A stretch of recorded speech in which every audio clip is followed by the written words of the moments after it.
Hey everybody, welcome to the stream. I hope everyone is doing well. We are again playing Grand Tactician, the Civil War, playing as the Union.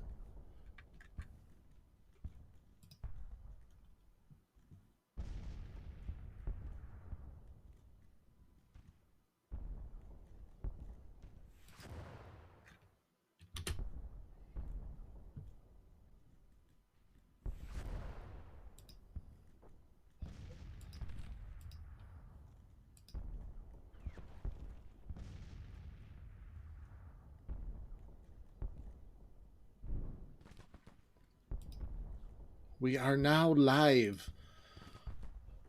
Again, welcome everyone. Welcome to the stream. Grand Tactician, the Civil War. Let's get our game loaded and started. Union campaign. We have entered the early spring or late winter 1862.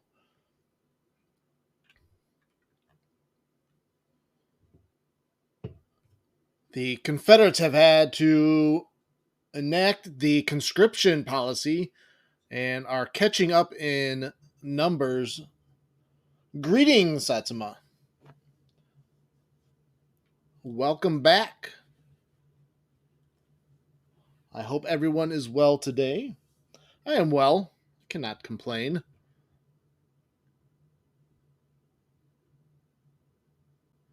I wish I could be a little bit more productive in my daily activities. I have a broken faucet or low pressure faucet that I need to replace, and meant to get around to it today, but lately, whenever I do a project, I run into issues and get really frustrated and angry about things. So I think I'm putting it off because I don't want to face my anger issues at home project failures. If you get my drift, but we will get it done eventually.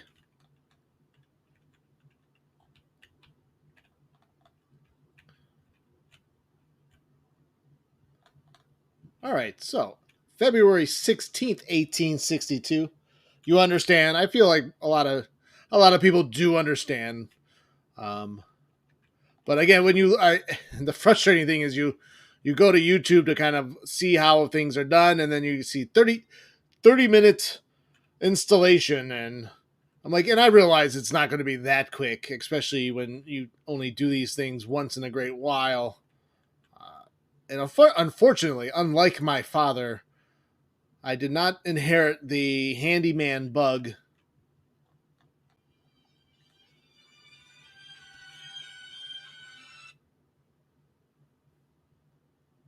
So I can get to certain tasks, and I can get so far, and then I will hit a roadblock and not understand why I cannot overcome the challenges. But anywho, February 16th, 1862, we are down to B credit rating. So I need to be careful of our spending. Apparently, I could also, I guess, I could lower some of our subsidies.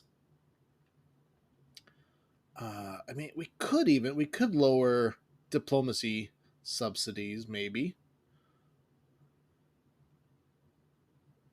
I don't want to lower military or industry. And I feel like the diplomacy projects. I mean, it'll be nice if we can research or do the Prussian weapon project. But the Union is more than capable of producing their own solid weaponry in large numbers as well.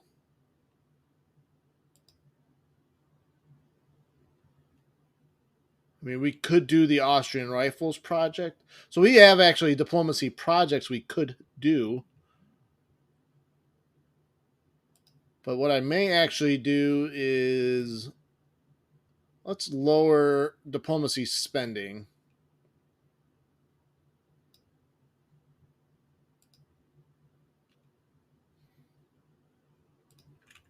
just to help our credit rating out.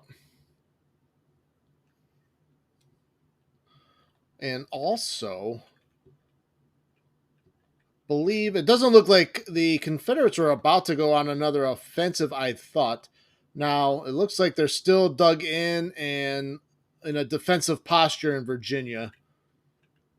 I think they just approached the Alexandria line and have stopped there. It looks like they may be. Did we just have a battle here at London? A second one? Porter with about 12,000 men. 16 and another. They have 21,000 men. So Porter heavily outnumbered. I think I was trying to bring McClellan over to help. Should probably actually take a defensive posture.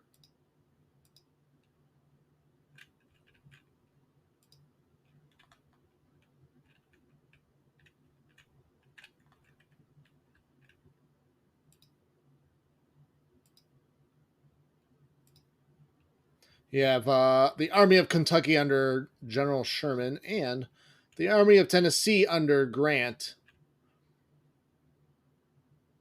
holding I believe that is the Cumberland River in front of Nashville, kind of above Nashville. But we wanted to kind of rest and refit our soldiers during the winter time. We actually have some units on furlough waiting for them to get back. 4 more days for some of our more experienced units to reach the front lines again.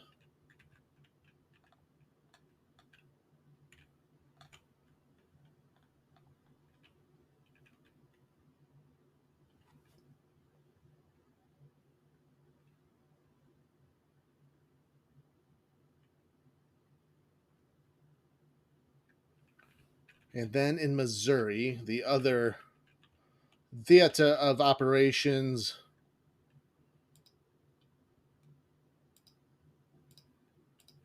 We have Halleck held up in Jefferson City, but that was he was able to take that at the end of the year. It doesn't look like they've reinforced Missouri too strongly. 500 men. Again, their armies are stacked one on top of each other. Sometimes it makes it difficult to decipher exactly unit sizes.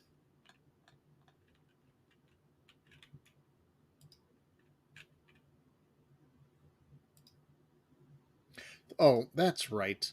We did just enact militia policy 4 or 3. So we got a big boost in Militia Act 4. Big boost in volunteers. So I think we're going to spend some time recruiting.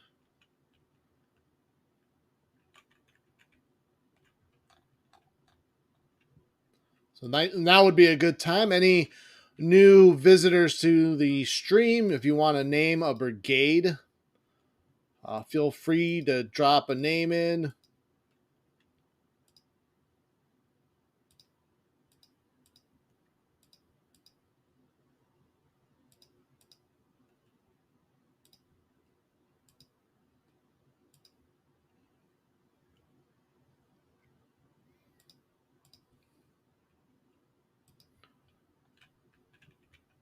Let's see, we had moved McDowell back over to help reinforce Winfield Scott because it looked like he may be under threat of attack.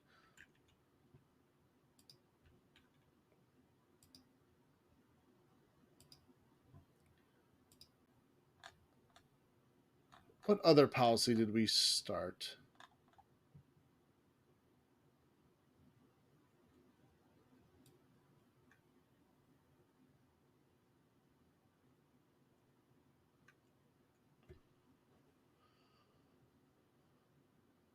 Are we not working on a policy? Did I not choose one? Maybe we should do military 2.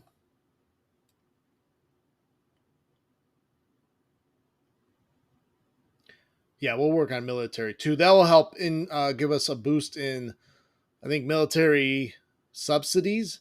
The maximum amount of annual military subsidies is increased with each new policy level, permitting the financing of further military projects, including introduction of new weapon and ship types, as well as military reforms. So that's one of the newer changes. So military 2 back in the day, which was about this past spring, um, military 2 used to give you the automatically would give you the new army organization, the core system. But I think you have to enact a project under military, which I believe that's not, I don't think it's military education. Organization reform. Finance a major military organization reform that will introduce the core system to our armies.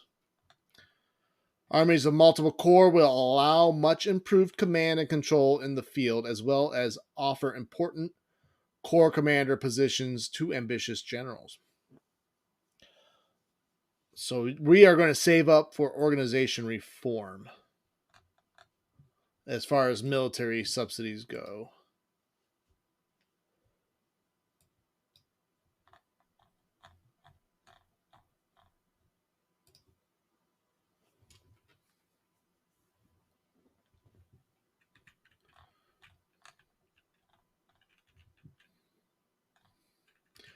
And so we have Heinzelman. Actually, we're gonna try to flip flop McDowell and Scott. I want McDowell guarding Alexandria. So actually, why don't we just move him here?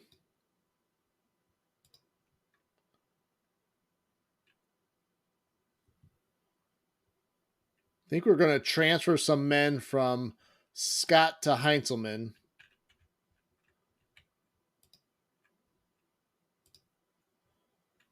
It's probably half that force.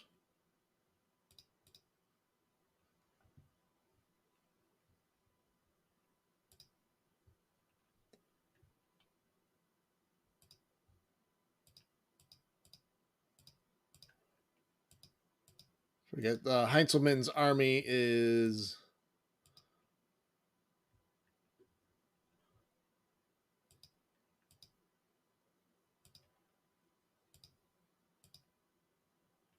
Army of the Shenandoah. I would say he probably needs a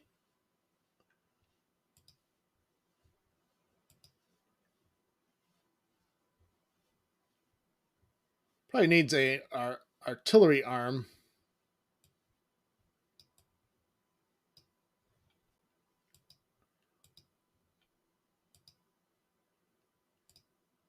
So that's 32 more guns we added to Heinzelman.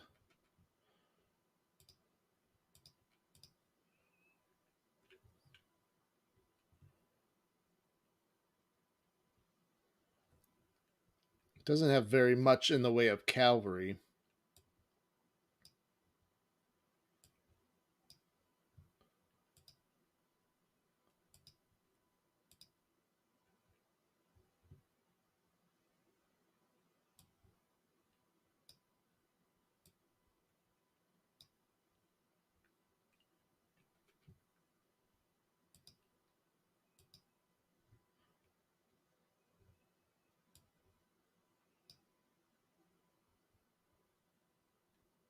So we got about, that boosts his number to about 18,000.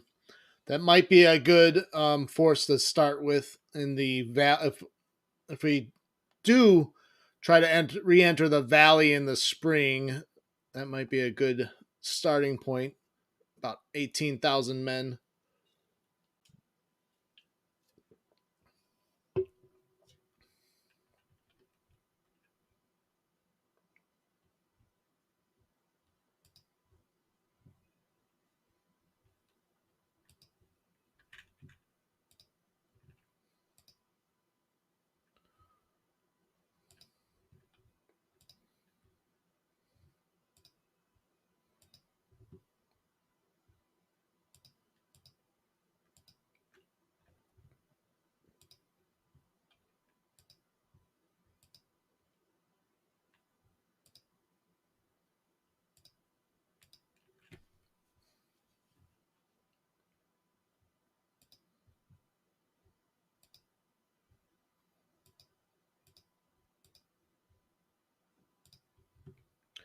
Let's see what leaders we have available.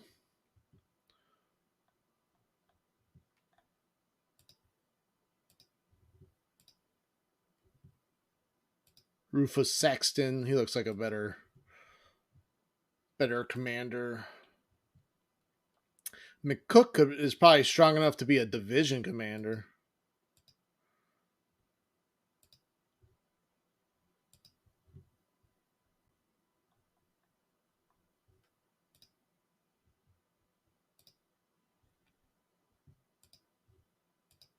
Nathan Kimball. Why don't we... Oh, Lovell is defamed. We have, let's see what we got.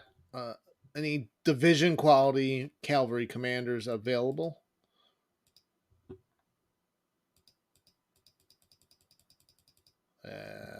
Doesn't look like it.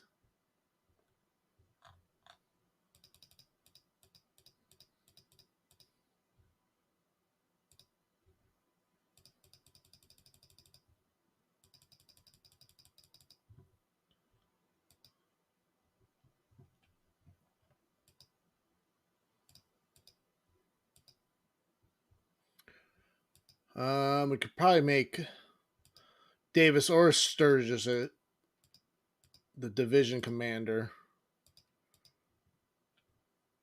Sturgis has a little extra fame. Maybe we'll go with Sturgis. I don't want. Maybe actually we might leave Lovell as a brigade commander, even if he is defamed.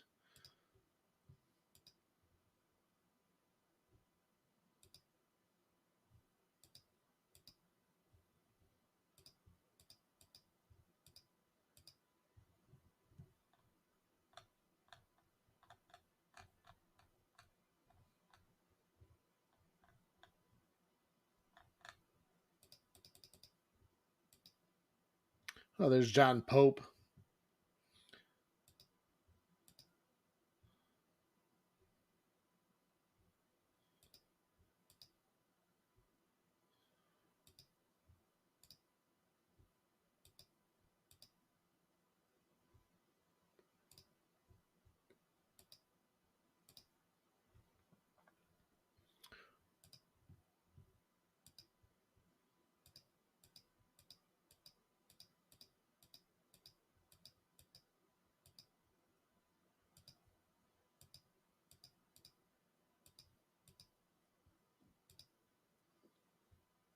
All right, this will have to do for Heinzelman's army.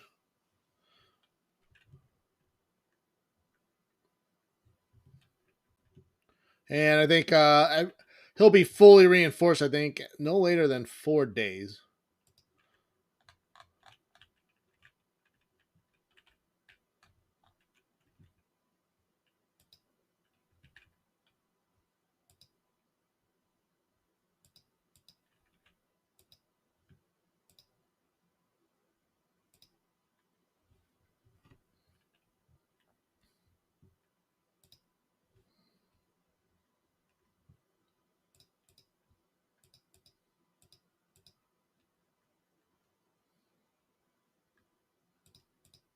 We're going to transfer some more men to McDowell.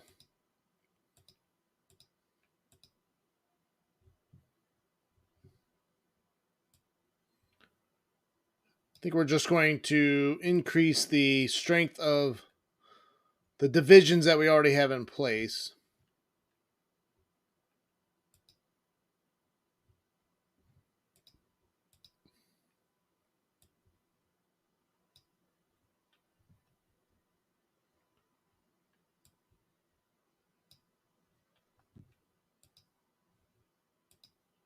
We could probably add some more artillery.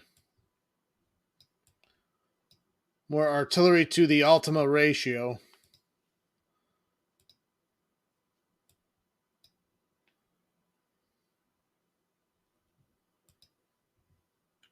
So that, when fully reinforced, McDowell should have somewhere around 24,000 men. I think we're going to recruit more.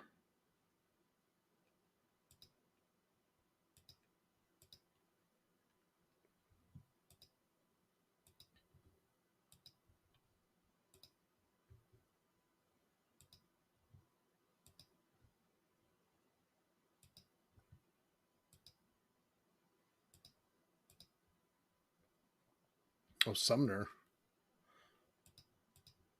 Probably could promote Sumner.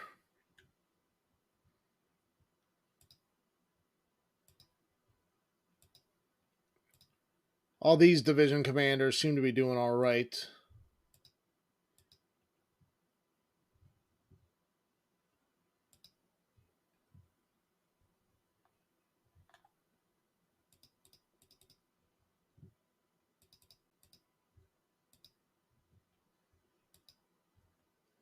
Don't think there are any more cavalry commanders to. Oh, maybe. There's David Gregg.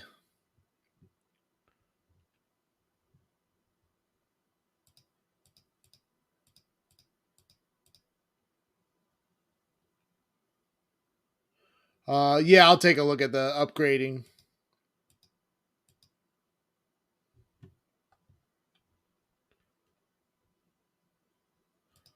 All right, there's Greg.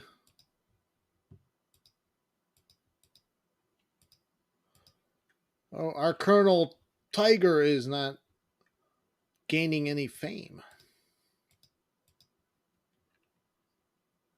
What's up, Pineapple and Jacob? How's it going? Welcome back. Just getting started doing some recruiting and army organization. Now would be a good time if you want to name a brigade. Feel free to do so. Let's see. Let's look at the. Oh yeah, definitely need to upgrade. What happened? There could have swore these were all rifled. There you go. Now they're all upgraded to the. I think from combining them. Actually, we're going to upgrade the entire army.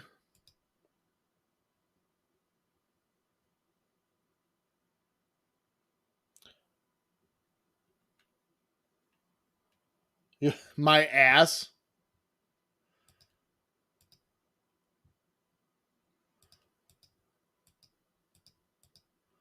We'll call it the Donkey Brigade. The Jackass Brigade.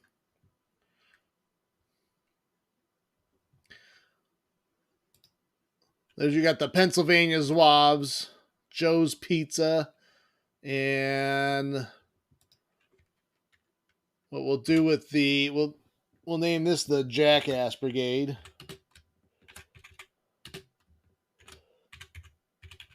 And they will actually get downgraded weapons. And the ugliest uniforms.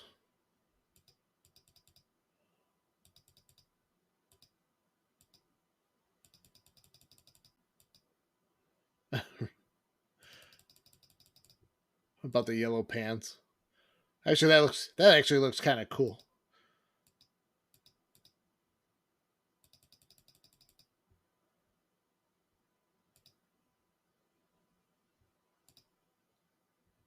That looks a little dirtier.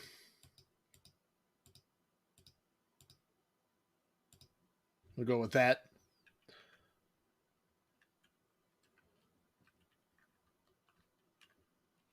You smell like farts. That's another unit name.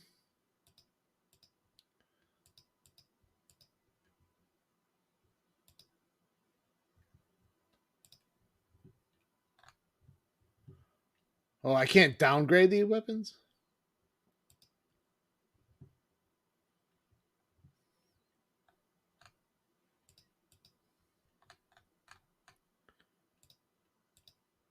Your mother was a hamster and your father smelt of elderberries.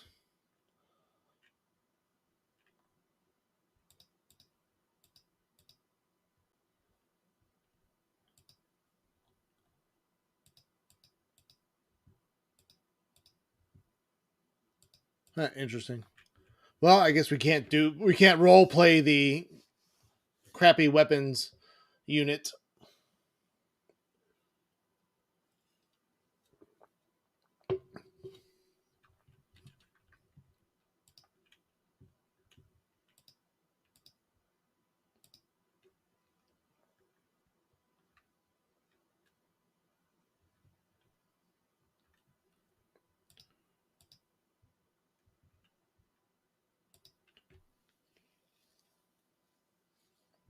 We'll call it the Flatulent Brigade.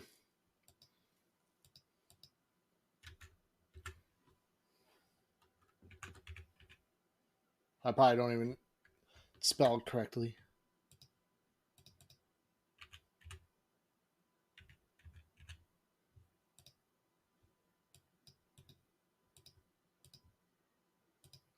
They're French emigres.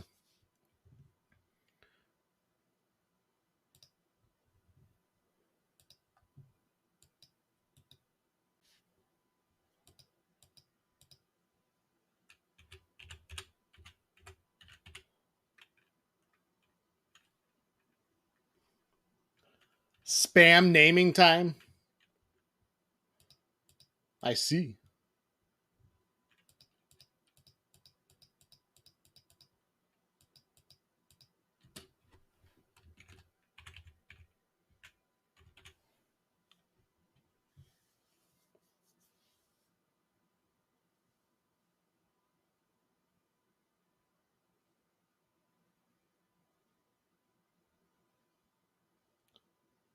Okay, please stop. Chat's rebelling against you, Pineapple. The Big L Brigade.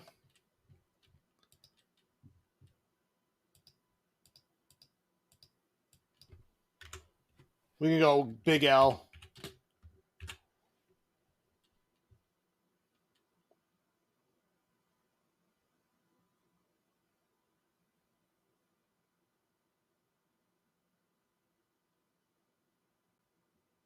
Oh, Jesus Christ. All right, all right.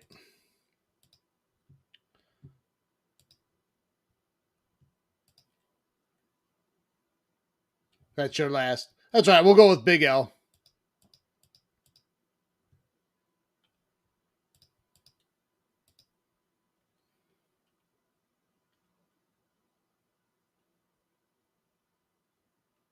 No GT. My bad.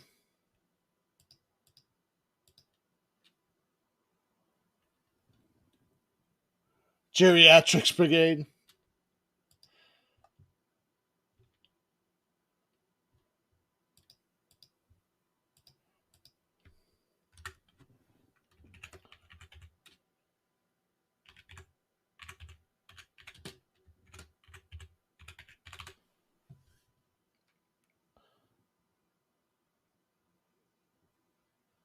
What about any colors for the geriatrics?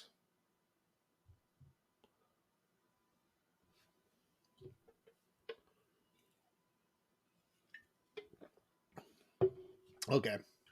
What's up, Dragos? Welcome to the stream, by the way.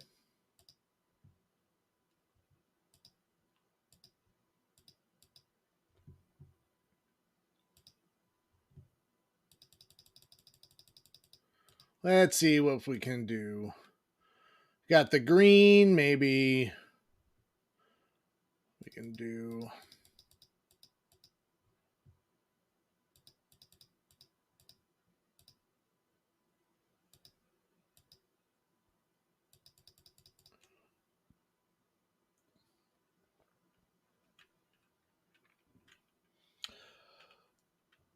All right.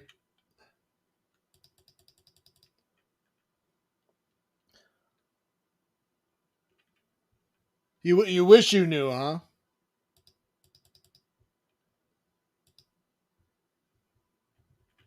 Do you even know what one of those are?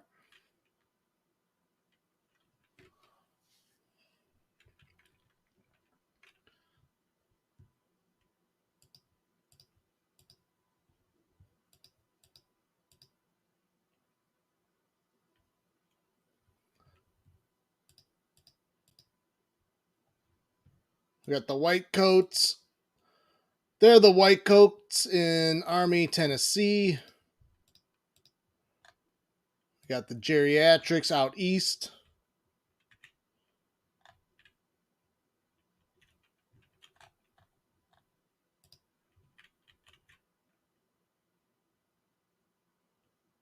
Yep, the 5-star famed white coats.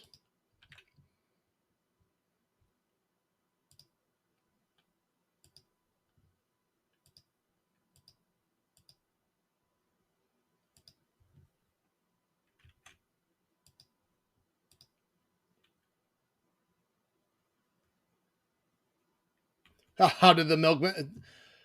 They've always been pretty popular.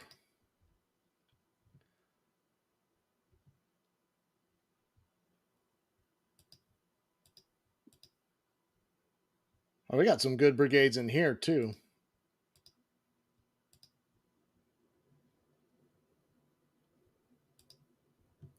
I don't think Brooks is a deserving commander.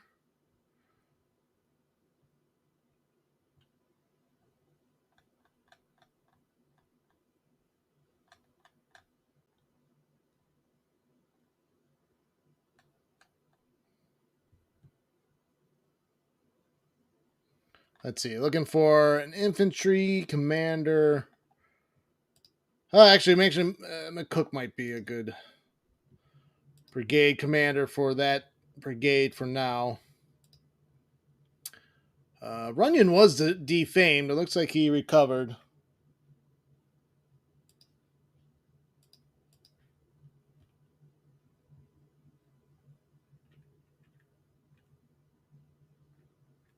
Oh, we got a weather report request. All right, let's knock out a weather report.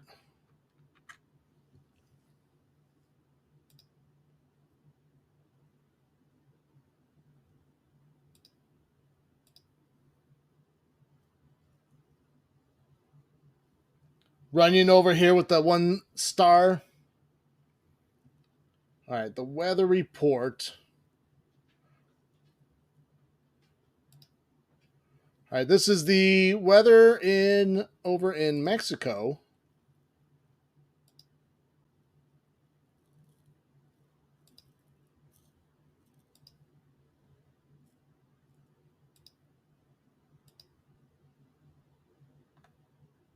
Saludarlos lunes y gracias a ustedes, por supuesto, como siempre, muy agradecidos porque nos permitan entrar hasta sus hogares. Bueno, iniciando la semana ya con la segunda tormenta invernal. Ahorita les platico qué estará generando. Mientras tanto, las temperaturas actuales aquí en la Ciudad de México tenemos las 8:22.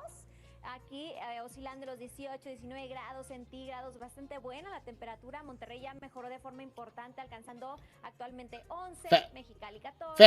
Fascinating. Y tenemos en Culiacán 19 grados centígrados, mientras que en Acapulco condición bastante distinta. Los que se encuentran por allá. That's the weather report. De calor, 29, 30 grados centígrados. Vamos a ver rápidamente la imagen de satélite. Tenemos varios sistemas bastante activos. Les platicaba que tenemos ya la segunda tormenta invernal. Esto sobre la parte de Baja California, además de Sonora.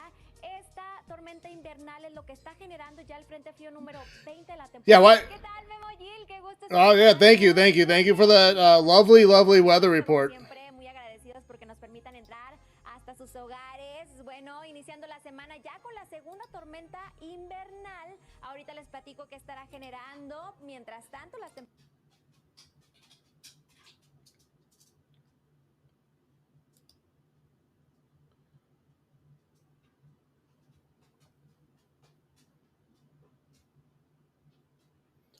Jacob, you missed the weather report.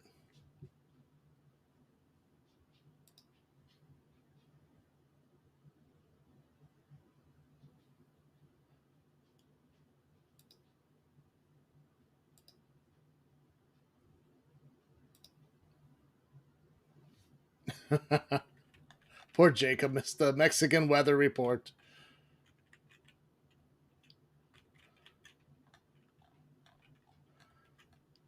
But it's 27 degrees in Northern Virginia. Things might be heating up, though, soon.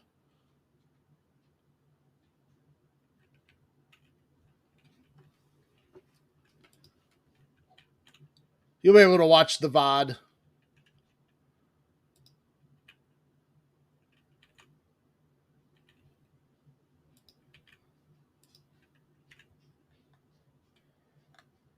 All right, so we've recruited some, or transferred some. We haven't even really recruited that much yet.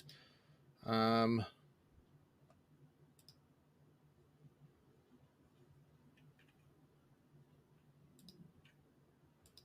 ordering McDowell to assist at Alexandria. We actually want we want McDowell to be our frontline army.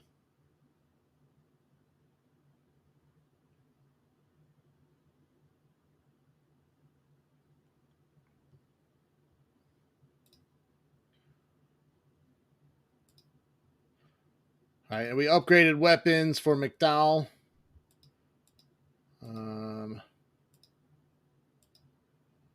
want to possibly. Wilcox is probably deserving of a promotion. Yeah, maybe. Reno. We could probably replace him with Reno.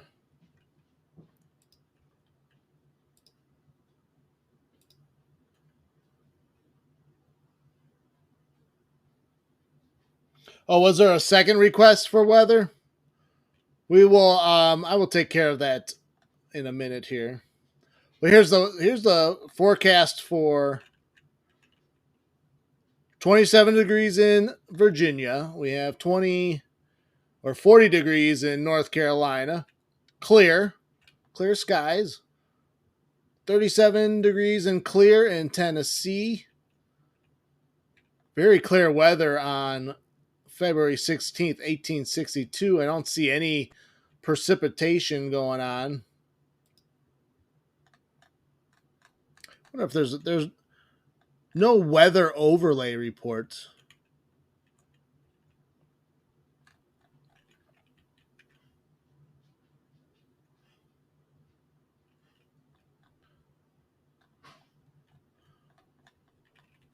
The weather report is very versatile, different every single time.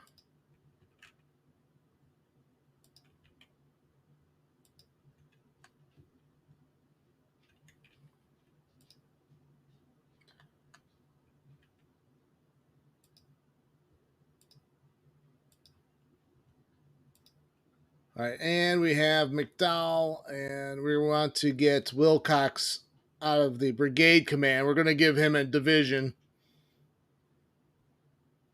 Do not fret. Do not fret, Pineapple. Yeah, he does.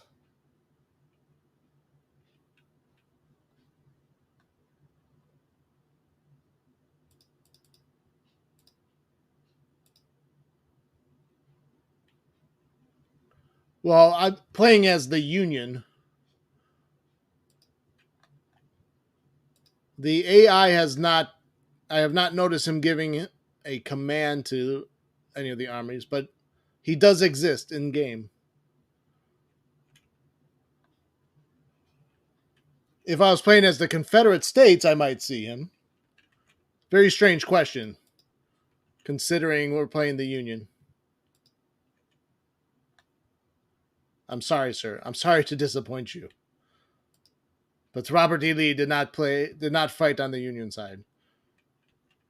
He was offered to command the Union forces.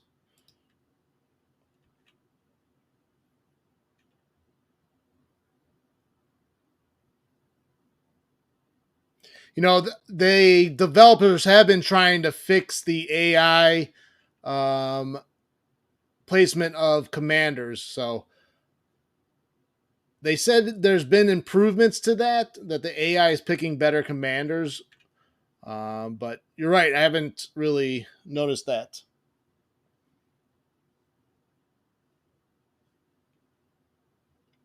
No, you usually have to whenever you play as the Confederates, you usually have to assign him yourself. He's in the officer pool.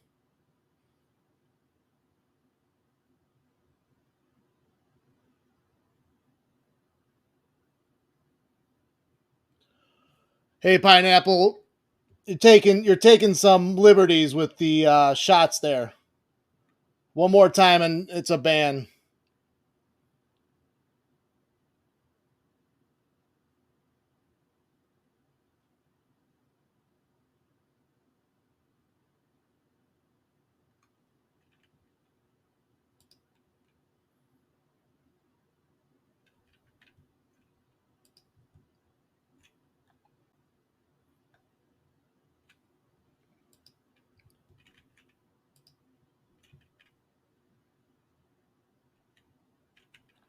Yeah, what he chose loyalty to his state ahead of loyalty to the Union.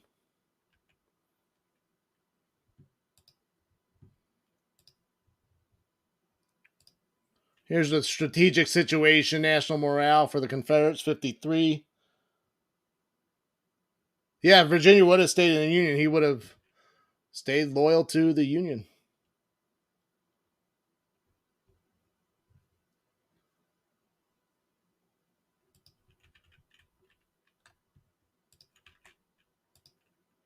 But even for the Confederates, he didn't start out as well in Virginia. He was in West Virginia theater as a field commander, and then Jefferson Davis called him back to Richmond.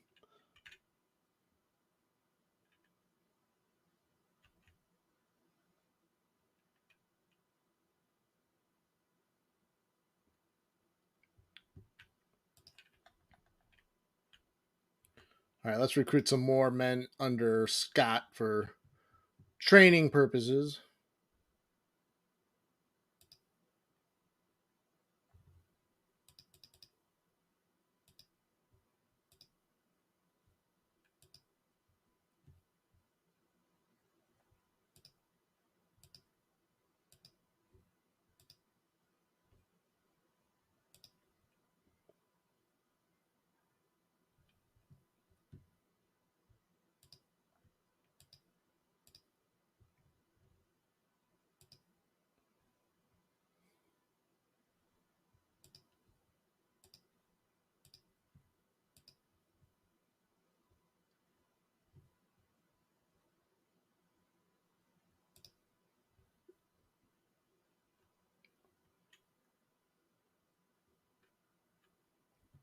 You never know. The chances of the Union ending the war earlier with Robert E. Lee under command of all forces, yeah, definitely. There's probably a higher probability than not that the war would end sooner, but you never know. You could also go counter if there's no Robert E. Lee in the South. You have people like Joe Johnston and Longstreet, or now again that would assume that Albert Sidney Johnston doesn't get killed at Shiloh either. But there would be an overall different grand strategy. Joe Johnston would have been would not have would have been a lot less likely to make an offensive campaign into Maryland or Pennsylvania. Joe Johnston would have preferred to fight on interior lines a lot more, as opposed to Robert E. Lee, who took a lot more daring risks. So there's a debate either way.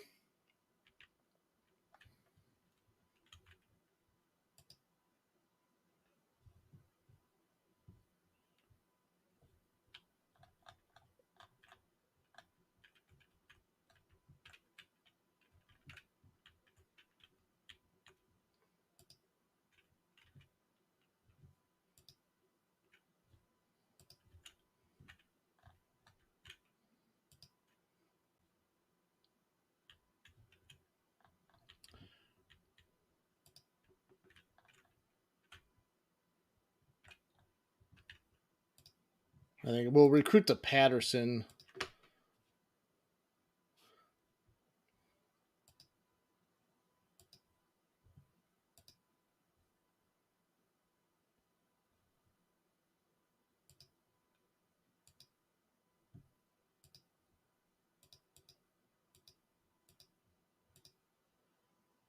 Well, I don't want to do that.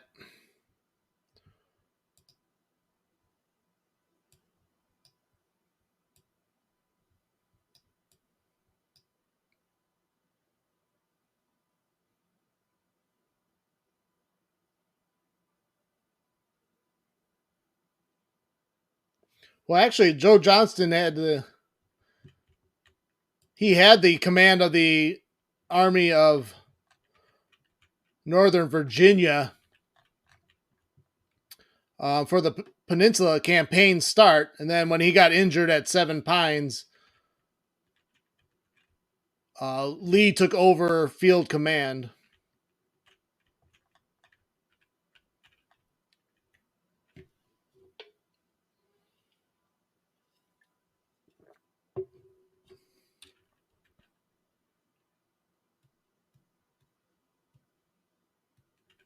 I don't think so. No. Only like naval battles.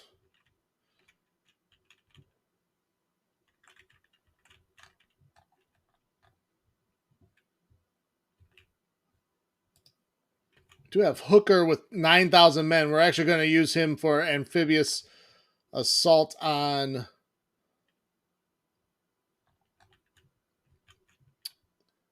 Norfolk.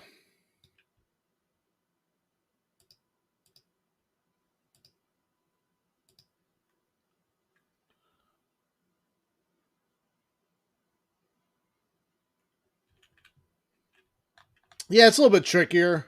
I mean, we can try to land something, maybe try to take Fernandina and Jacksonville.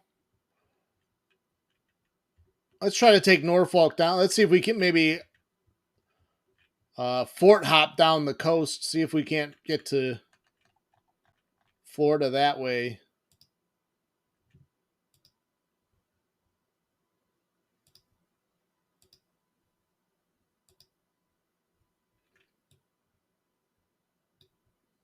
Want to use this squadron to bombard the fort. What do I think of Beauregard? I don't know. Kind of a mixed bag. I think he was of the opinion he was sent to help Johnston out before the Shiloh campaign. And I think it was Beauregard that thought Johnston was overextended. That was the one thing Albert Sidney Johnston tried to defend in an extremely long line with very little force. And I think Beauregard thought that it was best to that the line was overextended, but also but it was a mixed bag because I think Beauregard was in favor of a surprise attack too on the Union forces at Shiloh. So I'd have to look back at some of the stuff I've read about Beauregard. Again, a lot of the what ifs about the Southern generals is revolves around how well they were liked by Jefferson Davis. Like Beauregard fell out of favor with Jefferson Davis for some reason. I think he was mad because he didn't follow up the attack at First Manassas. Same with Joe Johnston. Joe Johnston and Jefferson Davis didn't get along at all.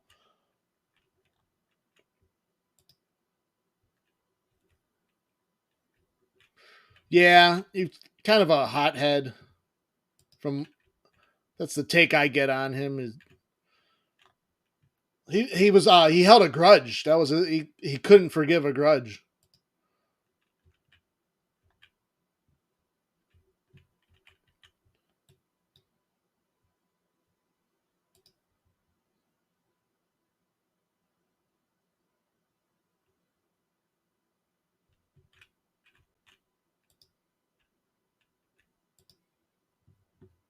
Oh wow. So the newly recruited conscripts in Tennessee have struck at Sherman. Let's see. Army of Georgia with 15,000 men. They're on the field. Their reinforcements arrive 7 and 8 hours. So Sherman actually has a slight advantage at the start of the battle. Grant is 11 hours away.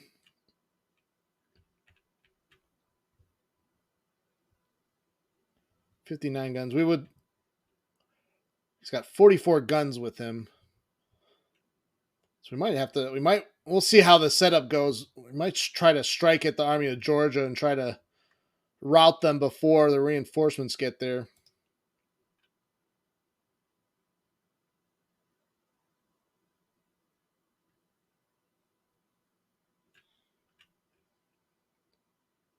Well, they turned on him. as the media does.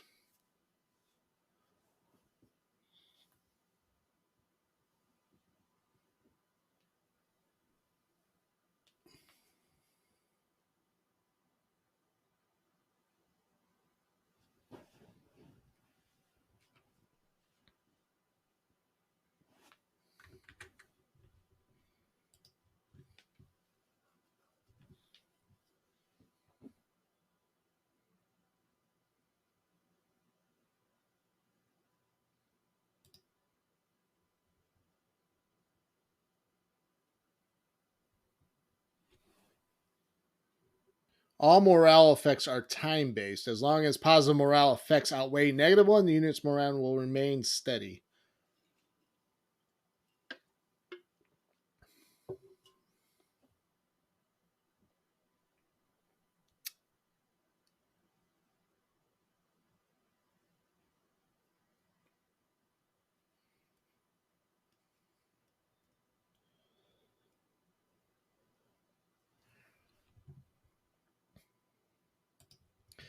Let's see. Enemy is green, and morale is reported to be confident.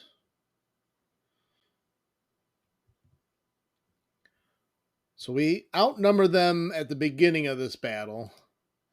So with their new recruits, we have 30 engineering points. But I don't want to sit and wait for the reinforcements.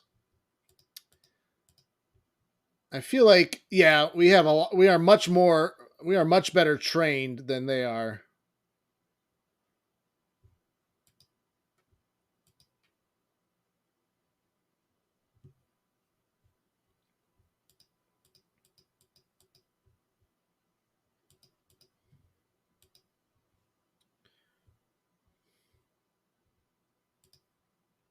So Army of Georgia, according to this, there might be 20,000 men.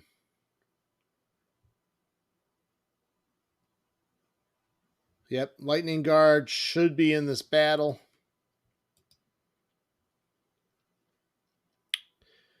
Let's see.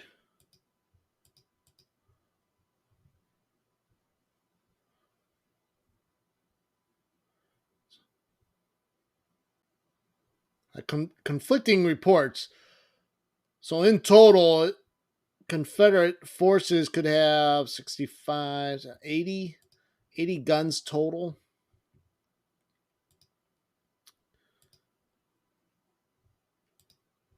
We have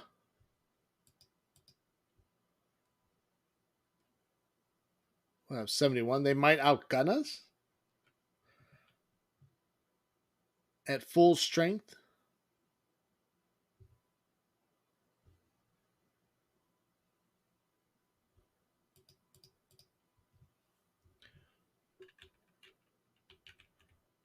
Oh.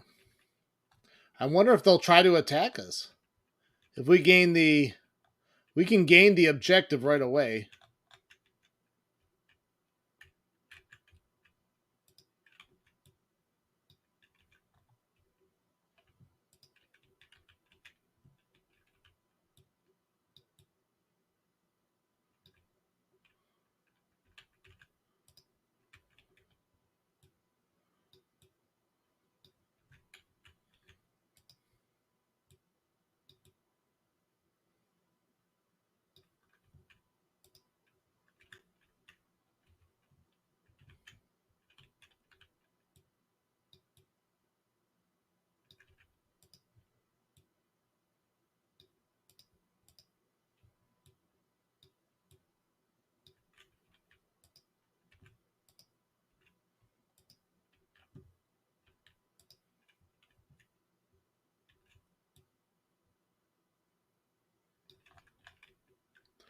Where would they'd be coming down from the southeast here, probably. My engineers, they're not there yet. It looks like they'll be entering from here. Oh no, they're right here.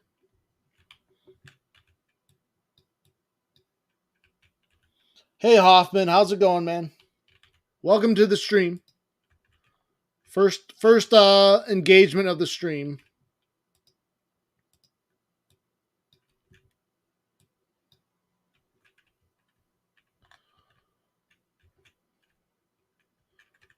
I mean, we might if we force them on the offensive, we might actually be better off. I don't know.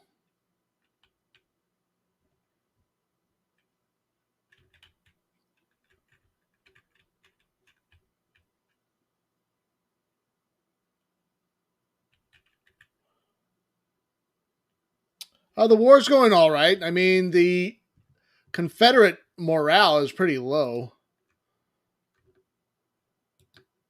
But they've already enacted conscription, which it's going to bloat their numbers quite a bit, but it's not a really good sign. And it's not going to do much for their state support.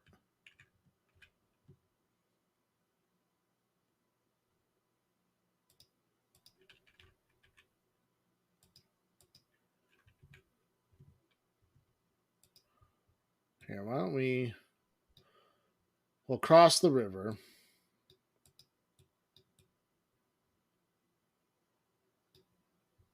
I mean, it seems very defensible terrain.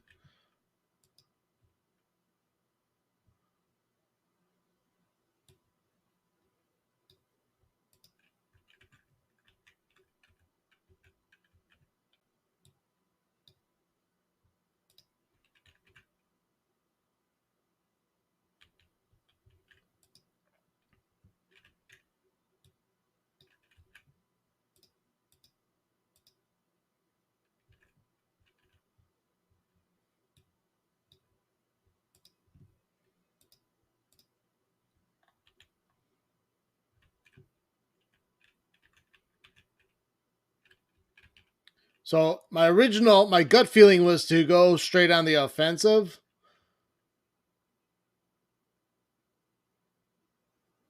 But now I think we're going to take the victory objective and try to dig in.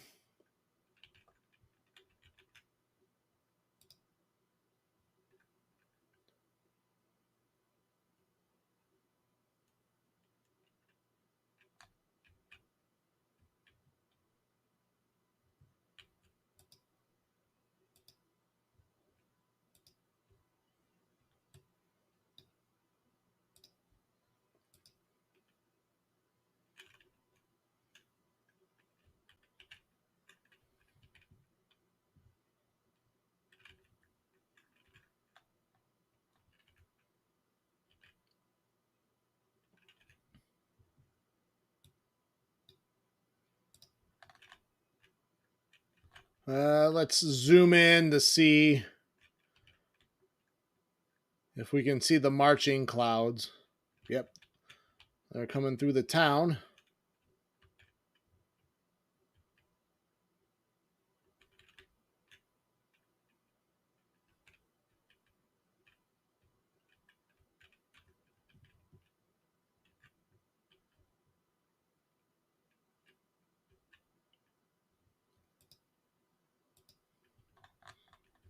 So it looks like they are going to attack us. Or at least they're not going to hide in the corner.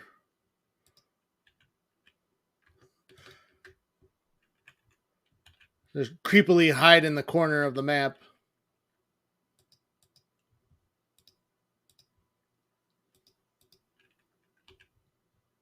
Oh, wow. They've actually they're further ahead than I thought.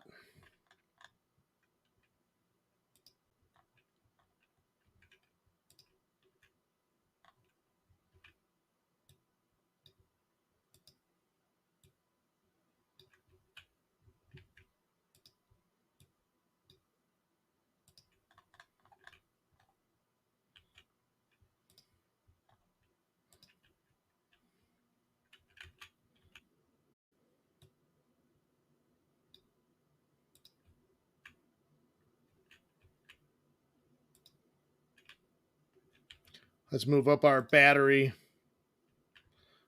The 4th Division, the Artillery Reserve.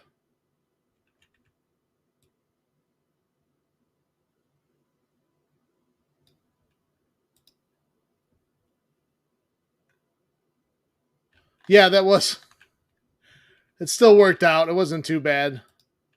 I thought it was going to be a real pain in the ass to dislodge them from their entrenchments in the corner.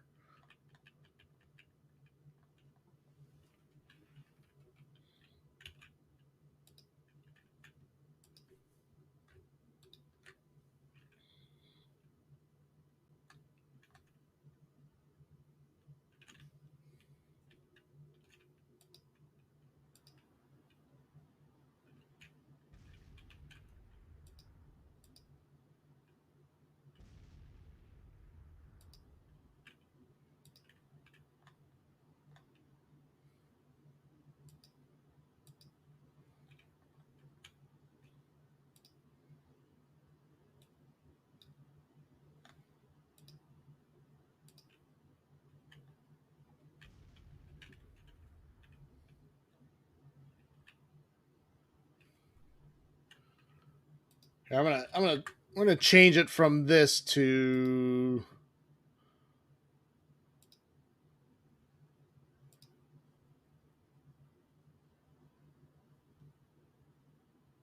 this.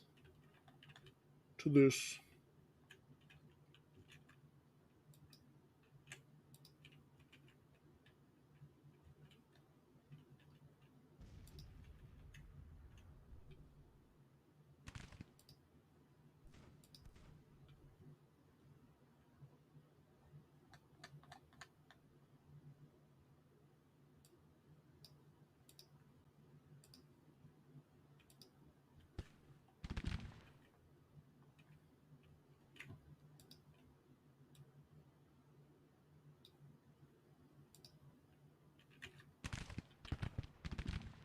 Well, they're already wavering. Their skirmishers took one volley. I wonder if that's indicative of their newness, their greenness. Do feel like our reserve units are completely disorganized, though.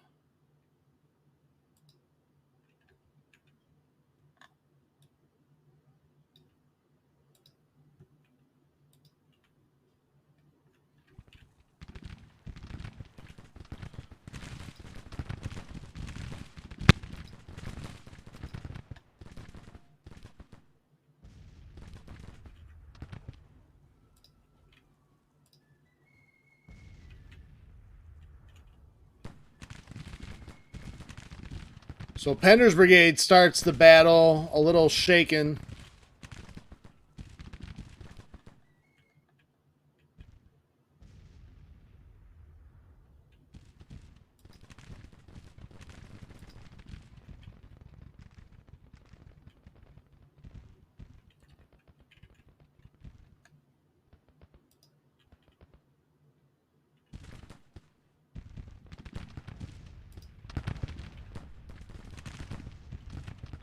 Yeah, they to catch up in numbers, they had to do conscription, so a lot of their units have to be pretty, or some of their units have to be pretty green.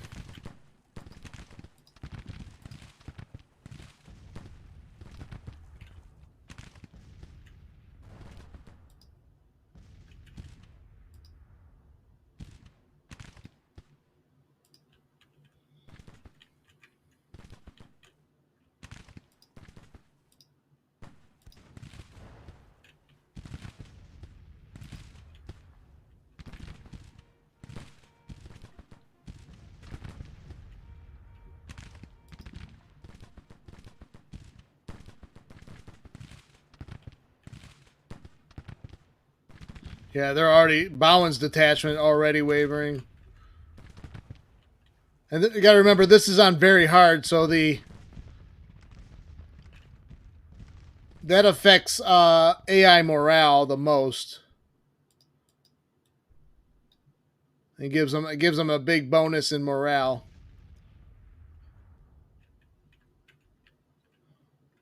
So you know it's got to be kind of bad if they're even their detachment units if they break right away.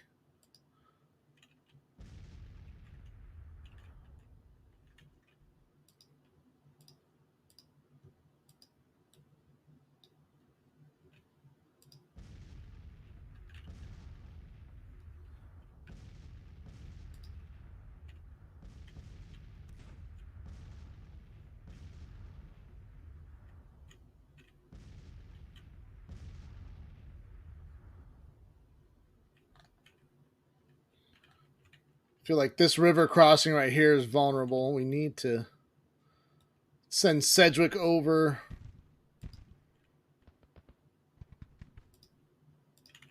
Don't mind digging in here either.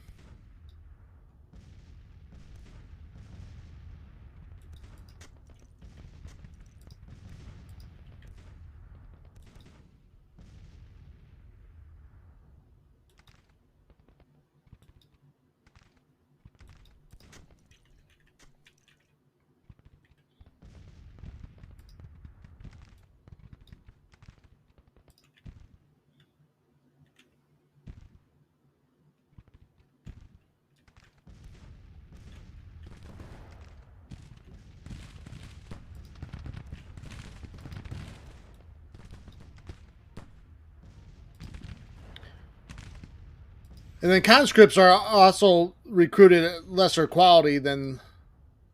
They start off with lower morale. Because the volunteers have a little bit better morale to begin with, I believe. That is the case. Every time in the earlier patches, I don't know how true this is still, when you recruited conscripted units, it would take a hit on state support, and state support has a huge impact on starting morale of the unit.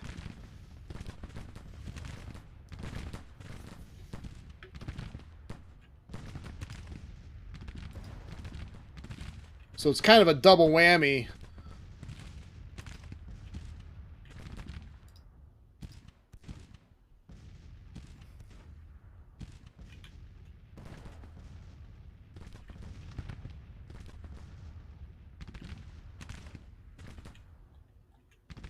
It's hard to see, but there is a wooden fence here that we have some cover.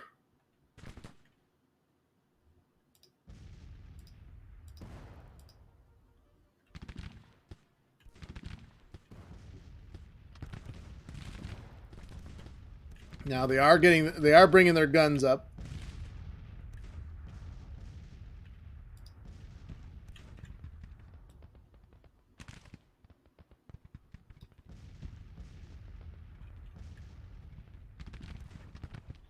You know, it's kind of weakness right here.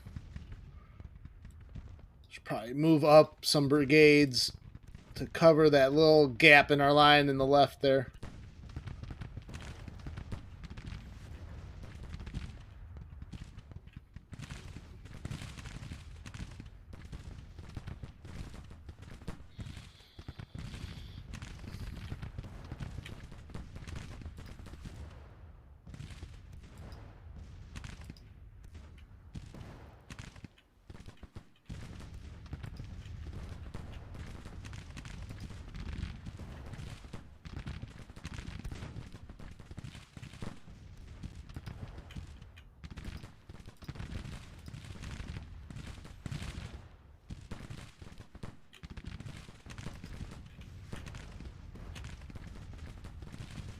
So our skirmishers are holding them at bay.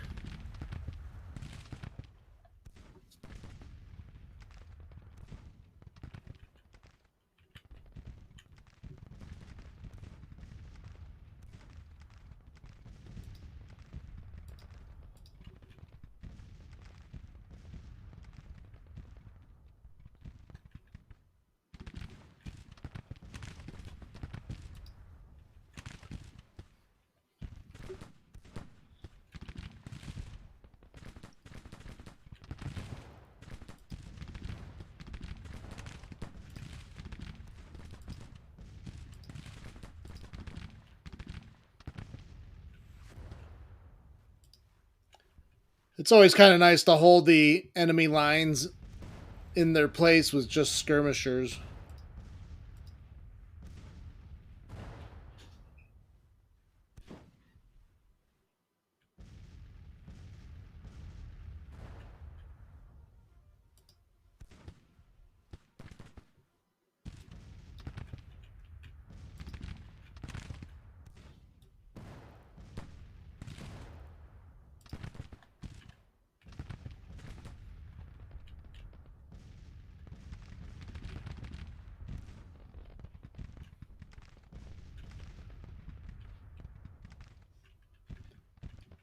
It is strange the path they did take. Surprised they didn't try to go around our left.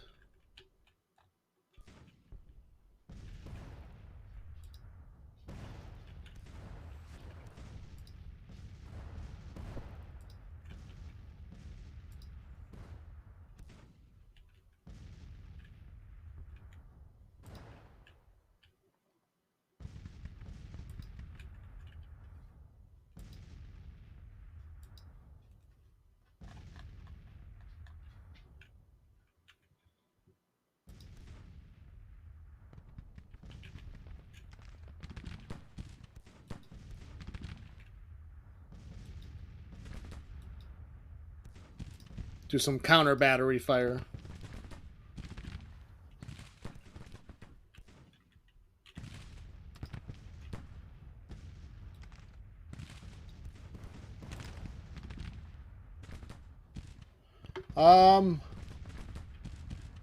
Not that I remember.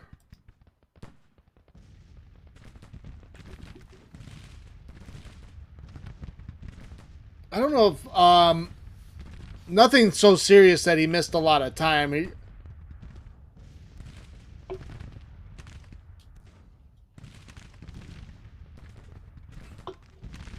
If he did, it would have been like first Manassas, but nothing serious I can remember. I don't know if he got a little bit hurt at Chattanooga, but even then, I don't think that he was injured there either.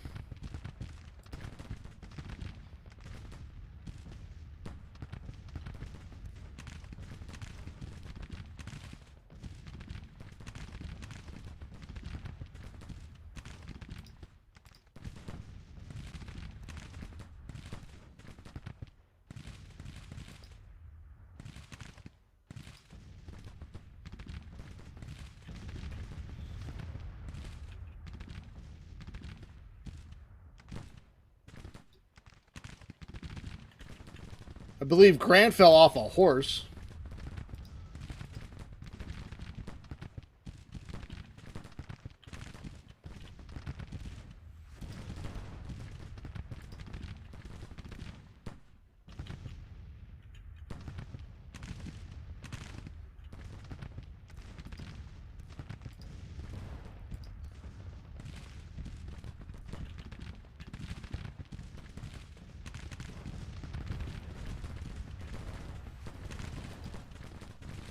They're getting flanking fire.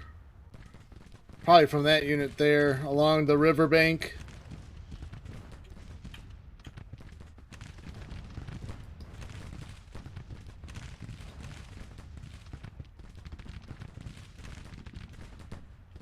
That was weird. I didn't order you to do that, but okay.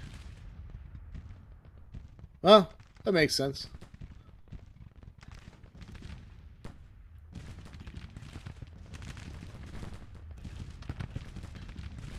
Are you falling off a horse? That sounds like something real serious. Like, falling off a horse sounds like it could really do a lot of damage.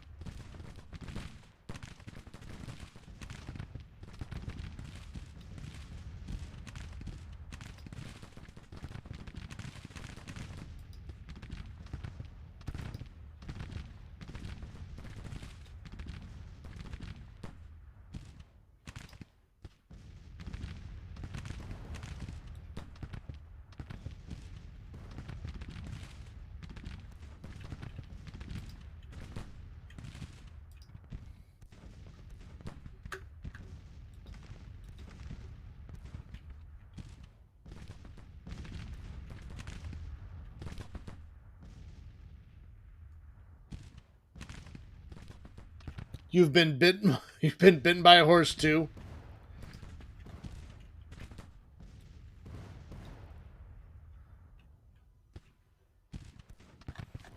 All right. Are they going to just wait for reinforcements now?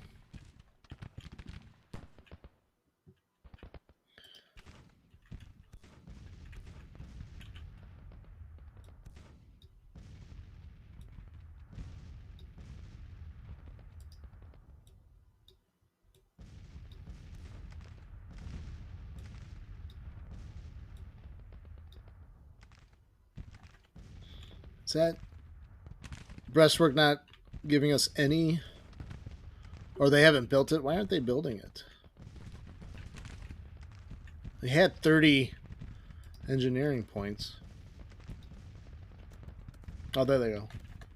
Now they're building it. I have never ridden a horse.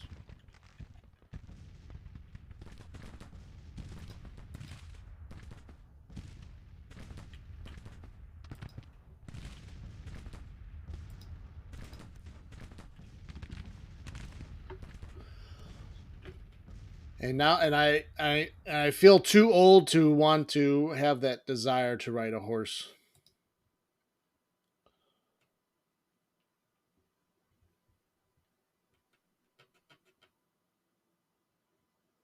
You have about 12 times.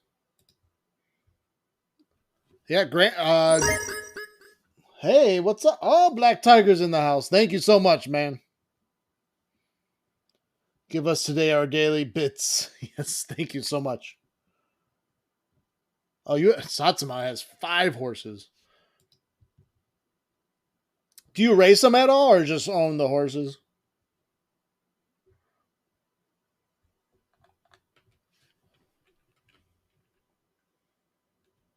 Nice.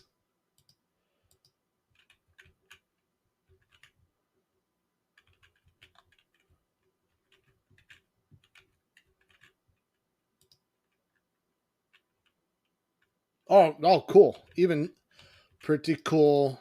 Yeah, horse racing's pretty big in Japan. So I've heard.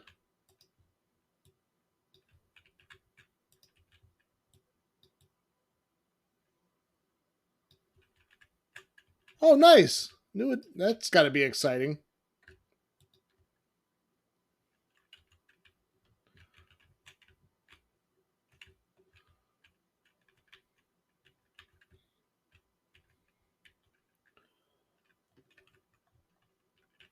So the stable gets larger.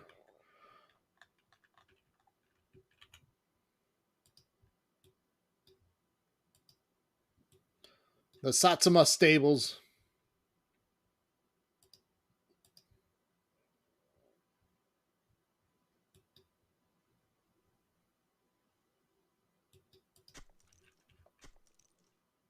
Yes, Grant has arrived. Our reinforcement, but their reinforcements have arrived too, and they outnumber us now.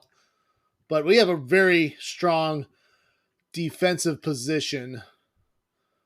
I would say if now here's where again playing against a human player, I think the obvious choice would be to get around my left flank, although it's kind of secured along the stream here. So I wouldn't say our left flank is completely in the air.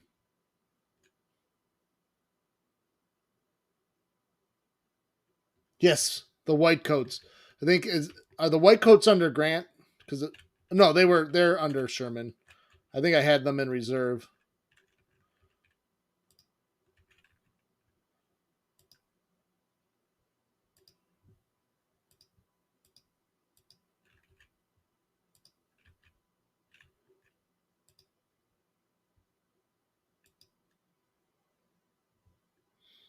Wait, why is line broken?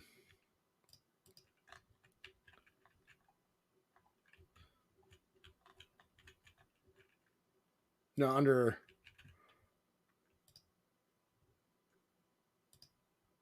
They're the white coats under Henry Baker.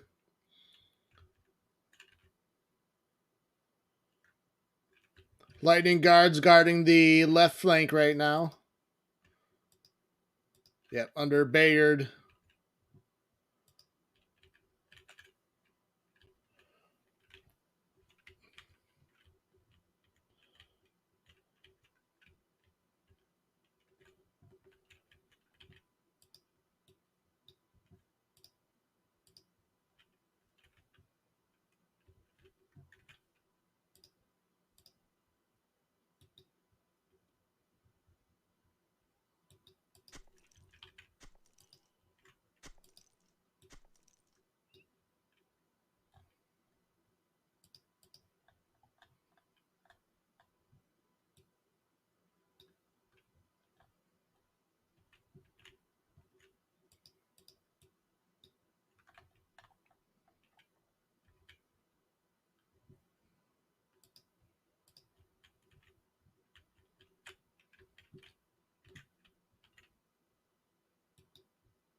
Don't know why they didn't build them right there. It's okay. There's a fence there, anyways. All right. Guess we can hit play.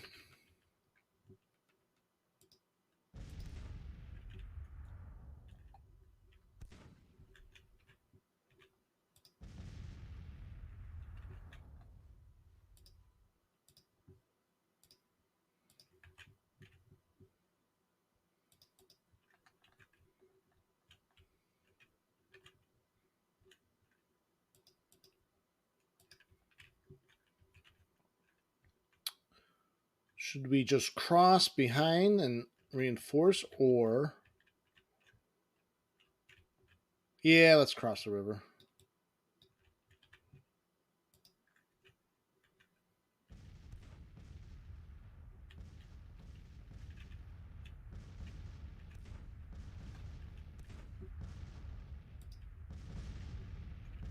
Oh, they moved up their artillery.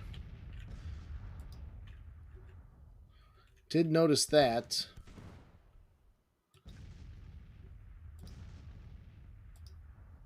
Let's order the entire... Oh, wait, that's...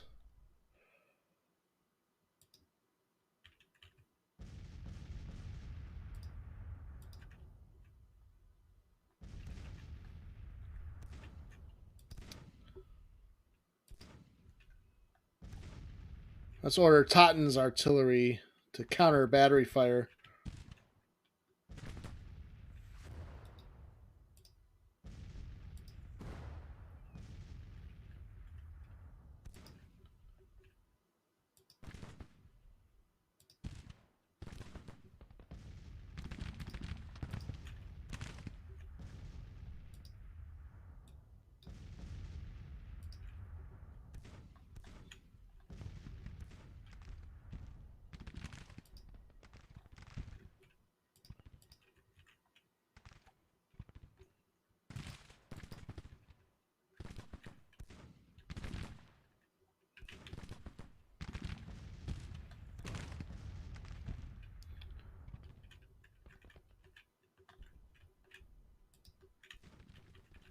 Now, can you guys hear the music in the background?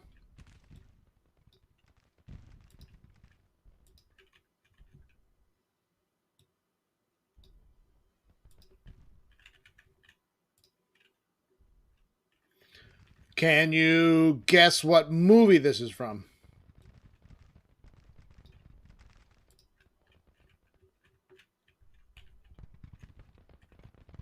We can do a little trivia with the movie music.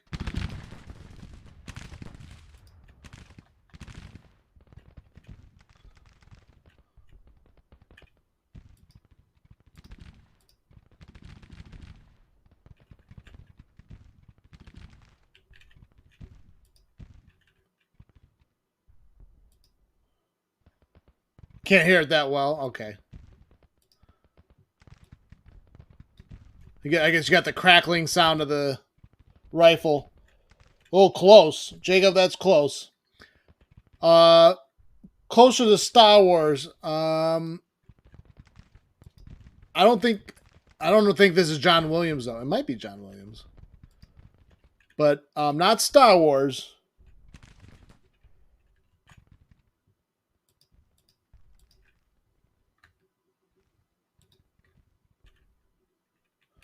It is Star Trek. The best Star Trek movie though ever.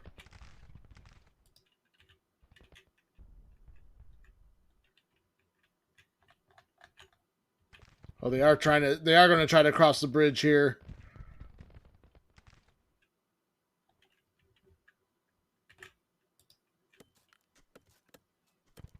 Oh, they're still working on the entrenchments.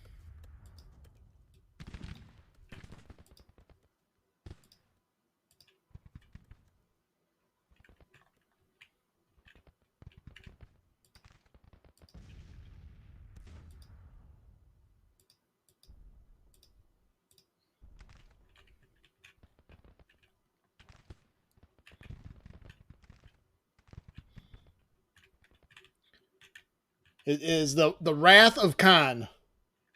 Wrath of Khan.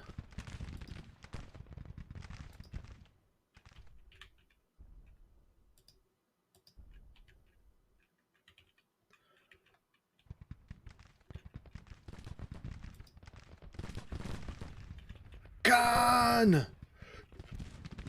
Khan!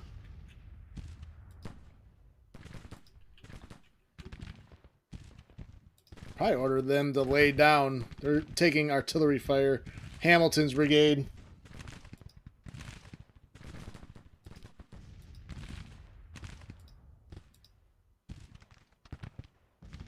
We've inflicted 1,900 casualties. They're reported to have 59,000 men against our... This will probably be the largest battle yet to date. This is like our Shiloh. This is our Shiloh. A little bit earlier than the actual Shiloh.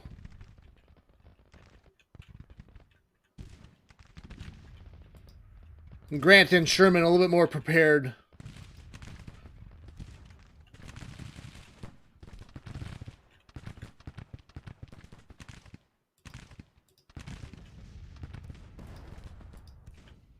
Are they really able to flank us? They're able to cross the river? Is it frozen? Now, I think this might be Indiana Jones. I'm not 100% sure.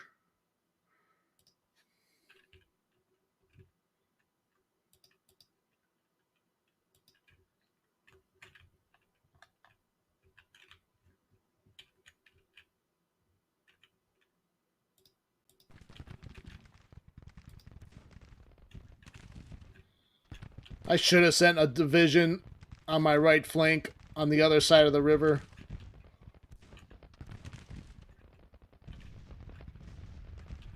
Yeah, much colder version of Shiloh.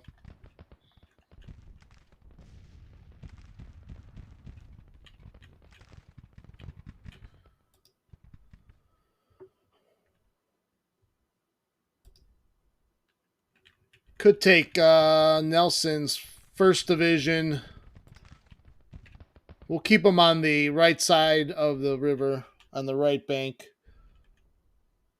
Because we could pin down some of these other brigades. They must not be expecting Grant.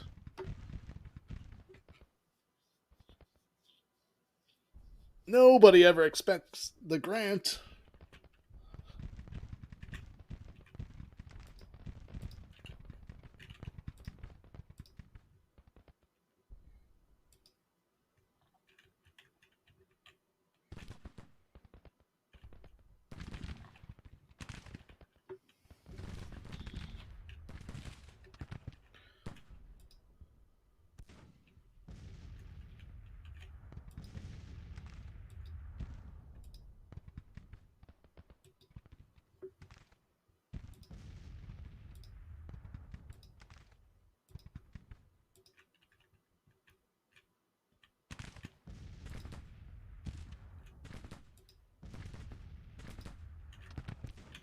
We'll turn our batteries all on Trimble's brigade.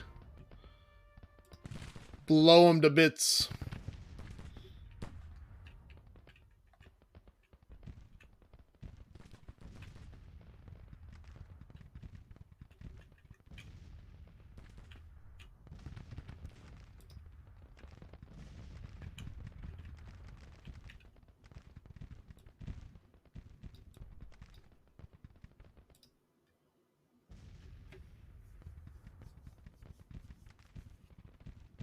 Yes, we can. We can definitely count on Sherman and Grant. That is for sure.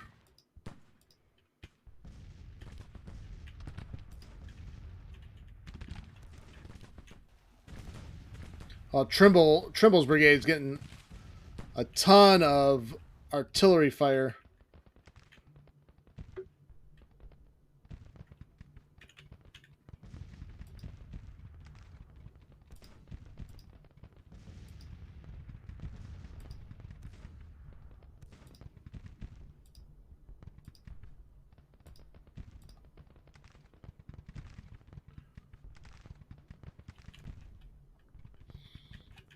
I have not seen their reinforcements arrive, though.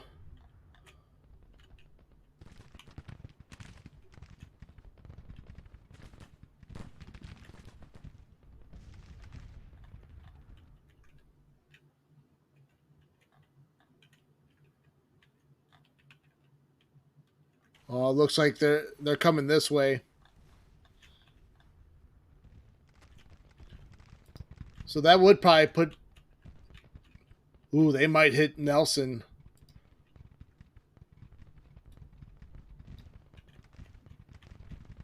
So if I think they're actually coming down the road over on our right, I was going to use Nelson to see if he can't trap these brigades on the other side of the river, but I might end up trapping myself.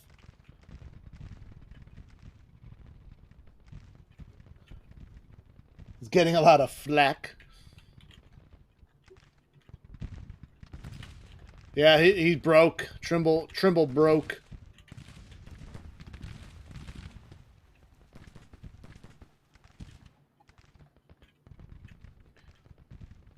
See, if there was like a bridge crossing right here, I'd feel a lot more comfortable trying to go after that brigade, but it's only one brigade, and they're not really threatening to cross. I'll hold on to Nelson's division right there. We have Rosecrans across, so a major attack on our center. I have available forces that can plug the holes.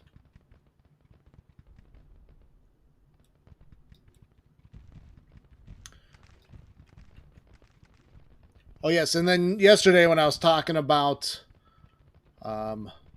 Frazier's Farm, that is actually the other name for Glendale, the Battle of Glendale of the 7 Days campaign. And then there was the battle, I couldn't think of the name, the last day of the 7 days. That's Malvern Hill, which Lee decided to do a frontal assault at Malvern Hill, and it was a pretty bad disaster because it had all the elements of like a Gettysburg, where marching over open terrain for like a mile long and under heavy artillery fire. So there's an example of where Lee didn't really learn. It seems like Lee learned some lessons, but he didn't. He even I think he made the comment that he wouldn't try to do a frontal assault again like that, but it ends up doing it again at Gettysburg.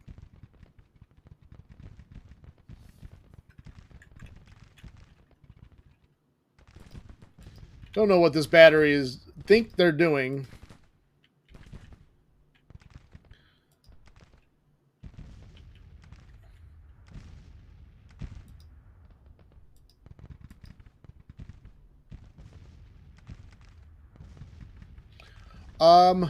In terms of number, I couldn't tell you exactly the numbers. What made Cold Harbor so disastrous was that it was more about the amount of men and the amount of time. Grant called off the attack pretty early in the Battle of Cold Harbor, but he regretted making the attack at all. But so many men died in such a short period of time at Cold Harbor. That's what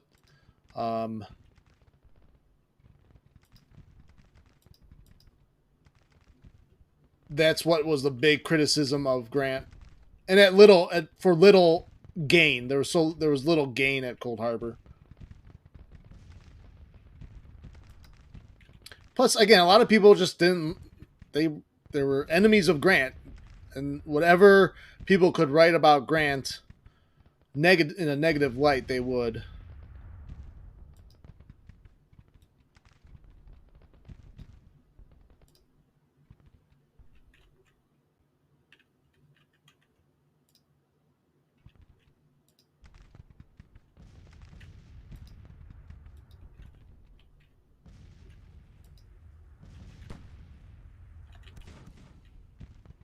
So here's the reinforcements are coming straight across the river.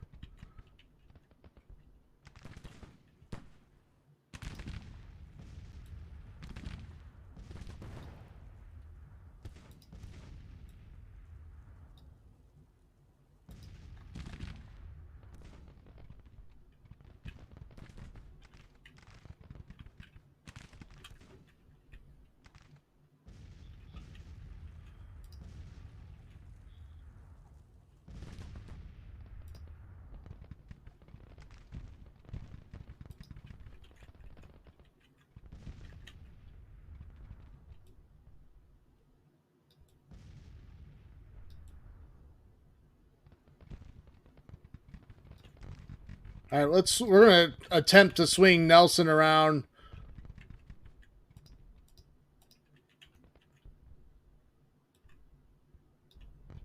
And hit the reinforcements from the flank. I do feel like there's a lot more Confederates that we have not accounted for.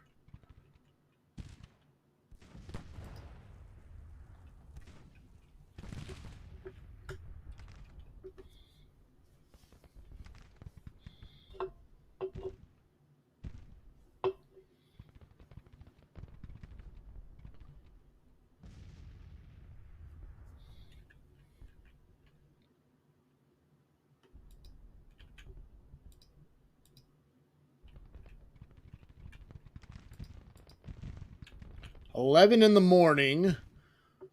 We have already inflicted 3,500 of the 57,000 of Confederates. So still not a huge percentage of their force, but they have not made any progress on our lines.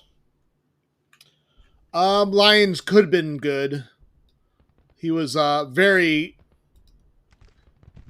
I mean, his boldness kind of got him killed because it was borderline brashness. I think he attacked with... Was it Lyon that attacked with less force? But he did do good. He did. He was able to capture St. Louis. So, again, his boldness was able to secure St. Louis early, but also got him killed.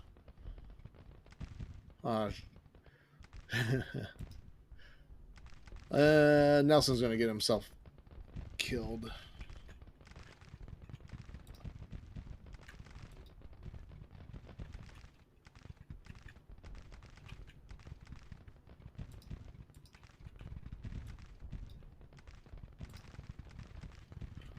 Their main attack is coming on our right.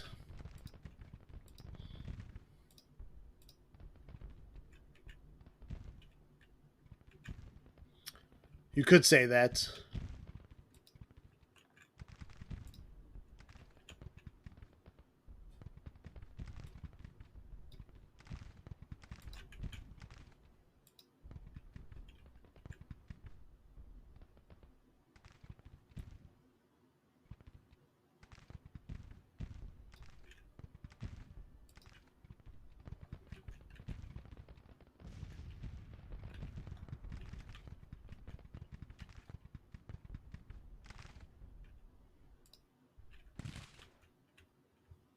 Oh, you got a... Lion does have a perk.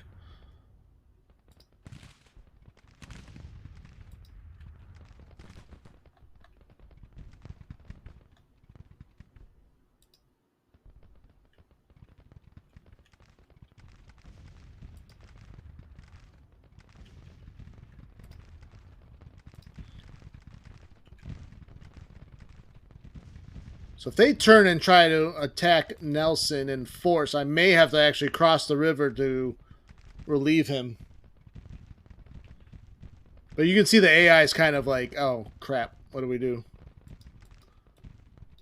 It looks like they're trying to push forces to attack Nelson, but then change their mind a little bit, send a couple other brigades back to their original attack.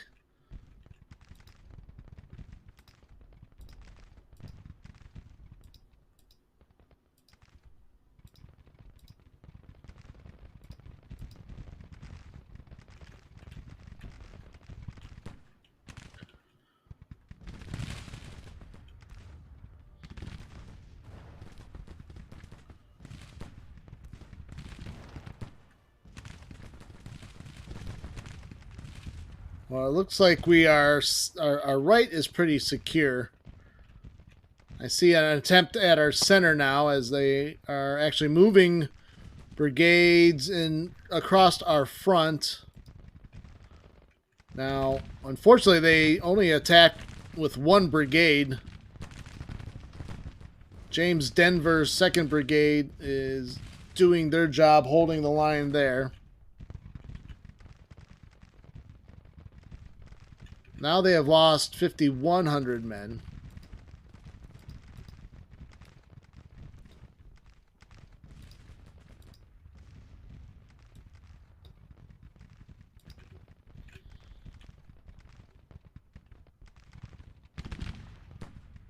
I think if we want to score a major victory in this battle, we may have to switch to the offensive.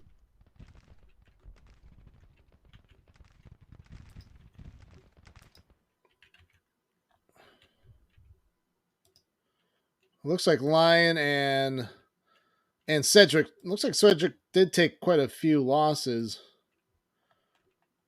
So I don't think I want to advance with Sedgwick.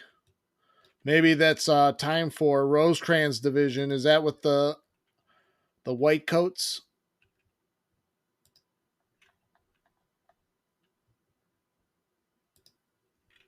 Or is that under Nelson? Nope, the white coats are under Nelson. But we will probably order Rosecrans to lead the attack across the bridge.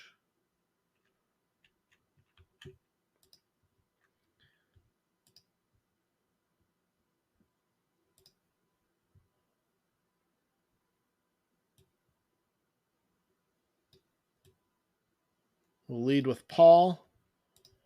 And then Buchanan.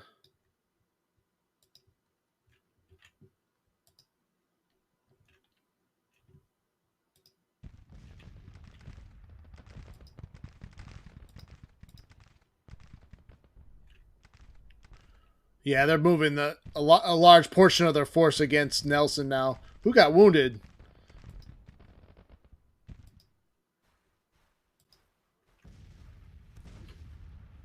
Terrell.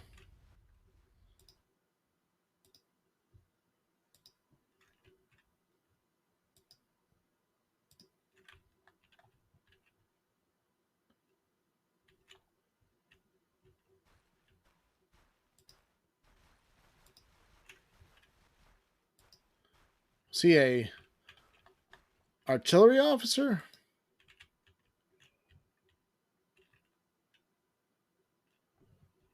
Yeah, we're gonna try to at least on our right go on the offensive and extend the line. And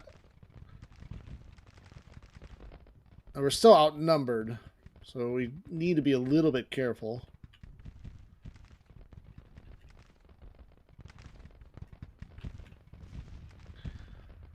But the rebels decided to send cannon fodder at us.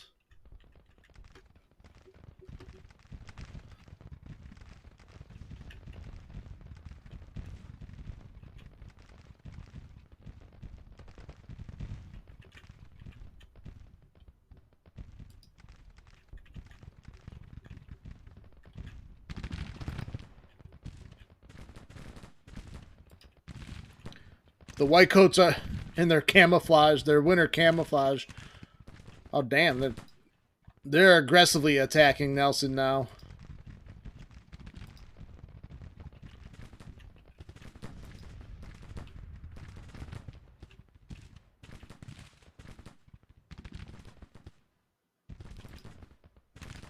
Need to get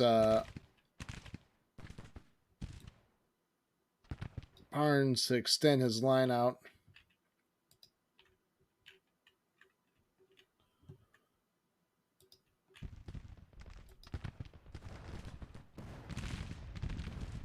Granger under heavy fire. Oh, they got a large battery right there. They are pounding Granger's brigade.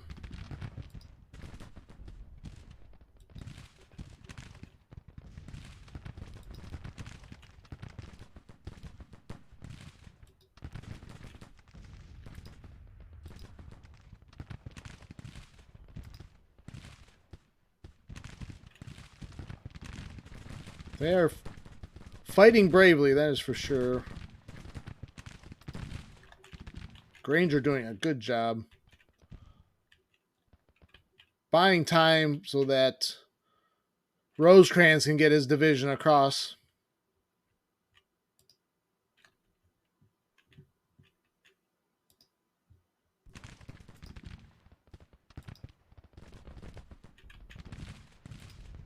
Cannot deploy skirmishers, though. We're going to have to try to rush those guns.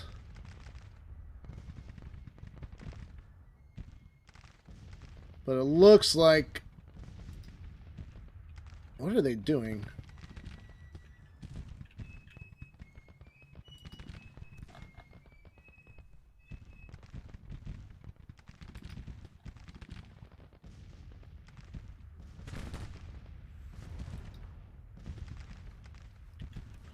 You can see this this house is getting torn up by shell fire and bullets.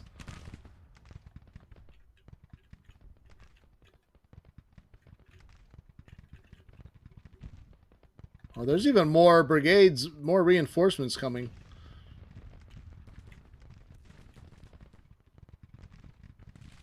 They've lost 6,500. 12% of their force. Let's see if we can safely pull Granger back. Cannot.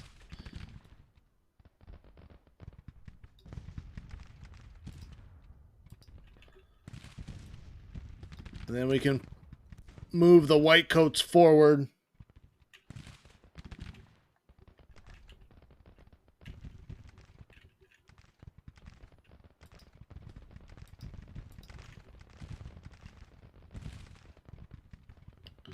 Who's that? Yeah, Granger's losing a lot of men. It's hard to...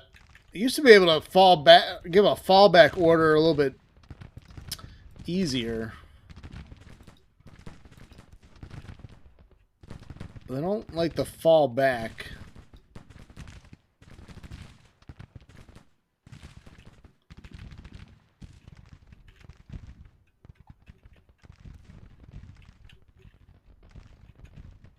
Oh, reinforcements for them.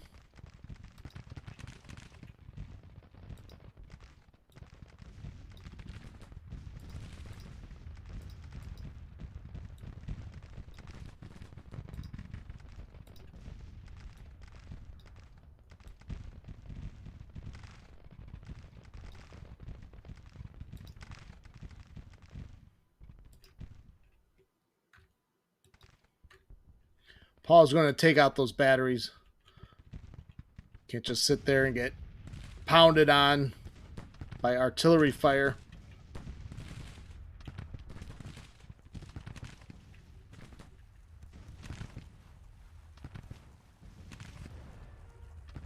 Oh, they're breaking, though.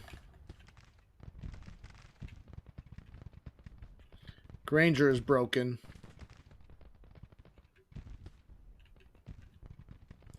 And we're going to have to be careful. Our casualty list is starting to get a little bit too high there.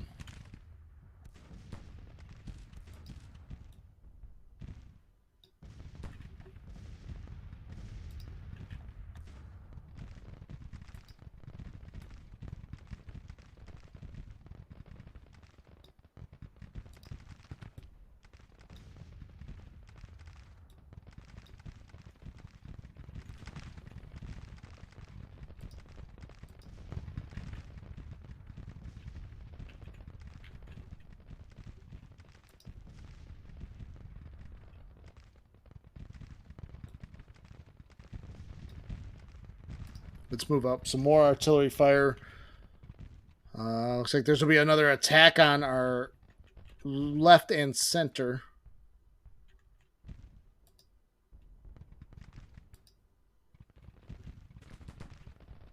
Oh, Paul stabilized.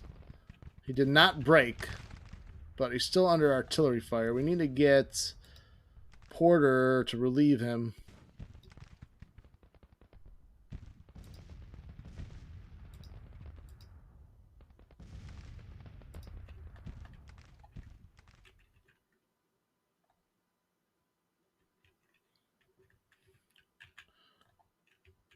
I think, well, we're still doing all right. We've inflicted 7,500 to our 3,400.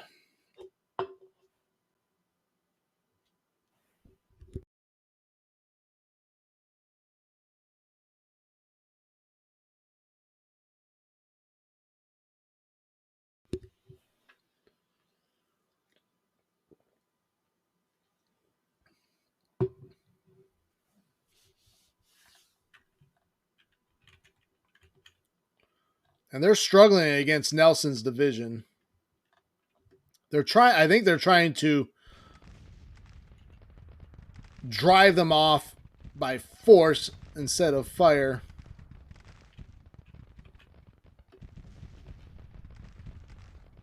Who has mixed muskets? Porter. Paul can grab some guns here and turn them on the enemy.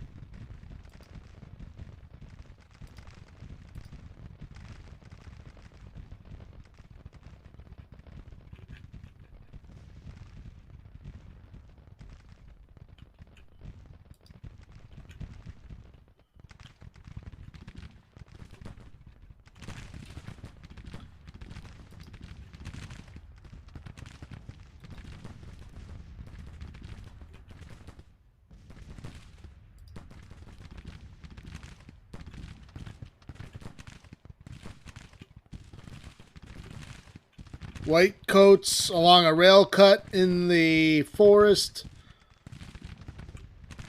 They have good cover, just firing away. Barnes is starting to break, though. Oh, that's not good.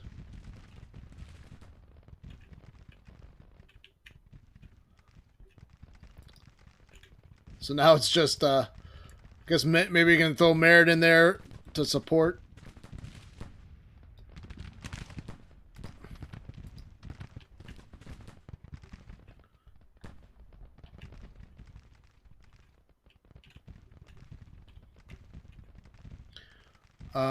I think we will attack with Williams' division too. Who else got wounded? Oh, Paul is wounded.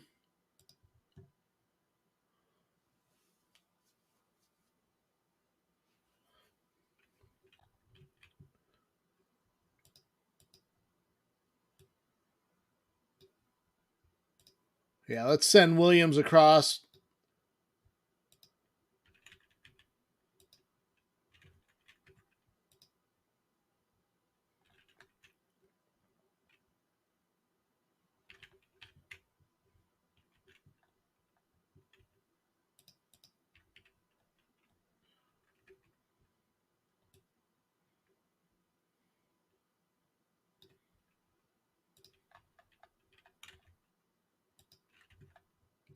Let's send some skirmishers out.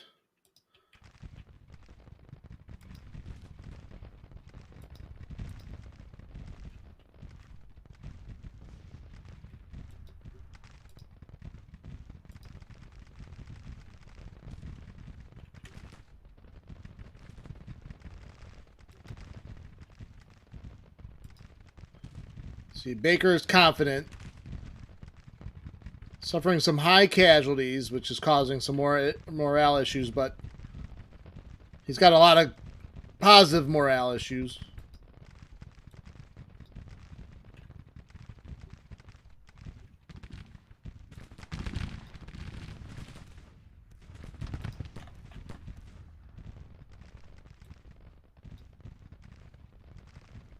Paul is still holding his ground. Ooh, they got a brigade across the river. At least we have some engineers in reserve that can maybe deal with that.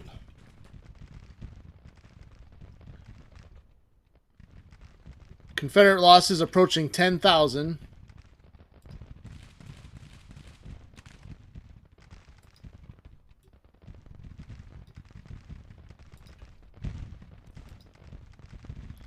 A lion is across the river. Paul finally broke, but he did a good job.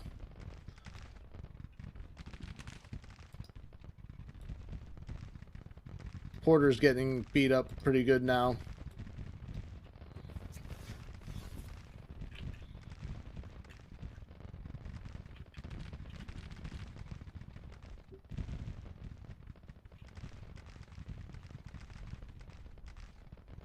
Yeah, Porter broke. At least Sedgwick's there. Buchanan, they're not firing on his flank. He's going toe-to-toe with Posey's brigade.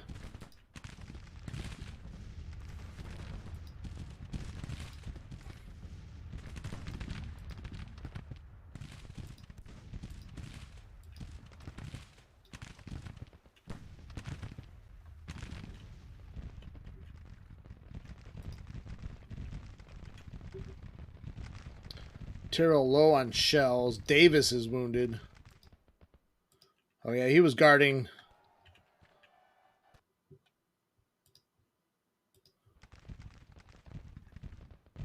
$11,000 casualties. We've suffered 5,400, so we have taken a beating ourselves, but we could inflict a major victory. Rosecrans is kind of in the heat of the battle. Let's pull him back a little bit.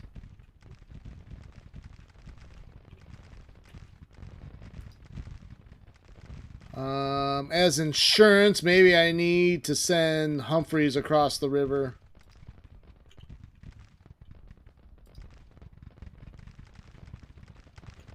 Baker has just held the whole line on the far right.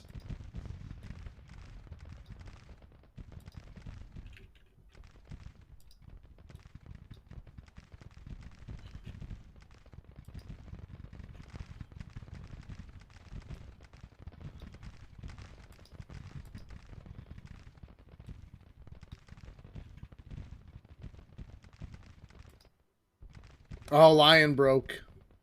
Yeah, definitely need to get Humphreys over there. Need some more reinforcements.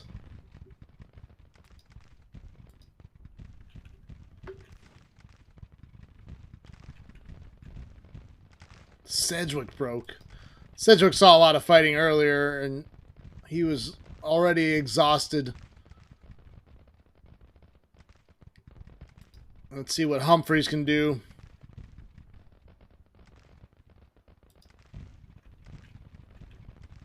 Yeah, good old Baker.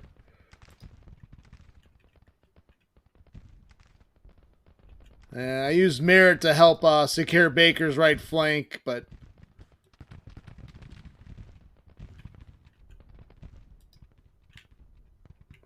yeah, they've been trying to... I haven't been paying a lot of attention to the left flank here. They've been trying to drive off the defenders, but they've been there all for 2 days now defending that line. I could probably even send Mansfield over to the right.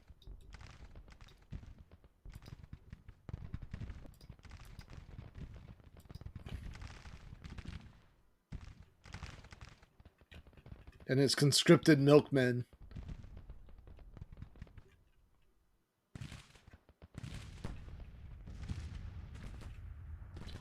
Looks like the rebels are about to call off the attack. Getting really close now.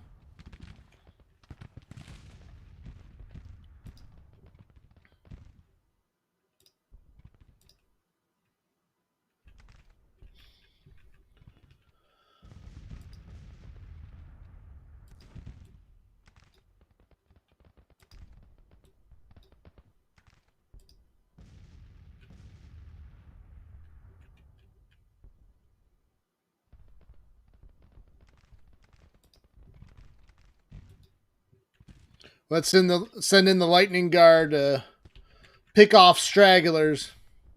Stragglers. I think I said that funny. Stragglers.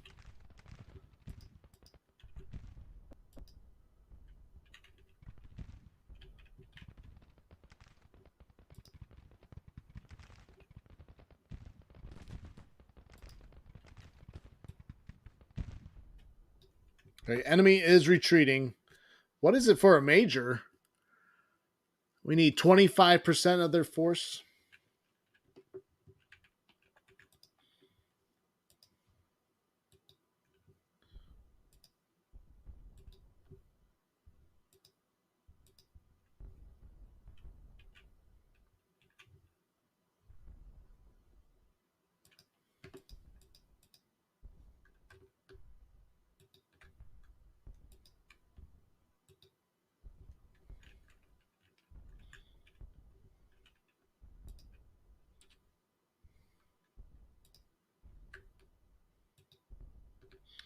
Probably run down some guns.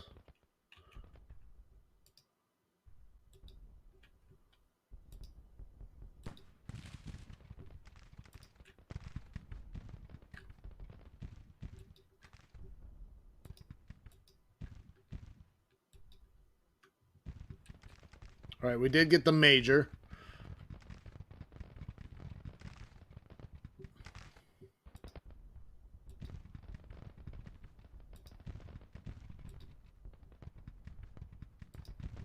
Who else is wounded? Hayes is wounded.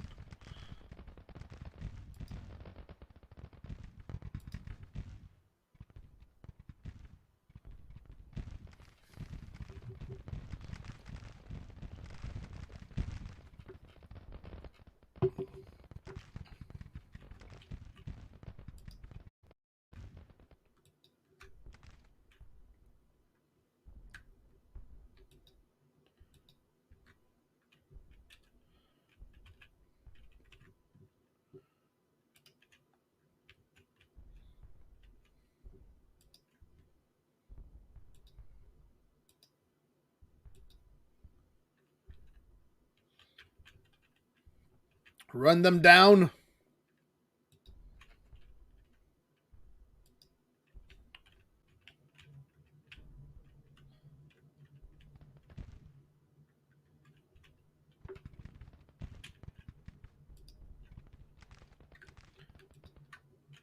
So largest battle so far in the war.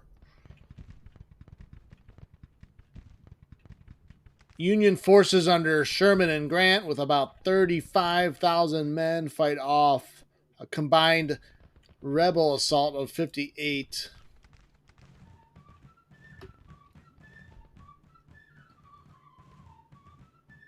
Inflicting 15,000 casualties on the rebel force. Union forces do lose about 6,100.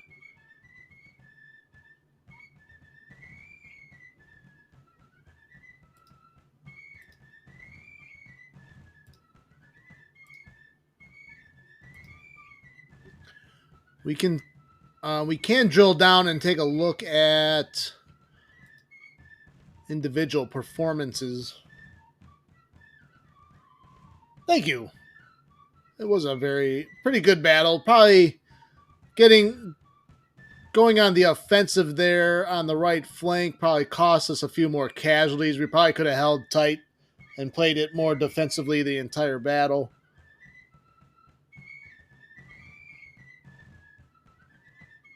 Yeah, very Shiloh-like. What's up, Joe? How's it going, Joe?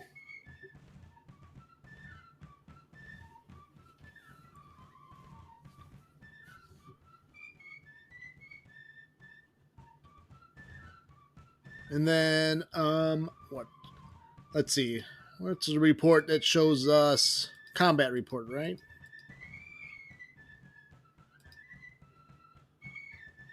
Yes. Combat report.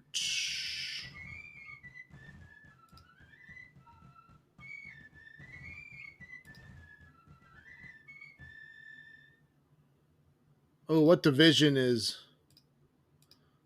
All right, the White Coats. 1,700 casualties inflicted by the White Coats.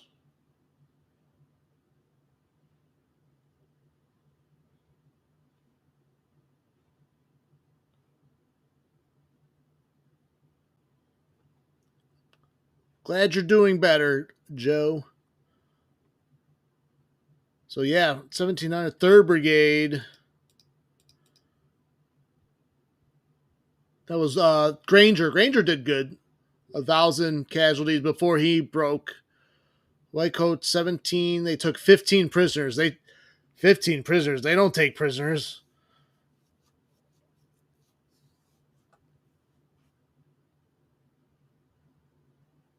Legends. Number of engagements.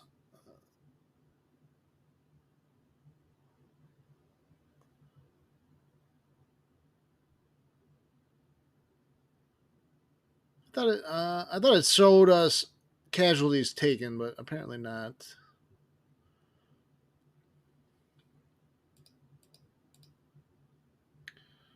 First division. Okay, first division. Yeah, first division caused the most casualties. It looks like, at least in the Army of Tennessee, 3,500 casualties inflicted.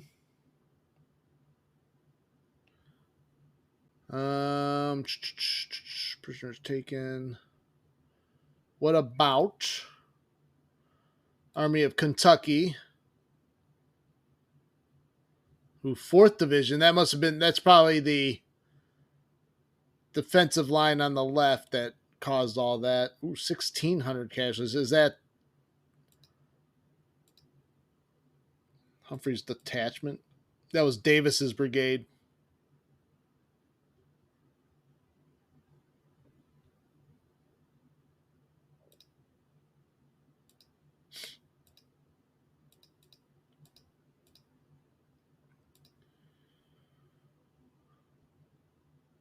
The Army of Kentucky inflicted 7,100, but they were there for 2 days of the battle.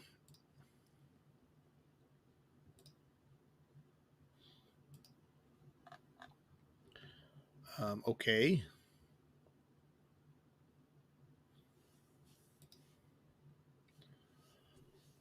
All right, very nicely done. Very good victory. The rebel offensive is stopped dead in its track.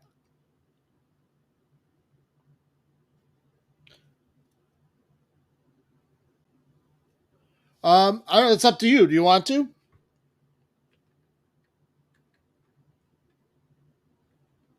I'm down. I'm down for whatever. We can do Hearts of Iron Friday if you'd like.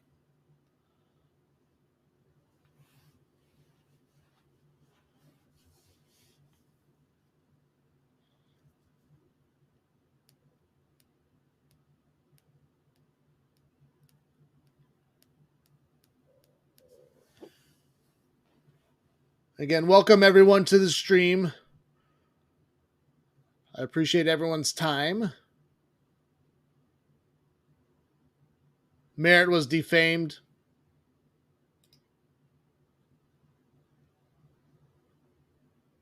See, he helped out Baker. He kept Baker. That sucks.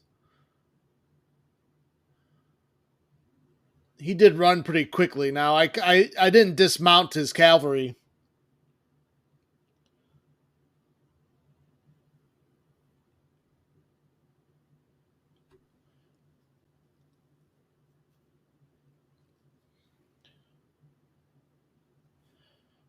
We have captured 6,600 rifles and 23 guns. That's a lot.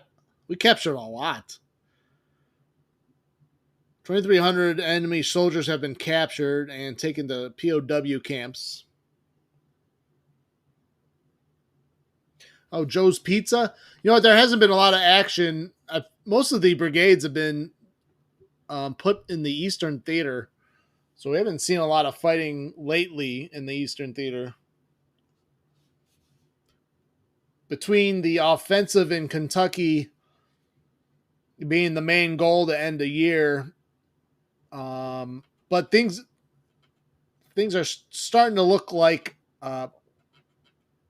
they will get pretty heated in Virginia here soon.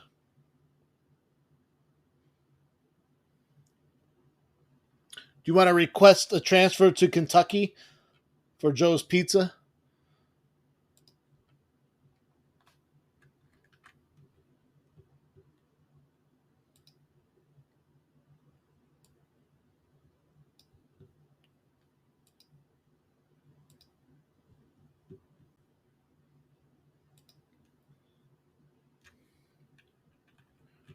All right, the strategic situation now. National morale for the Confederacy 51.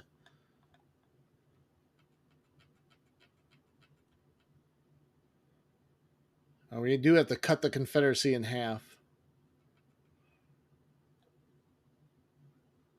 Capture 10 forts, no.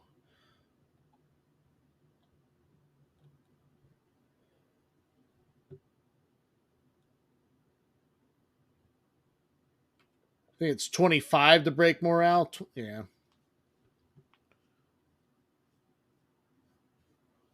But I hate to transfer you, and then all of a sudden, uh, all kinds of bad hell breaks loose in Virginia.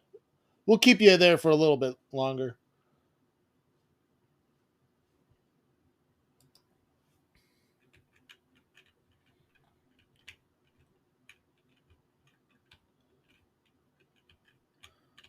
Well, Virginia's a red herring. If it's occupying all their forces here, if I keep recruiting men and then we keep driving into Tennessee. Smith's Raiders? Ooh. Does the AI recruit Raiders now?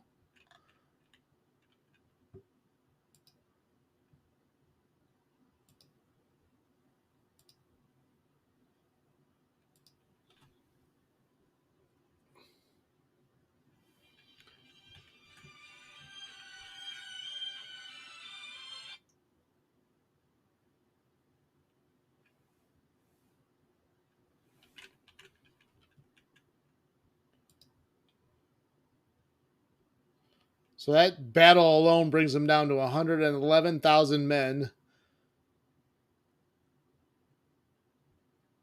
We've inflicted more casualties than they have recruited right now.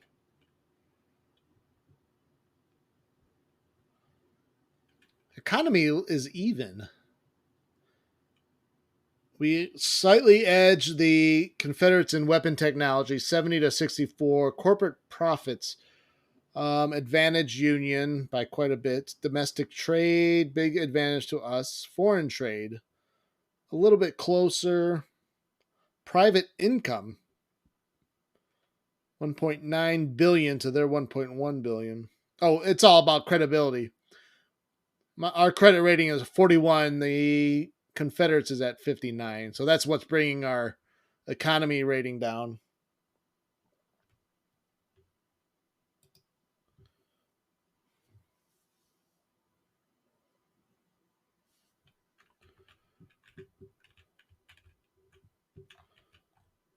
They have a strong force in southeast Kentucky too.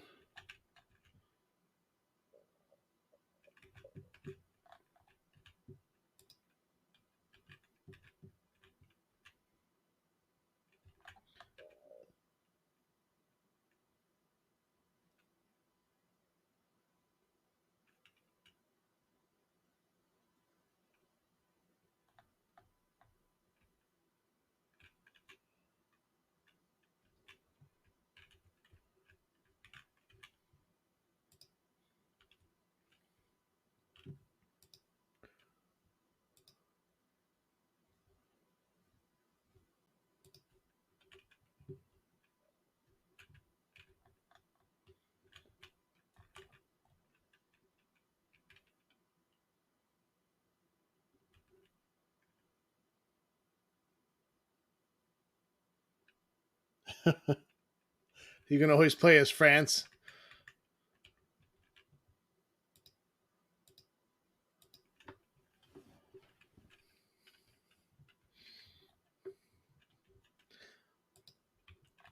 Multiplayer is it's challenging when you're playing and not pausing.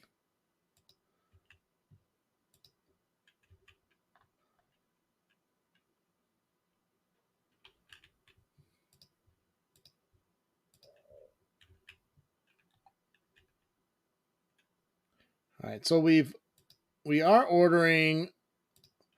We've ordered Hooker to sail to Norfolk with his 9,000 men, and hopefully, with the assistance of the Navy, we can take Norfolk.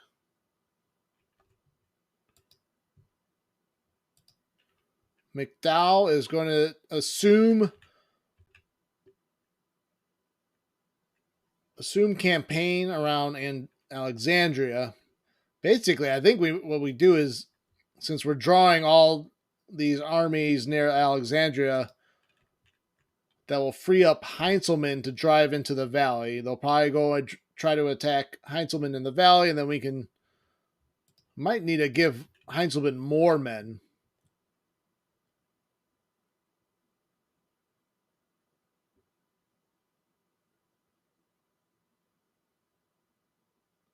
It's a total cancer and it sucks.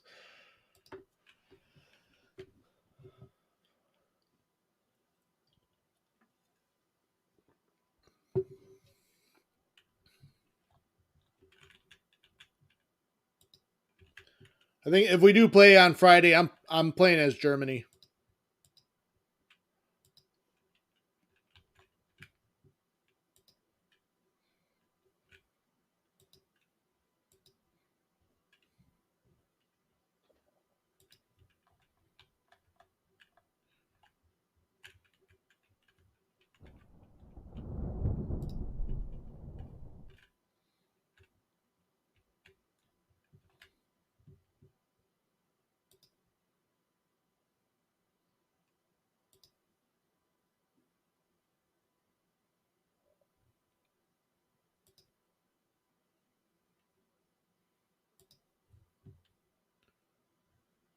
Battle of Hampton Roads.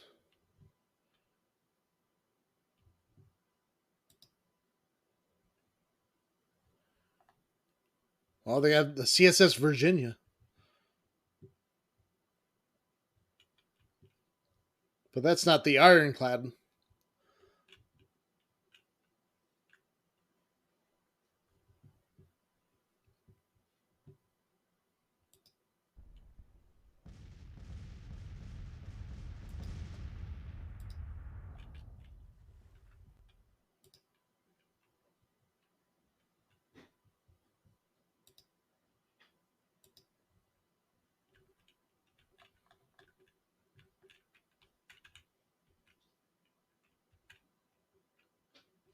That might work. I think that's a smart way to go. That way we can work together. Just don't declare on the Soviets in 37.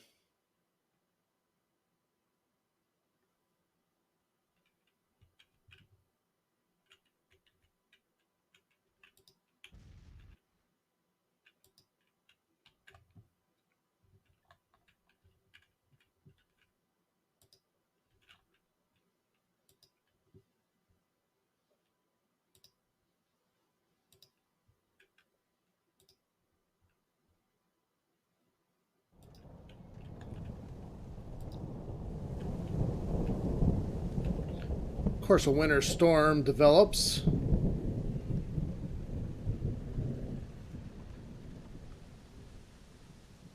Although it looks like it's clear in Virginia. I'm just kidding, Joe.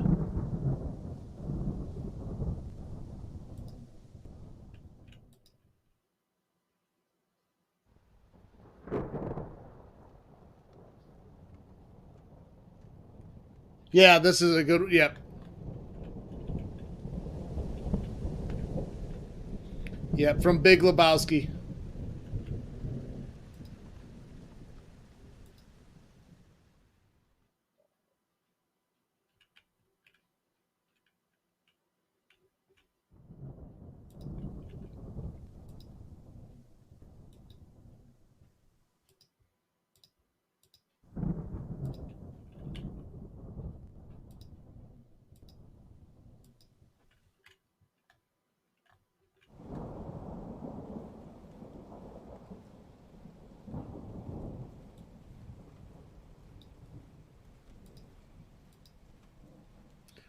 Need to garrison this fort a little bit better at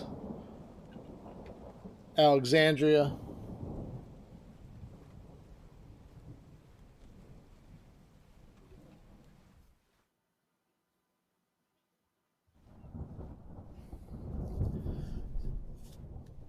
I think Italy can be easy. Your depends on your experience. They can also be very challenging. They have present some certain challenges too, but I mean, if you focus on the British in Africa and the Mediterranean, you could do well.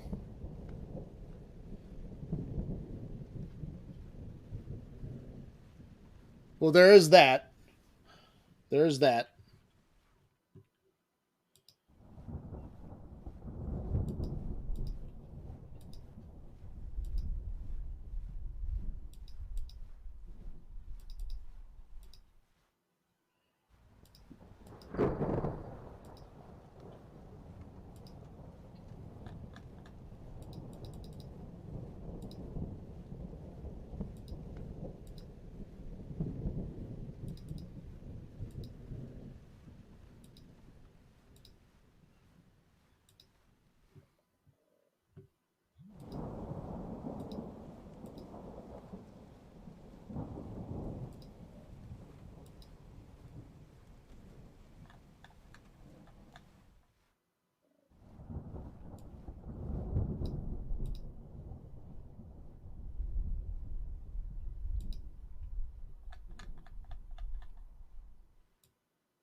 Well, I can't even. The storm volume kind of drives me nuts.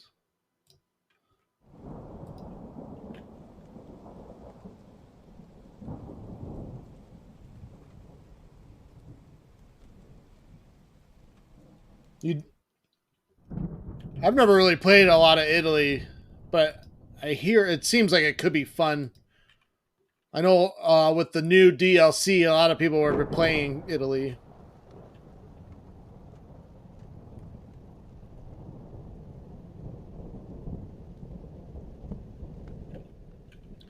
Yeah, everyone's free to join. Join the Discord. Sign up if you want to play. If we want to do a Hearts of Iron multiplayer game, we can do more than just Joe and myself. I'm down for and I'm always down for EU4 multiplayer if we want to do that. I'm more I play more EU4 than Hearts of Iron.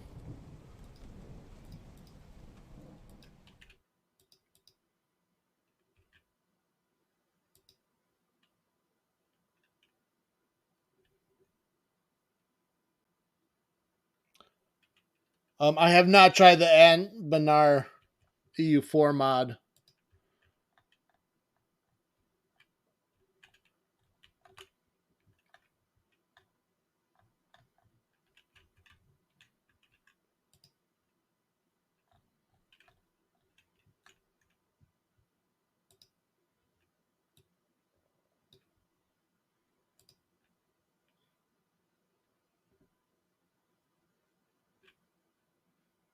Yeah, I've seen a lot of guys playing it. Is Anbanar like is that Lord of the Rings lore, or is that just a completely made up fantasy world?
All right, sorry about that. Had to check a message on the phone. Jacob, are you requesting a another squadron?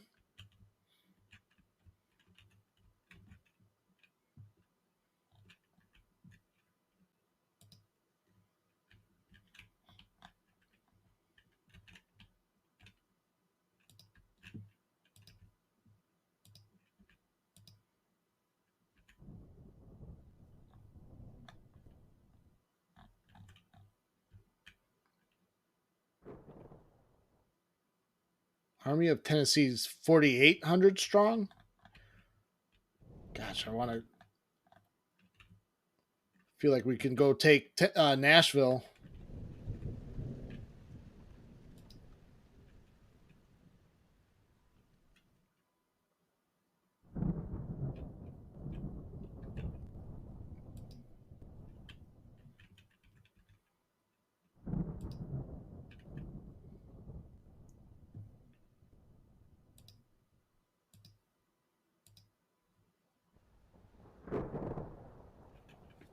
Order units to perform scouting to improve intelligence gathering on the enemy and the readiness of the unit. Cavalry is deployed to perform scouting and patrolling.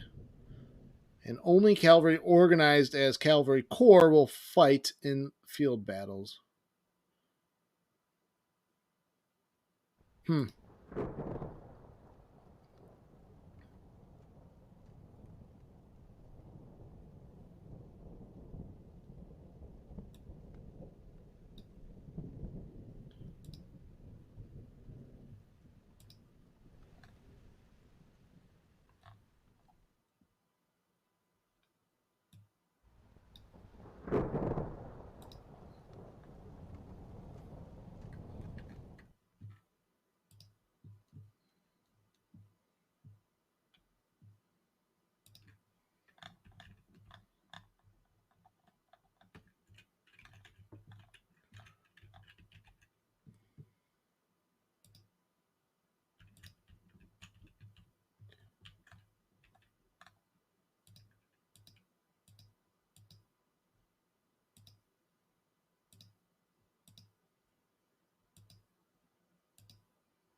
Let's see, Army of the Northwest in Kentucky, 10,000 men. There's another army here. Okay. So we match them. Am I building? Do I have a depot here? Yes, I do. London Depot. Okay.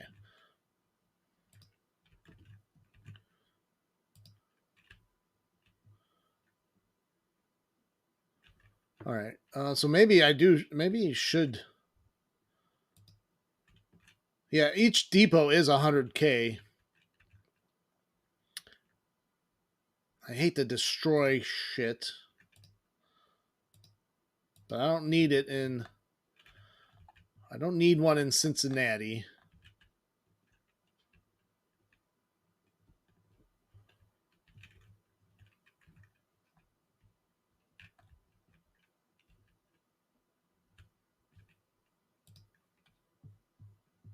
Let's see, expenses 179 million in depots.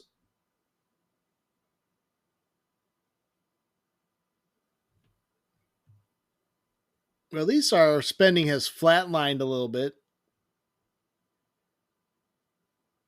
Upkeep costs. I mean, I guess in the grand scheme of things, 100K is not that much compared to our budget. So I destroyed it for the save on the upkeep cost.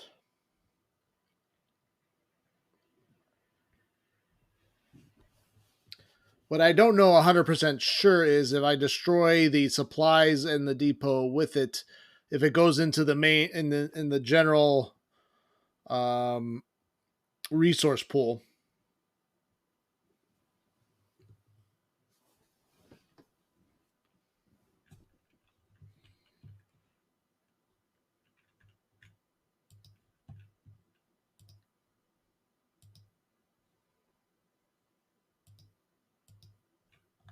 And then our next goal here in our projects is to have enough money to do the organization reform project, which we'll be able to create the core system. We need 3.5 million in military funded. Currently 939,000.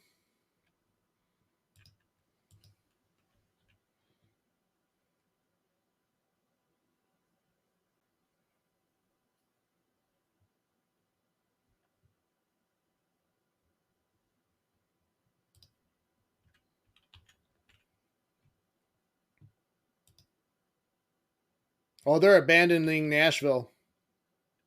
Nice.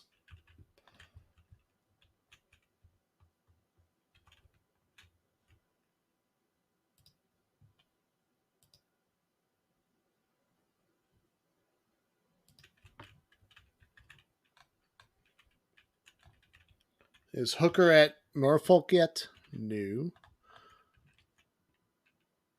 All right, looks like they are on transports and headed there.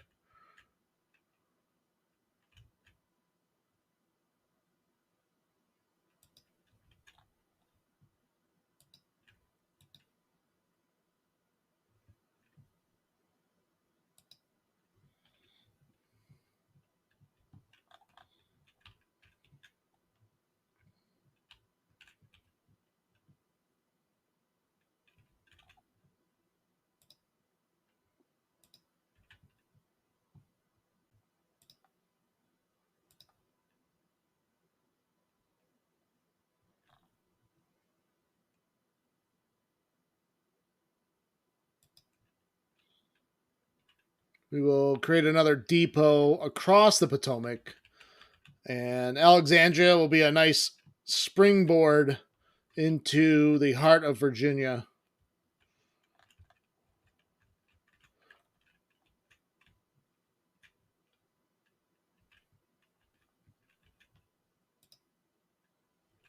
I'm going to create another engineer corps to help Hooker at Norfolk. So we'll do it in Connecticut.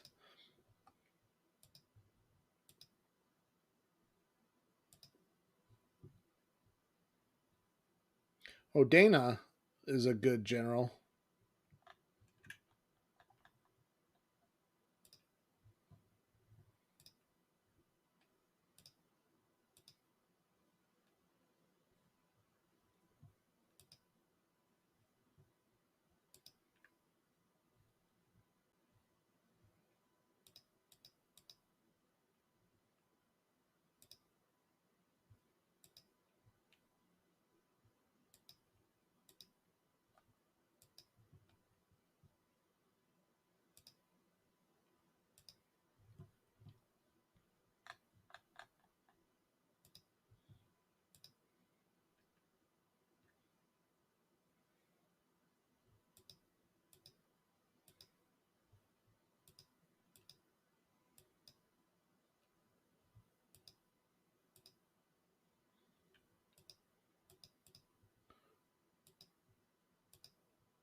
All right, so we have a new engineer.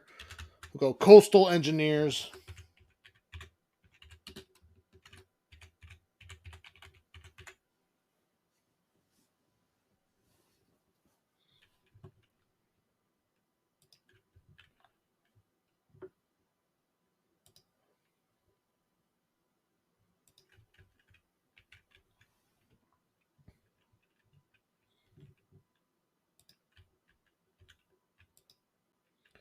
Glorious victory at Hampton Roads. James River Squadron in retreat.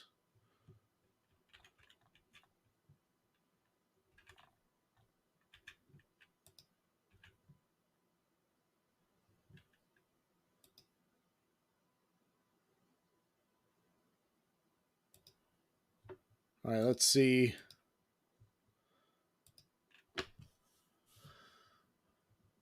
Fort Norfolk. So we're laying siege to them.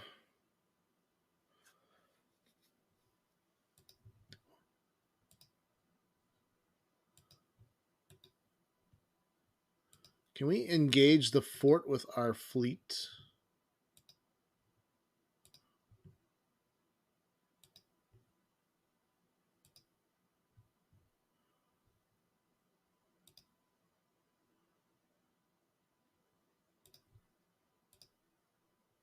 Hmm.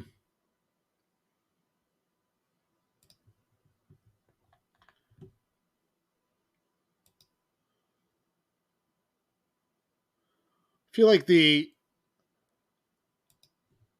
Navy should be able to provide us with a ton of support.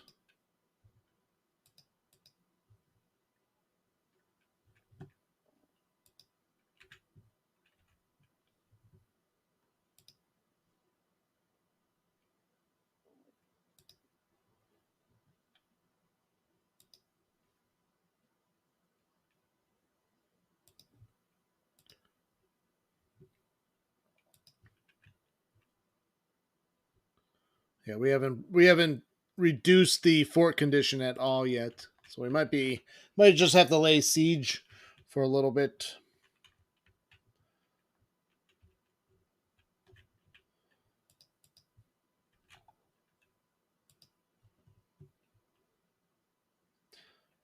Uh, Might not have been the best idea to have Hooker in there. Should have used the general with a siege ability.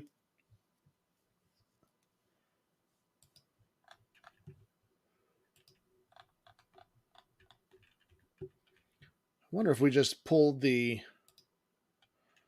Maybe we'll just send Delafield there. He's an engineer, and he has siege train perk. So why don't we add him to that assault on Norfolk.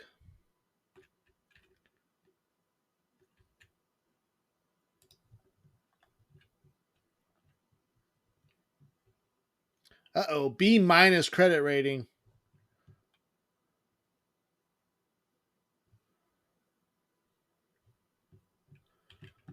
We probably should reduce funding, huh?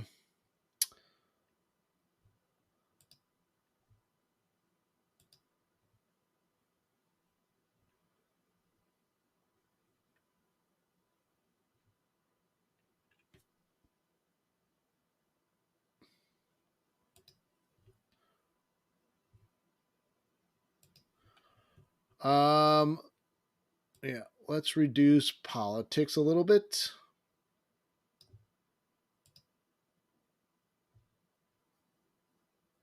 We still have room for another policy.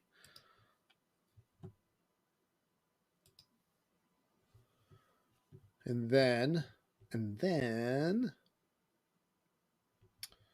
finance. I need to be in the finances tab. We might be able to reduce economy spending. I want to keep military as high as possible. Let's see what that does for our credit rating.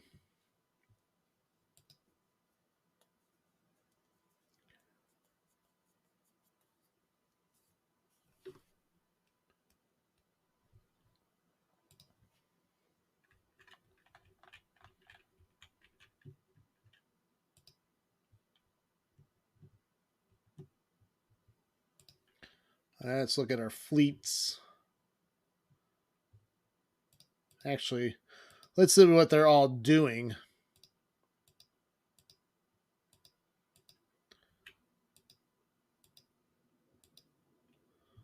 All right, we are blockading Fort Sumter or Charleston. What about? We should be also blockading.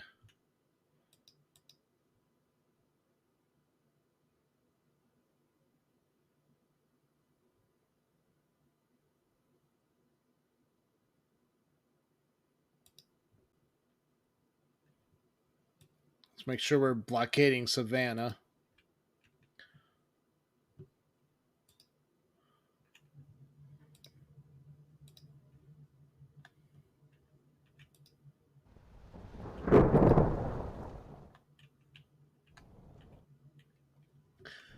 One other thing we could do is we could send troops to Pensacola to try to take Mobile.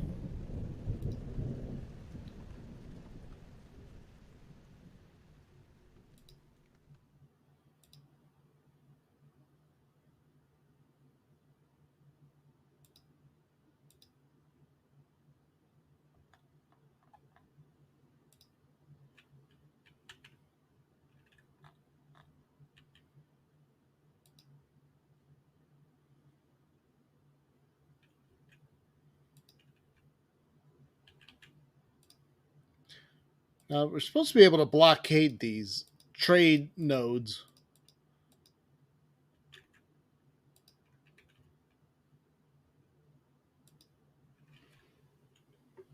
And it doesn't feel like we are. I would like more indication of that.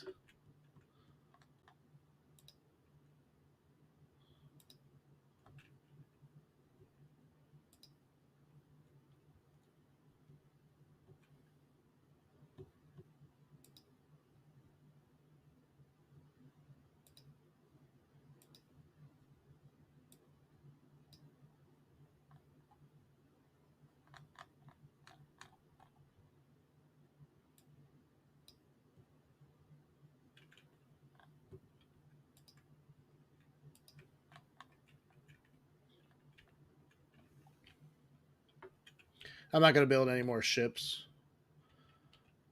Don't have enough money right now. March 1st, 1862.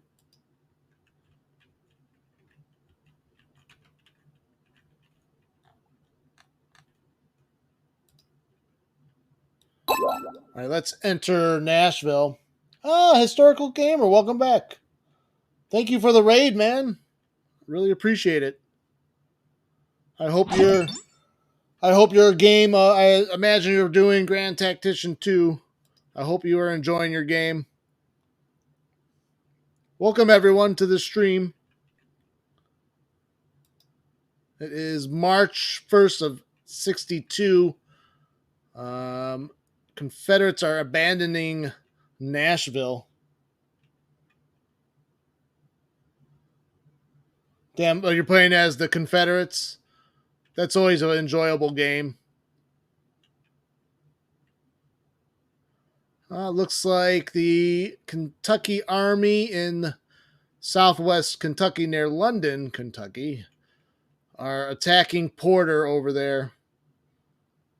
All right, why don't we fight this battle out?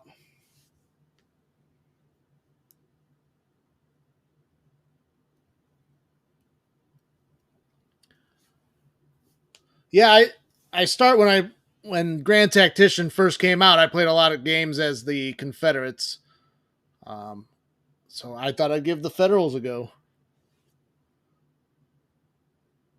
Yeah, I imagine the Confederates is usually a little bit more of a challenge.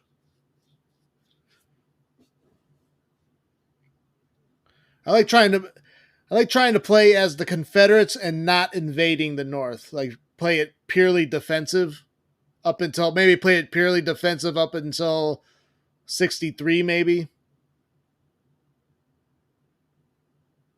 Yeah, Dragos.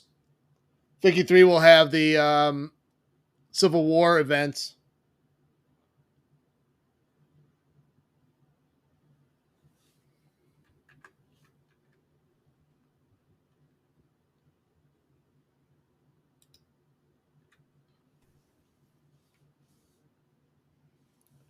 Yeah, more economic, more strategic in nature. I will be streaming that Tuesday when I'll be trying to stream all day. We'll need to take a break in the middle of the day, so no 24-hour stream from me, unfortunately, but I'll probably be streaming most of that day, break in the afternoon, and then stream 10:30 Eastern Standard Time again at the latest.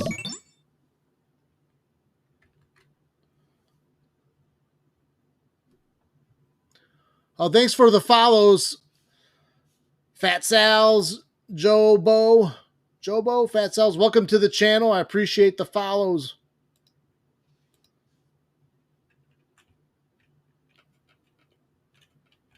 Thank you. Enemy army is green. Now, the Confederates in this game have already gone conscription in early 1862, so they're starting to match our numbers, but enemy is green. Morale is reported to be broken. Definitely not the same quality of troops in conscription.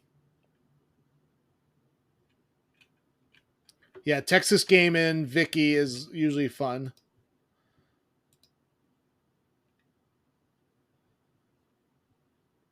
Let's see. This Confederate army has a little bit of training at a 22. Our training is at a 35, though. Not great, but better. We only have 8 guns? Ugh. According the Confederates are supposedly have 0 guns. Oh, wait. Never mind. 40 guns. Am I reading my strength numbers wrong? Oh, that's not good. We're heavily outgunned. So I'll have to fix that. Hopefully that doesn't lead to our demise in this one.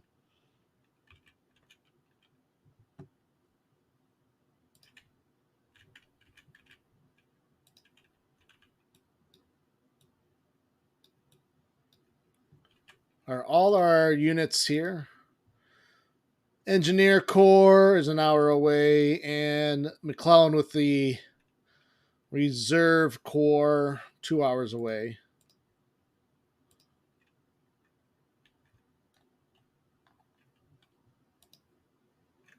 Guess we'll just dig in.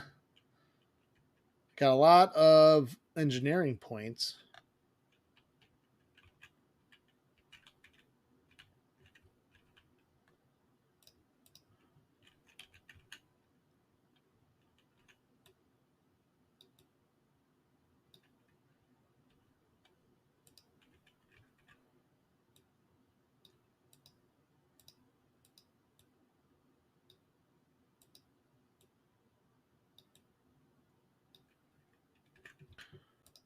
All right, Kearney's division. Where are the Confederates probably going to enter? Through Parksville again? Don't worry, Jacob. I don't think they're going to dig in the corner of the map again. Although we show a minor defeat, even though we have the objectives.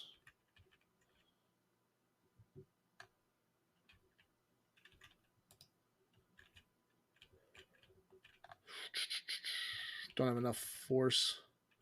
They'll probably come.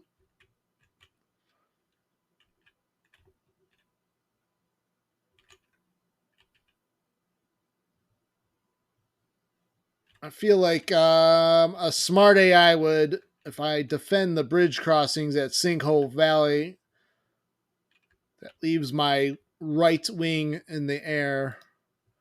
Let's throw the cavalry over there. I guess we can always shift our left to our right if that is the case.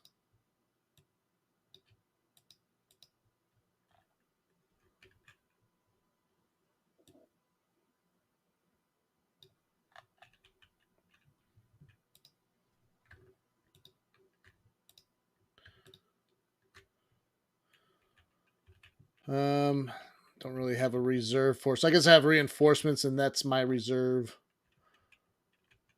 Let's dig in.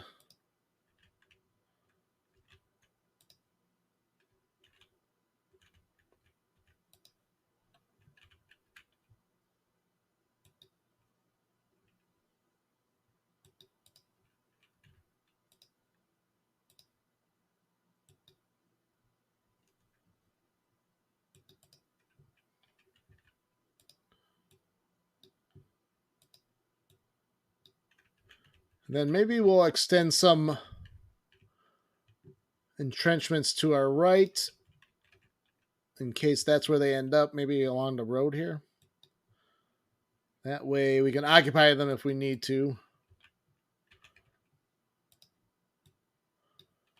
A little readout there, a little readout here. Happy little readout.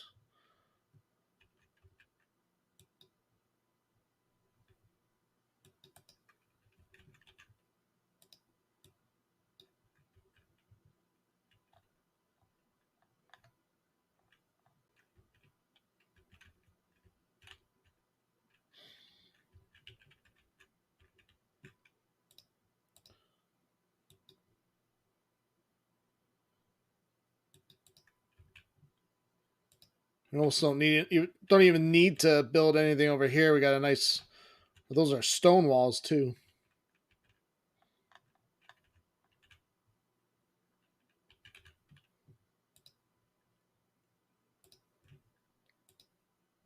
Oh, we got some perks. Perk it up.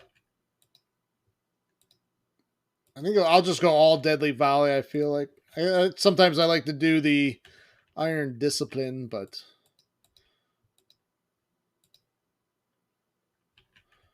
all right, let's get this started. I have eight engineering points to spend. I guess I don't have to spend them all. We can build entrenchments if we need to. We can build more if we need to. It is raining. Thunderstorm. Not just rain, a thunderstorm.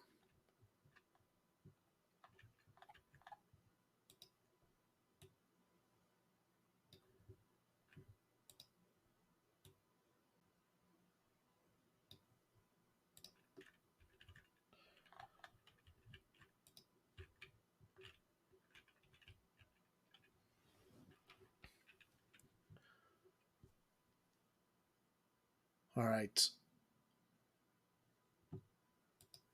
Do they have their full force here?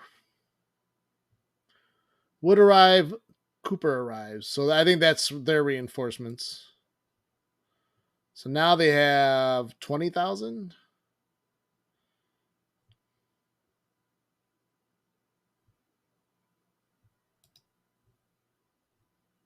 Yeah, they're gonna have about 20,000 men, maybe.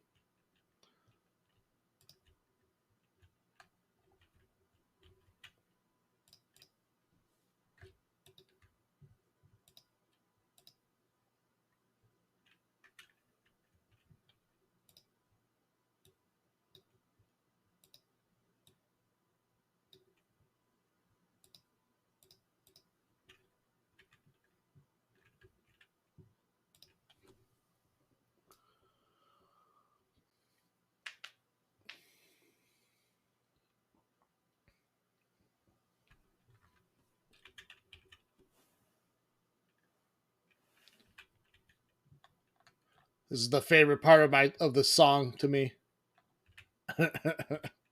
They start making the animal noises. It's such a stupid, silly song, but I love it.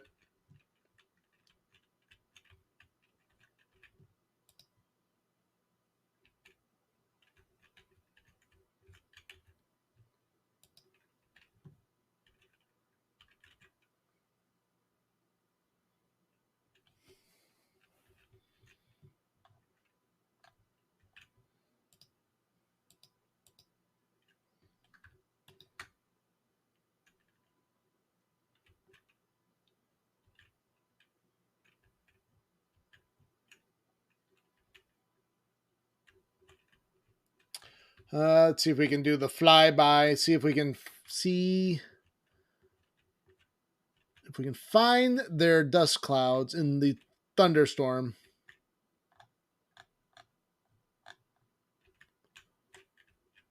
Oh crap! We have reinforcements.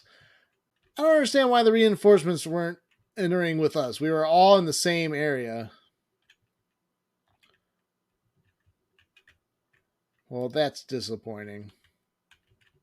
Guess we can come up the road here.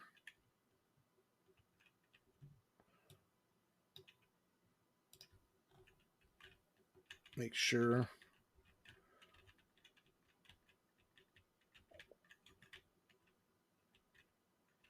I don't see any dust clouds. I don't know if they could have swore even in thunderstorms you'd still be able to see the marching dust cloud.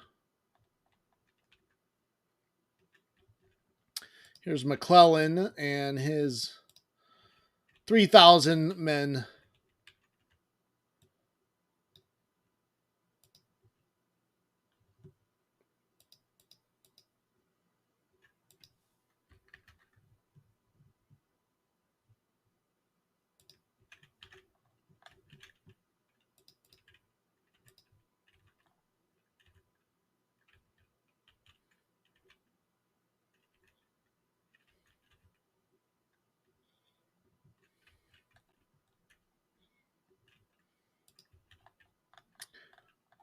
Might be able to position our artillery a little bit better.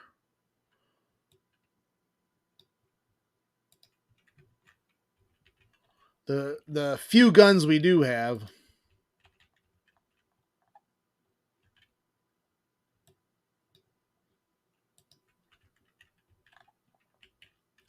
Porter and McClellan are all upset.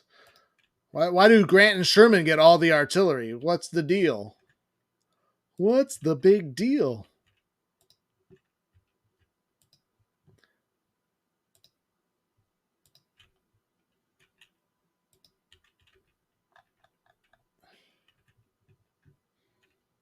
Did see some rebels marching down Mackville Road.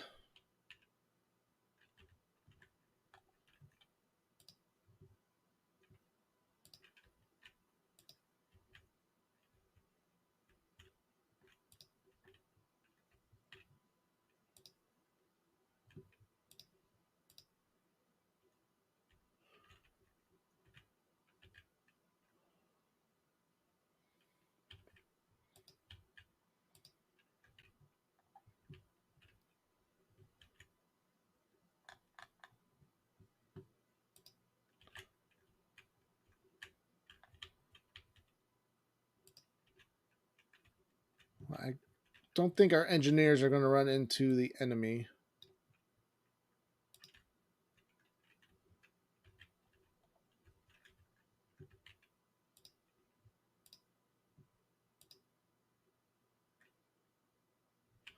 So their initial deployment looks like they're going to try to hit us on the left.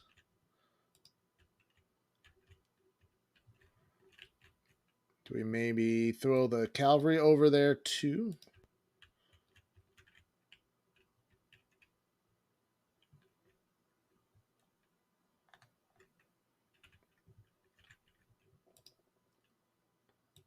See the put the skirmishers along the wall.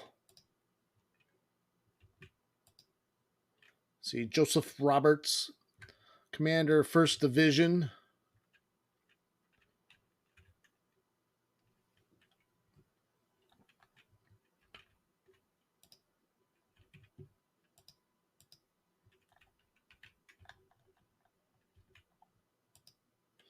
I don't think there's any named brigades here.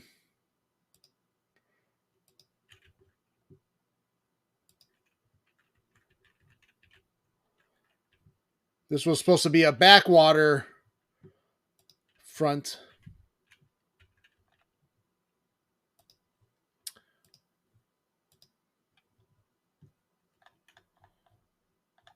Did I turn off sound?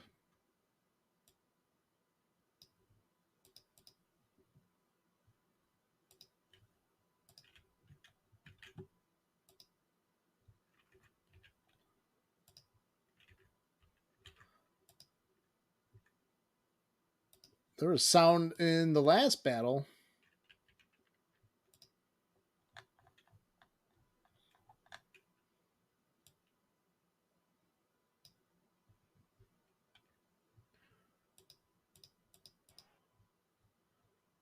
Oh, duh. The check is off. There we go. This is like the Battle of Chantilly, fought in a thunderstorm.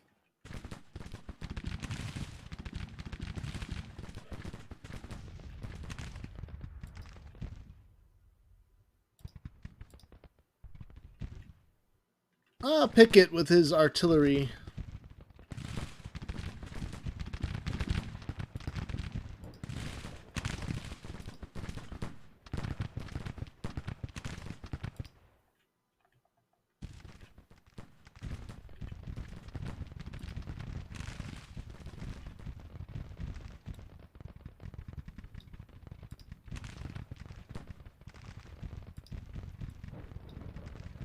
We'll move McClellan over to the left.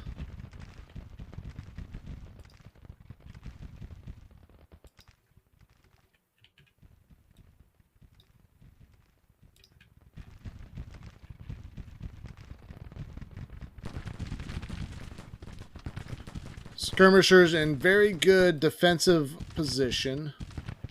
Although I should call them back. They are losing too many men.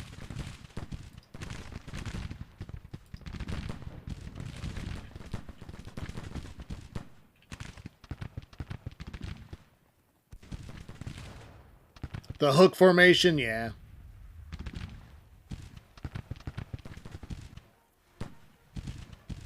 The fish hook.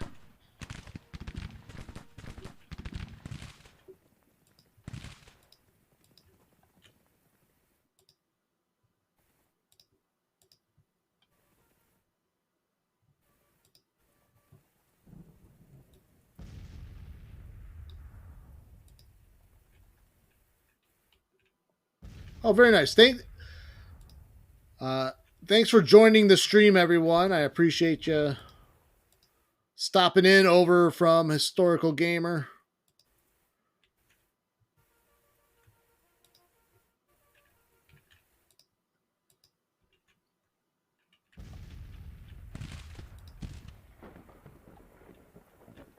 I hope to provide you with at least as much entertainment as the last streamer you came from, so I am honored to have your presence. End of the day, Troops are resupplied.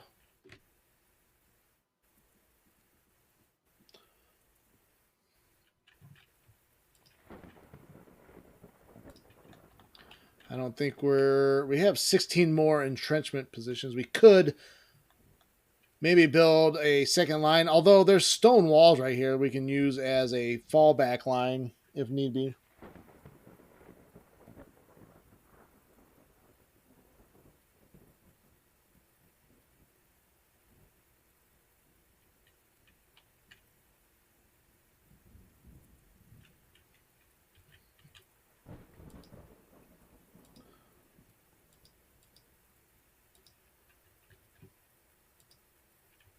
Let's see. Maybe I'll build some entrenchments on the far left.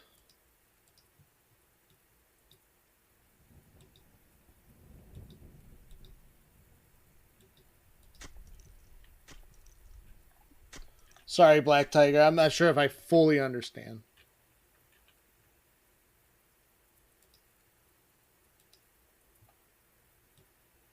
Put Casey's brigade here.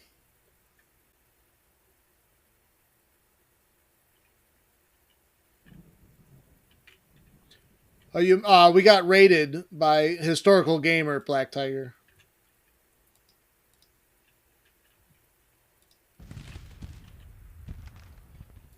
That's what happens when you go get a snack.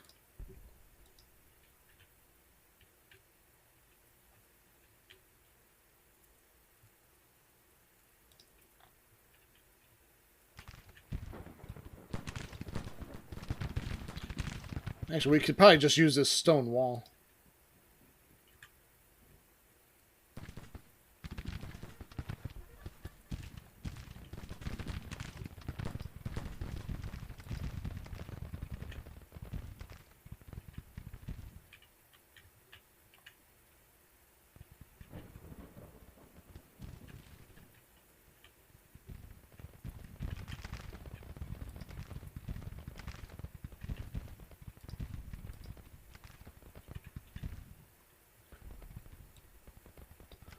Use the cavalry maybe to get some flank fire.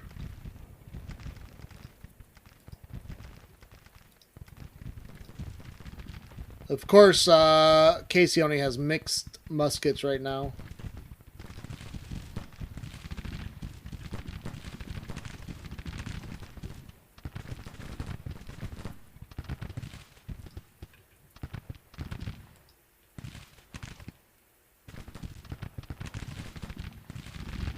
Damn it. It's my fault.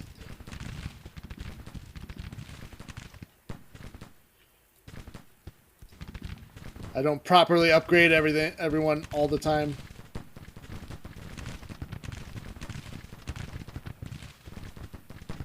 The problem is I'm trying to create a reserve training force, so I don't give them the best equipment, but I end up having to use them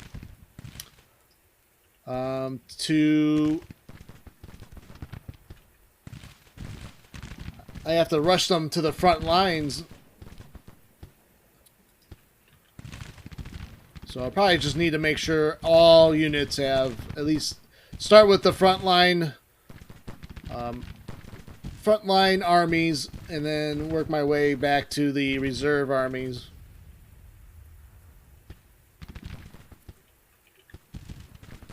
Yes, he did not fill out the proper paperwork to get the right equipment. That is his responsibility. This is why we have a chain of command. I can't be bothered with brigade commanders and their equipment.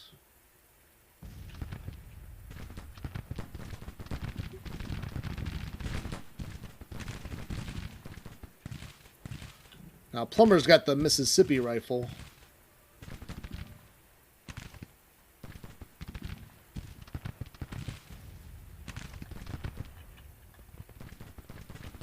Oh, here comes the artillery reserve.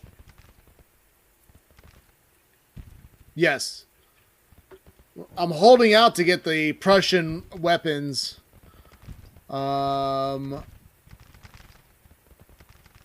through diplomacy, but I've cut back diplomacy spending, so that's going to take a little longer. And I'm holding back on military subsidies that get the army reforms. They're charging plumber. And I think they're paying the price for it.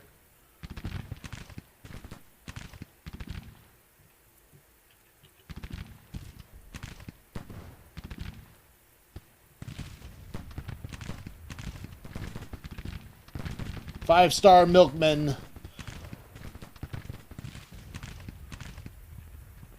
Would you like a little milk? Need a little milk with that honey?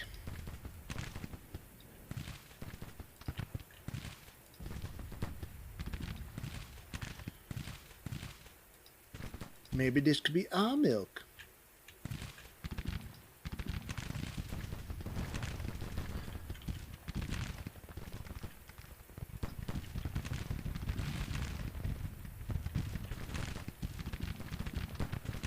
Actually, I'm going to move Casey up to that fence. Provide extra fire supports.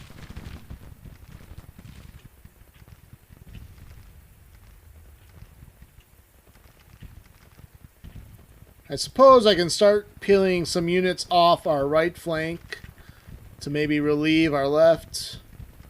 So, vessels will move over from the right to the left. Right. The rain sound gets progressively louder and louder.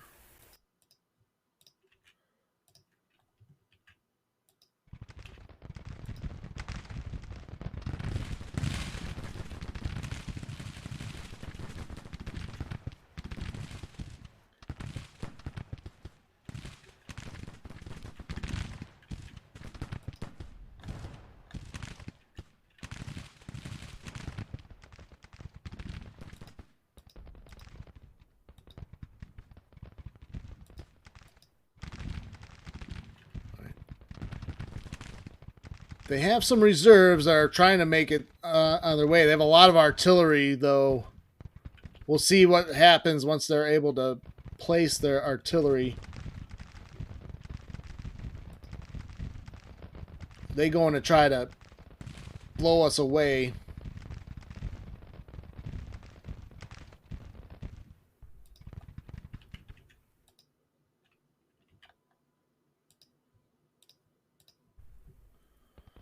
Although we have, we've wounded them with 1,300 casualties to our 303.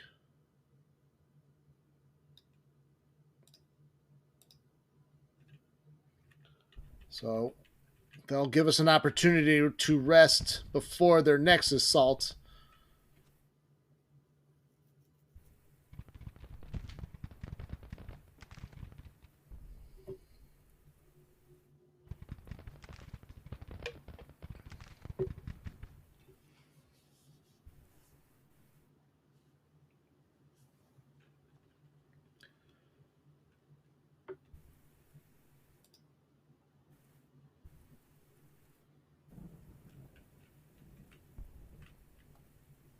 I should probably move these guns over.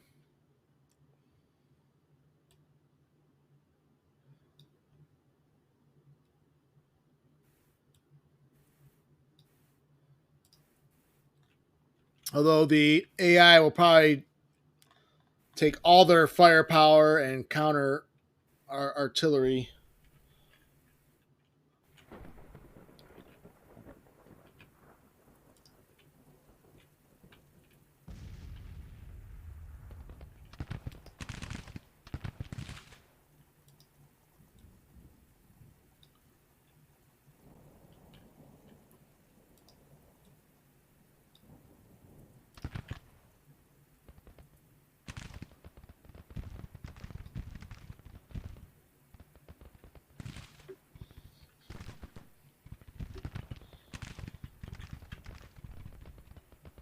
They do have to cross a little bit of open terrain while we sit behind a fortified position.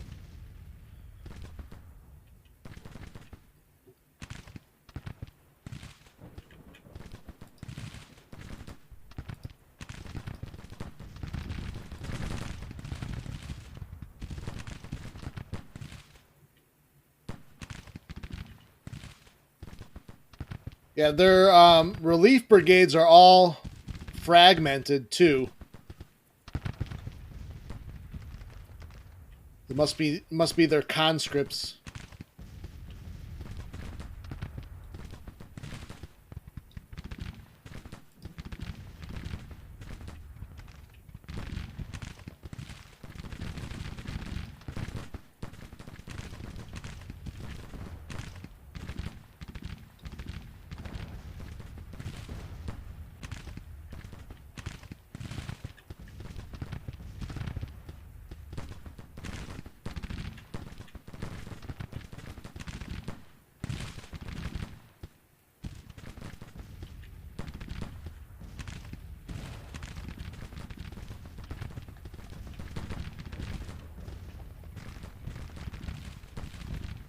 But those are large. Those are like full size brigades too. 3,100.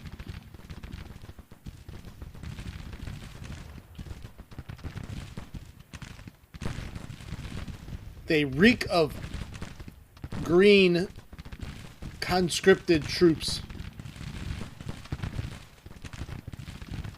We can smell the fear.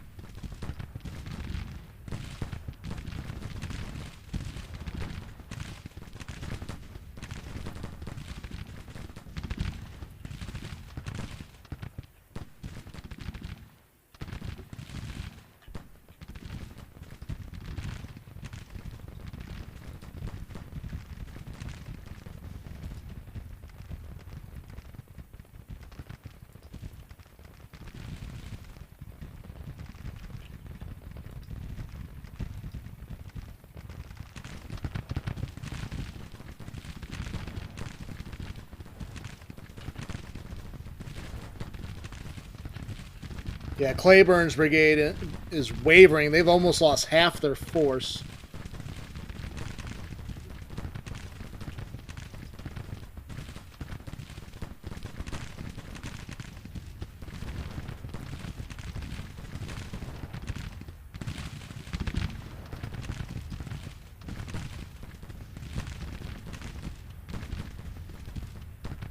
$1,600 Confederates down. Only 8% of their force.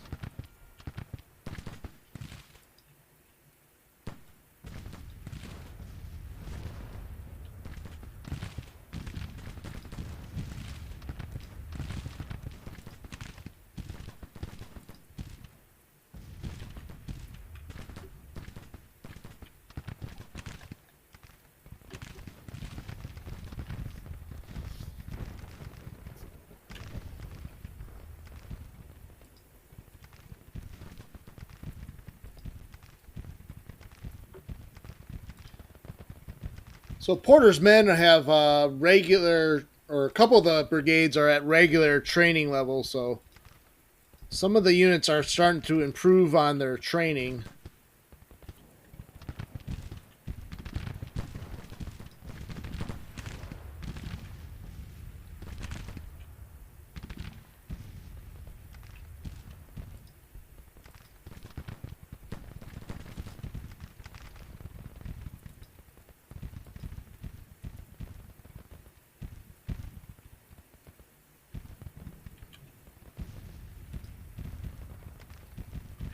We'll go speed 5. Oh, they have a large battery across the river engaging our line.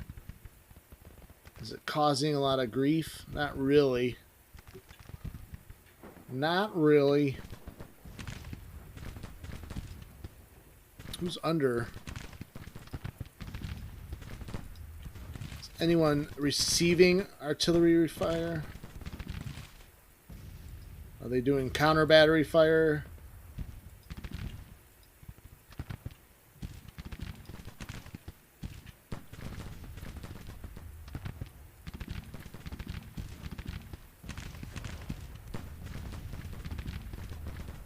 Still 10:30 in the morning as the rebels are trying to get 3 more brigades across, so 9,000 men.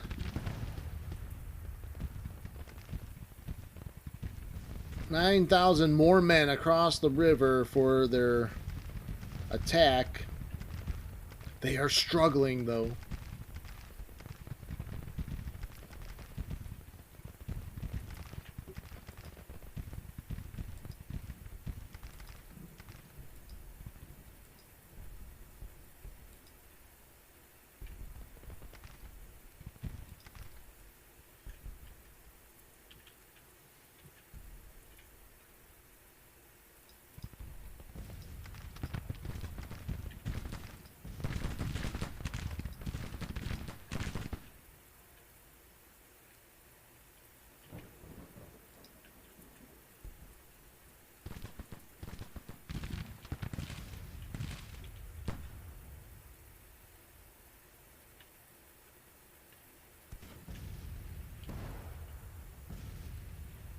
Rebel commander indecisive was going to try to attack our left, and now it looks like he's changing his mind and going to attack the center.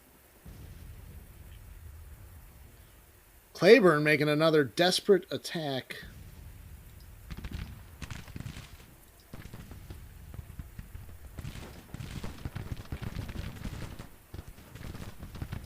Oh, it was nice. Franz Siegel comes over to rally his men.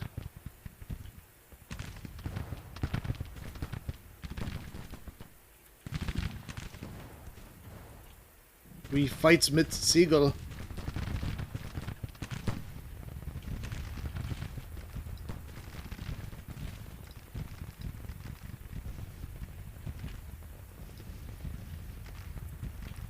Claiborne is pushed back again. I think that was the second time that Claiborne tried to make an attack. Now it looks like the main assault might be coming in our center. Our well-rested and unengaged center.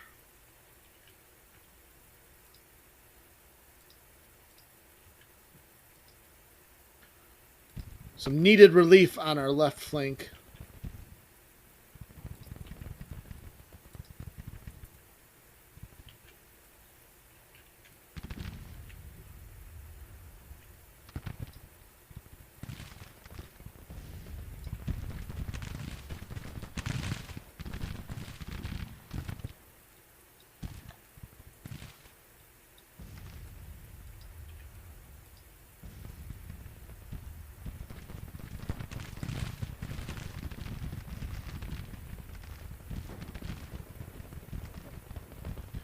So 2,500 casualties as the rebel units just cannot find a breach in our line.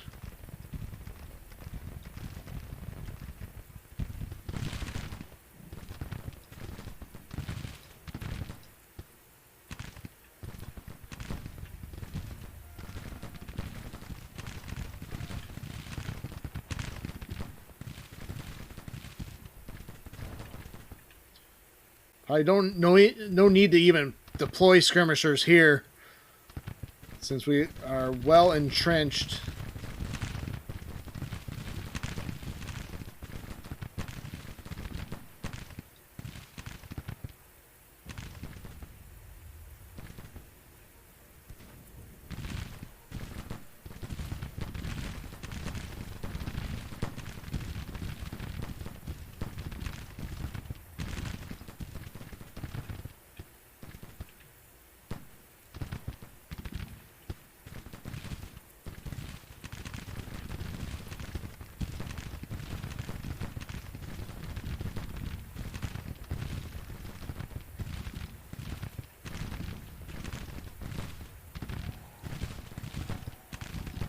They charge.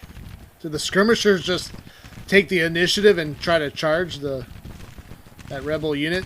And try to charge Ransom's brigade?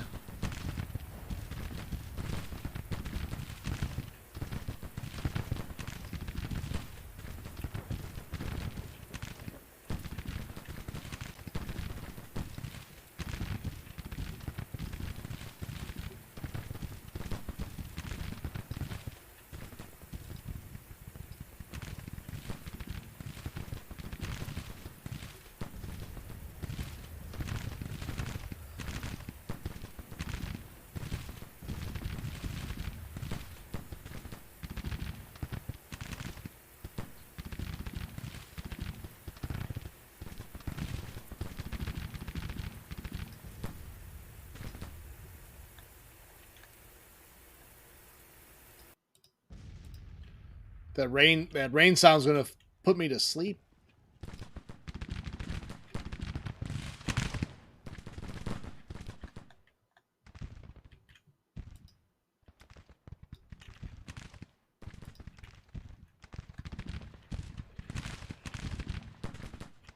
It's not the rain sound gonna put you to sleep. It's the streamer.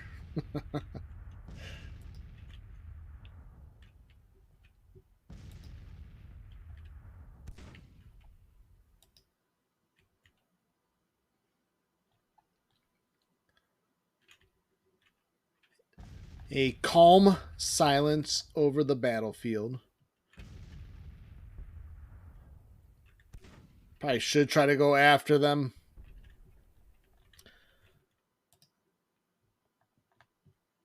Try to score a major victory.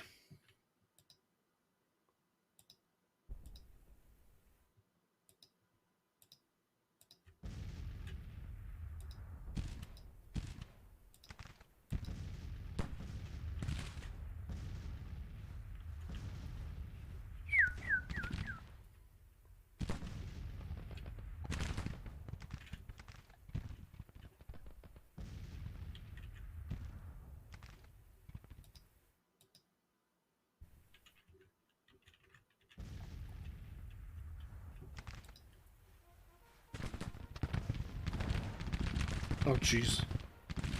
Skirmishers just took it.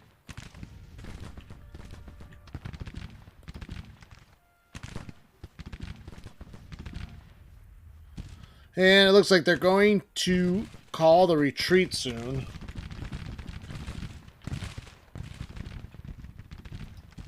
I think we need to get ready. Just go after those guns. Palmer, or Plumber, why aren't you going?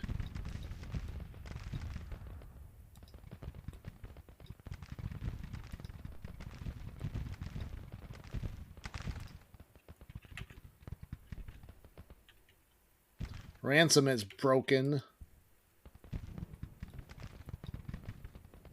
Wait a minute. I didn't... Did I give you the order instead by mistake? Is that what happened?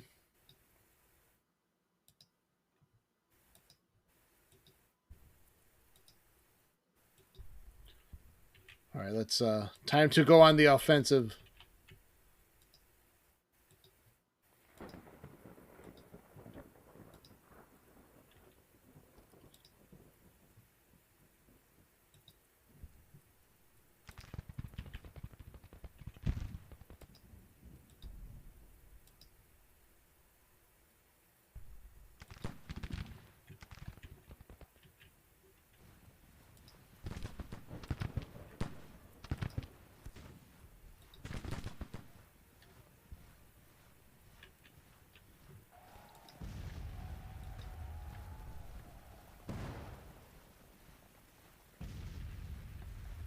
Oh, they're stuck on the river.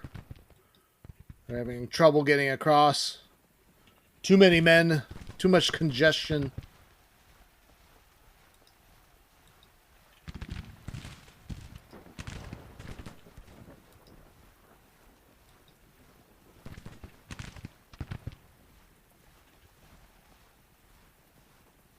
Twenty 20% casualties. We need 26 though.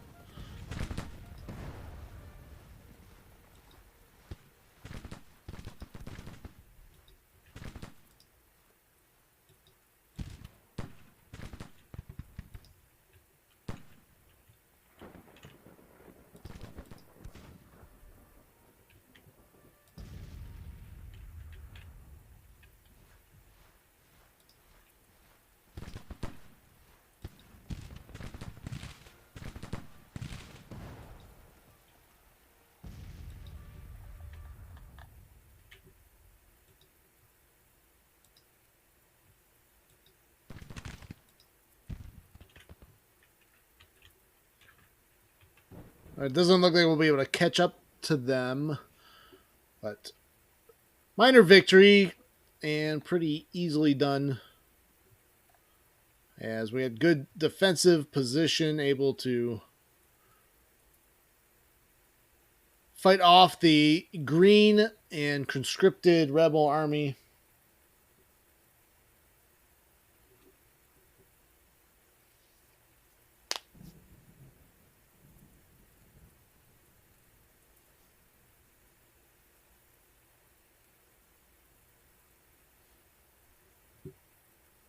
Yeah, we'll just run out the clock.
See, no defamed or famed generals in this one. Maybe in the paper it'll show. Victory at London. Army of the Northwest fleeing in panic. Colonel Lewis loses face. 640 enemy soldiers have been captured or taken to POW camps. We have captured another 1,900 rifles, 18 guns. All right. March 1st, 1862. They're still able to field 157,000 men now. We're up to 174. But we have yet to enact conscription. So the quality, army quality is much higher than theirs. Although their morale is at 78. National morale is 47 for the Confederates.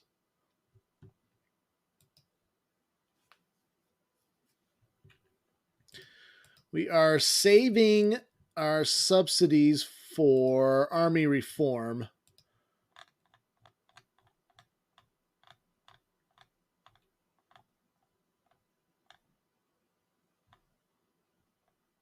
Which is, where is it?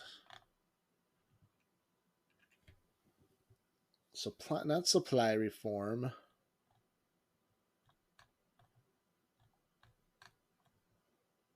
Oh wow, we still have another 2.2 million to fund that.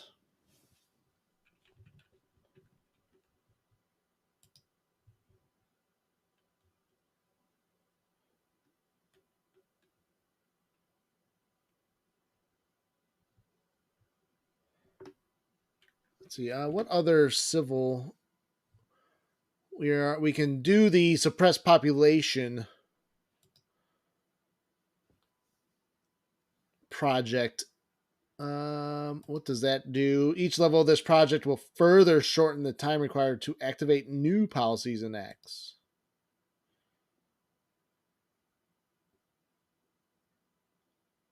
Oh, really? Oh, really? Is there anything else? Counter propaganda, administration reform.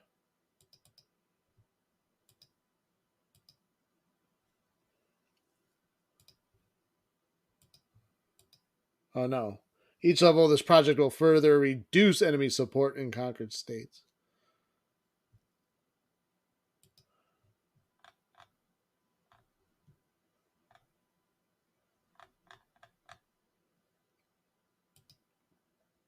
Actually, I think I was holding out for railroad construction.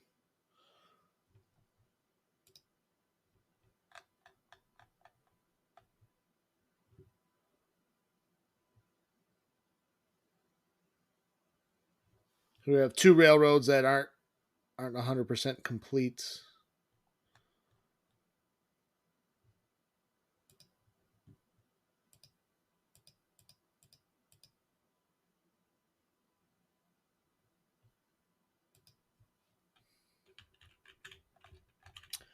Okay.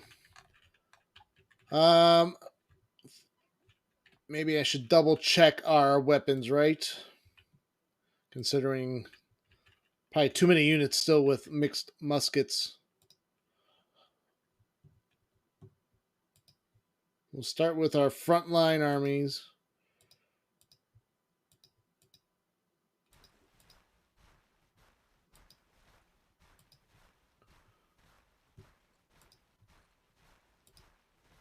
Army of the Potomac.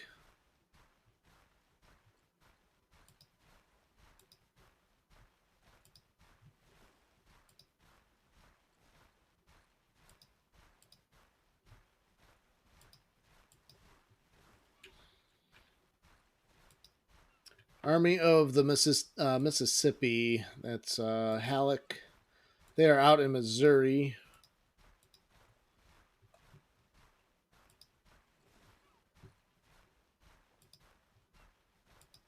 Yeah, looks like Porter needs some upgrades.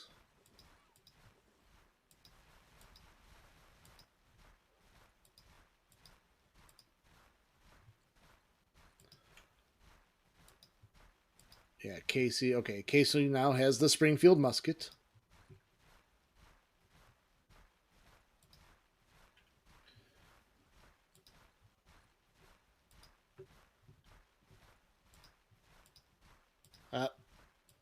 We were not able to upgrade those weapons. So we are out of new muskets for the armies that are in training right now.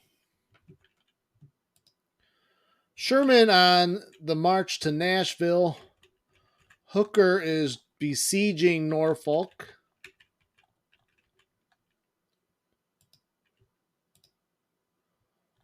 McDowell and 23,000 men at Alexandria. We will transfer some more men to him from Scott.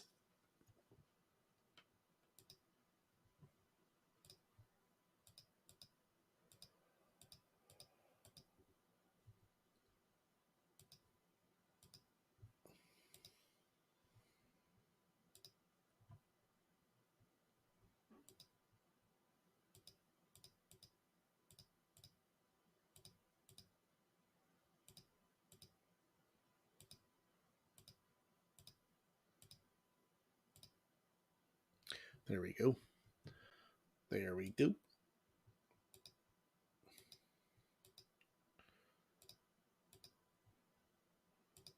Actually, we probably could consolidate.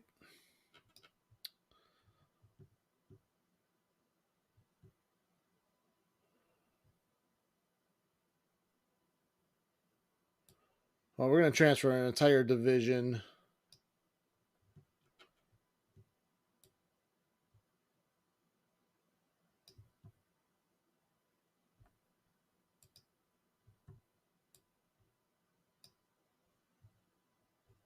So I'll bring McDowell up to 33,000 men.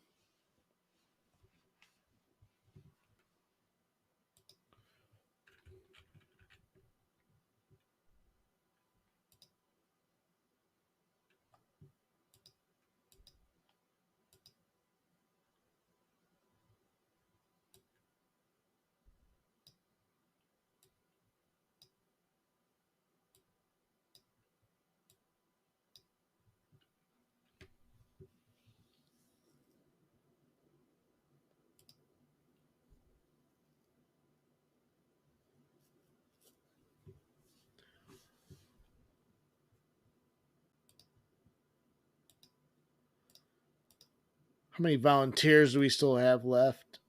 29,000?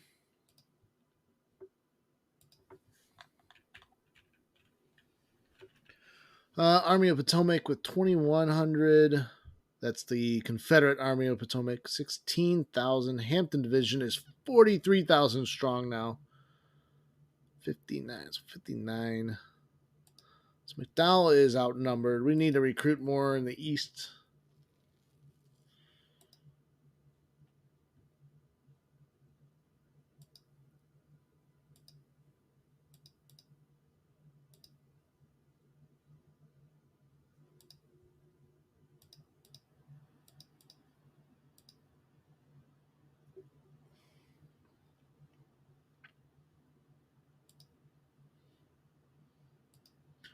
So between Scott and McDowell, that's about 53,000 plus Heinzelman with 18,000 near Harper's Ferry.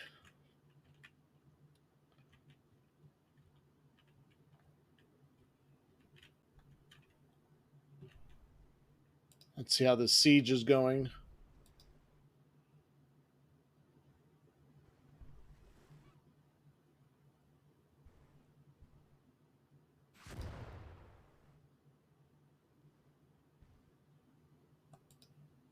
Biloxi Bay Squadron disintegrated. That's the Confederate Navy. Yes, sure is.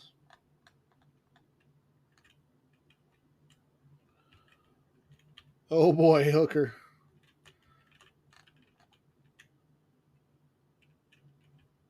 Did the engineers arrive? I ordered engineer unit to. Oh.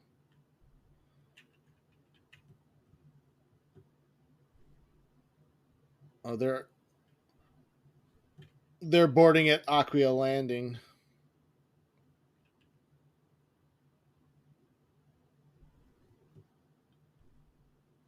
Looks like they are sending. They're sending men towards. They're sending men towards Norfolk. Glorious victory at Savannah. North Carolina squadron in retreat.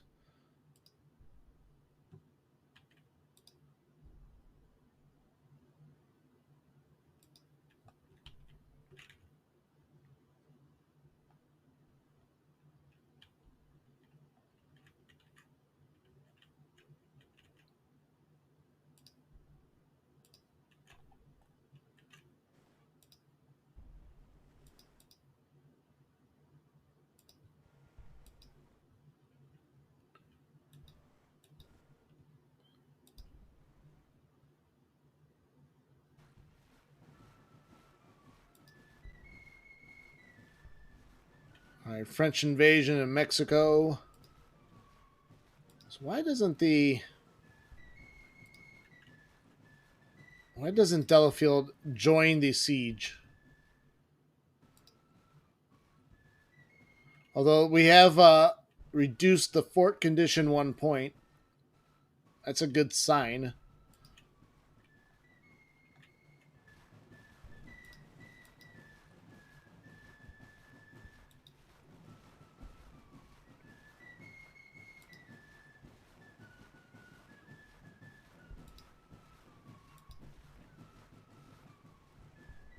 Oh, I think they just entered the siege. Good. Because he has the siege perk too.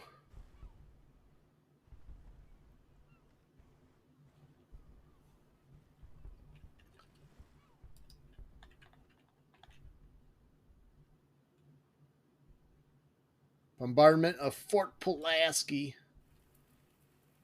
See what? Why can't my?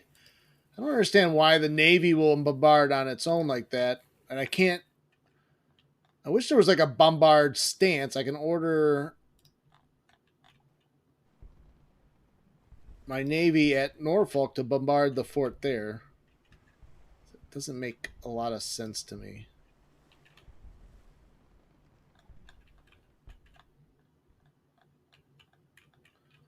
You know what I mean?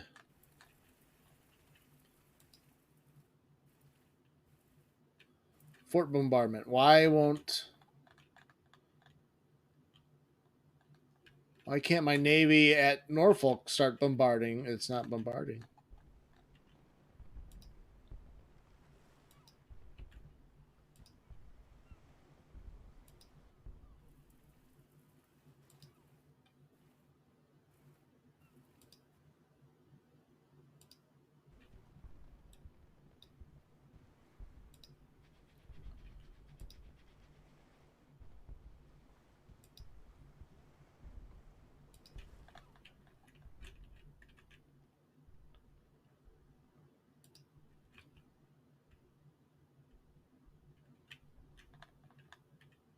Well, they moved the Hampton division. They have 85 guns. God damn.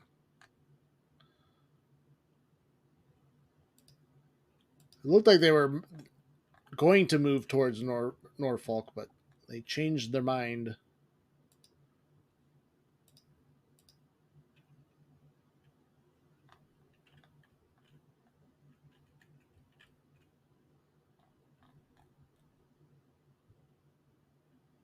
Army of Kentucky is back with 23,000 men.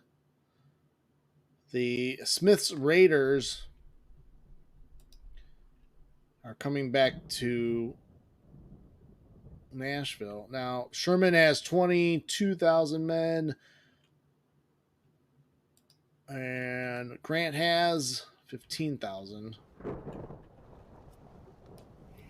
But they're separated by a very large river.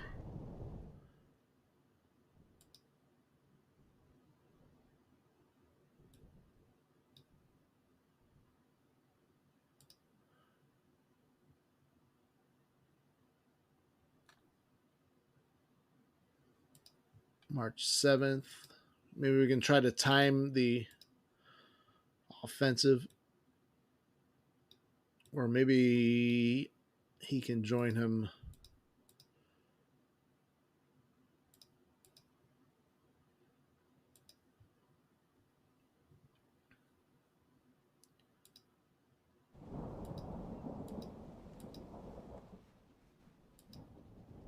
Here, actually, we'll cancel Sherman's orders.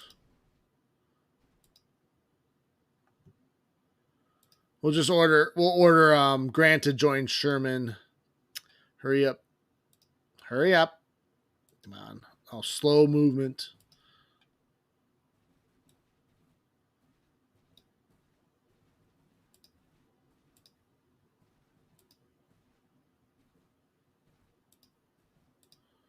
Actually, what I should do is order Sherman to take a defensive stance.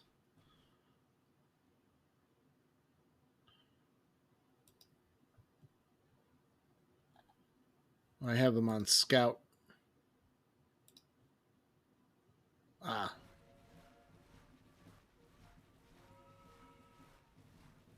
Sherman's 19 hours away.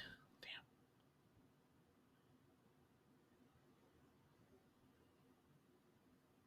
I should have just kept Sherman where he was at.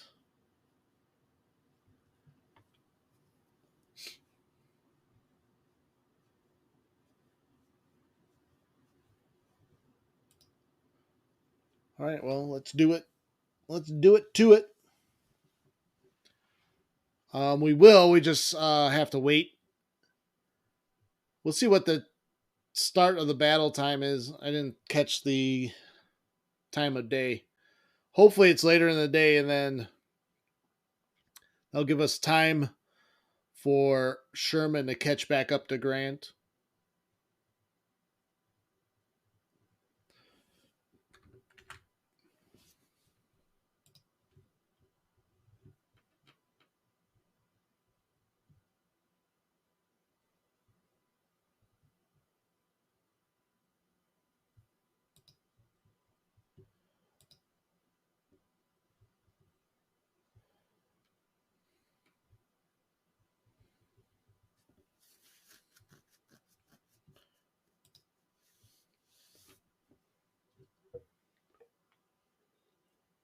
The total numbers are pretty even.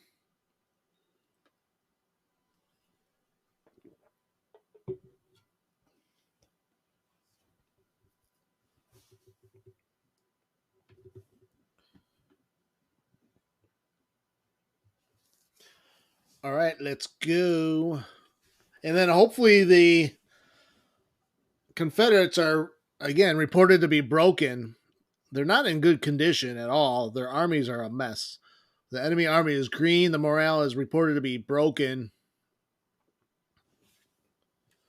So hopefully those reports are true. And once they start receiving fire, they'll start melting away. And we get to fight a defensive battle. It is 2 in the afternoon, too, so that will buy time for Sherman to get the Grant.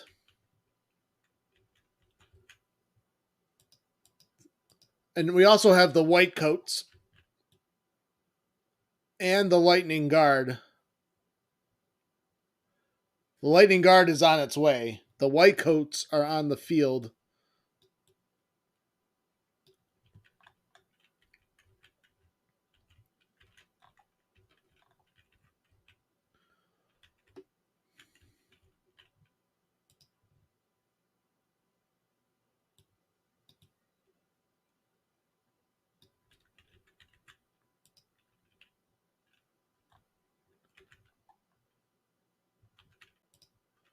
Actually, I think we'll deploy back here.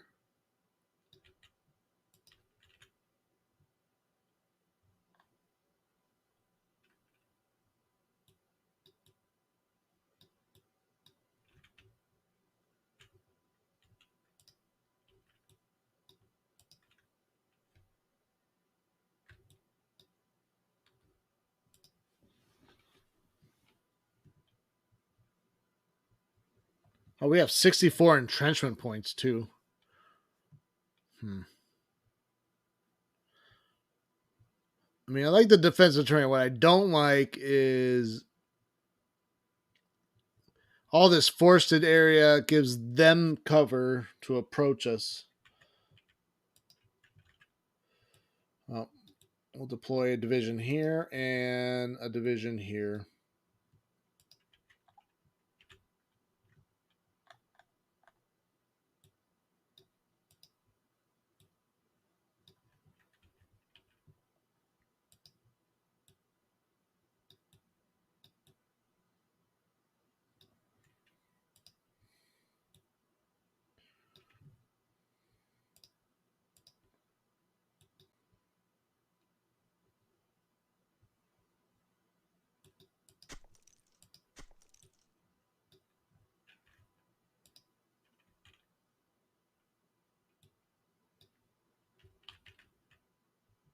Grant is lacking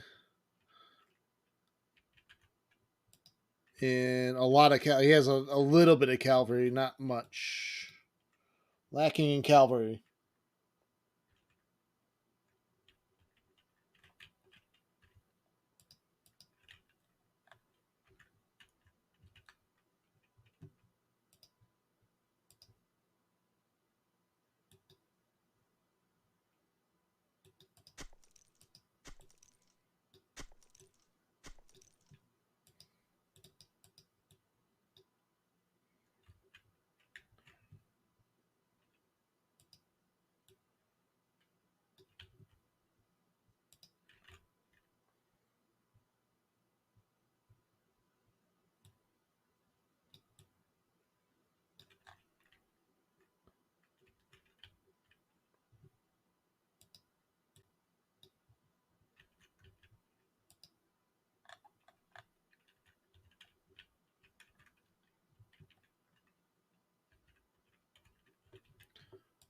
Oh, we will use it to our own advantage.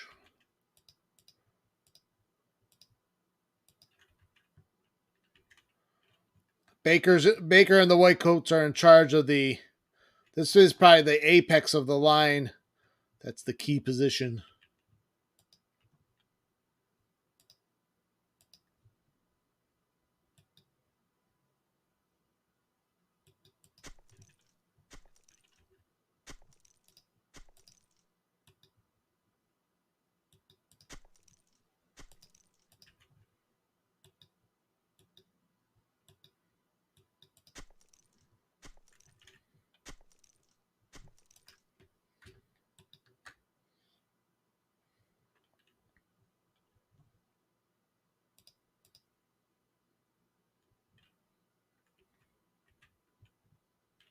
I suppose our left flank is a little bit exposed. Yeah, that's where they're coming from, too.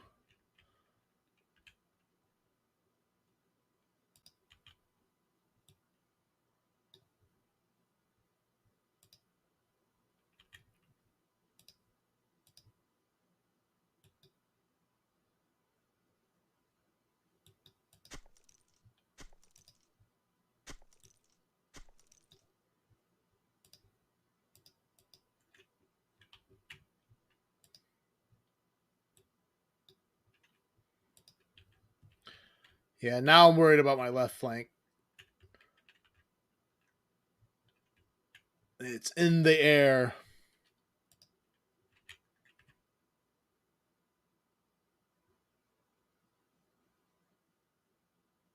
No, I upgraded the weapons.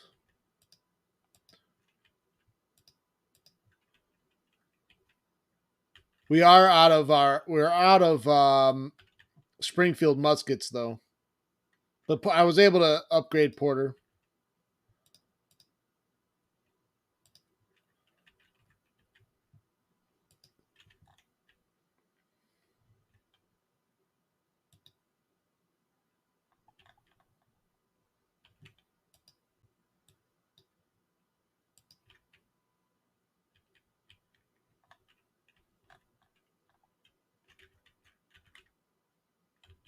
Yeah, they're coming straight down the road here.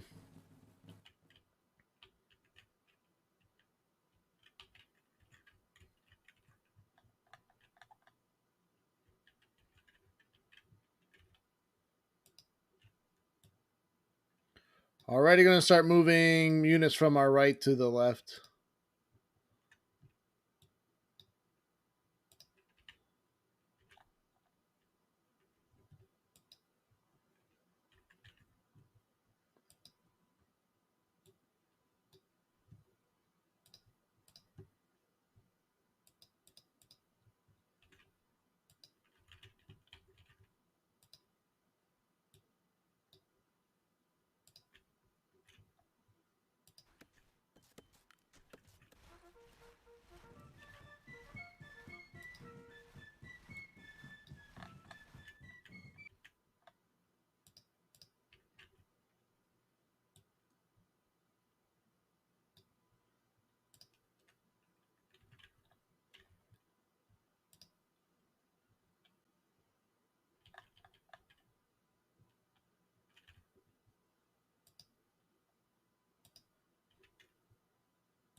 Let's move our artillery battery too.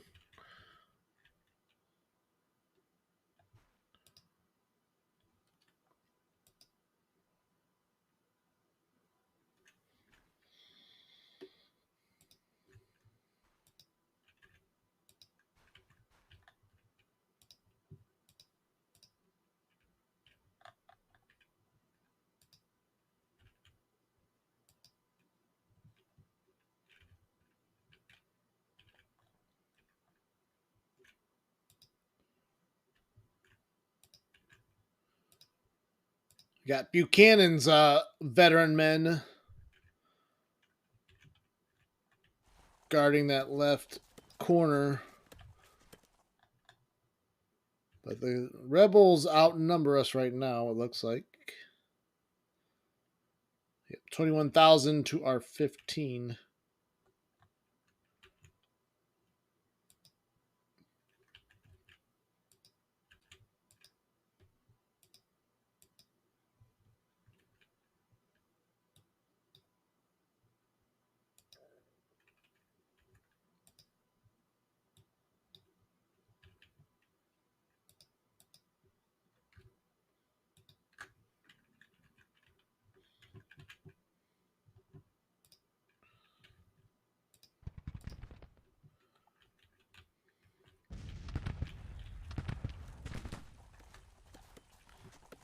Are they still building that? It's good enough.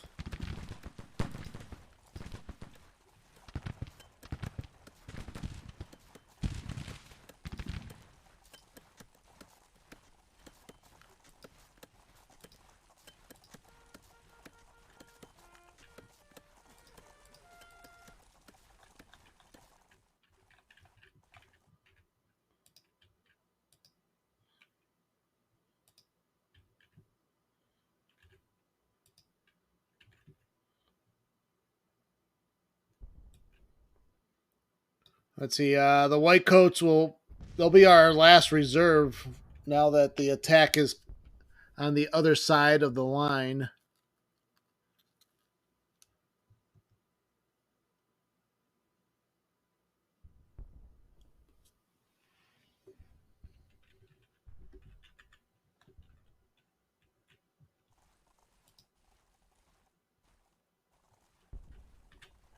Oh, Kenley has mixed muskets. I know it. Could swear I upgraded all the weapons. There must not have been enough weapons to supply.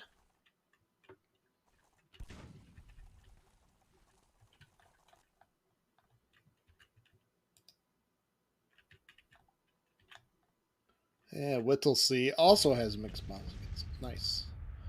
Nice.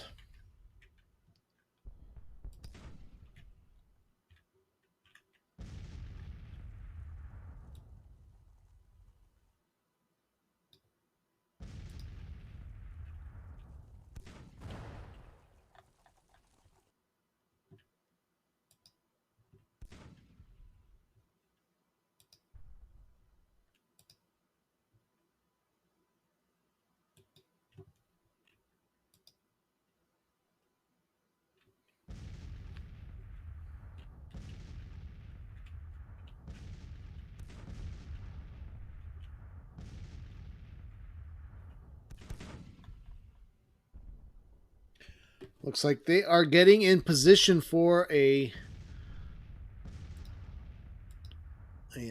strong attack.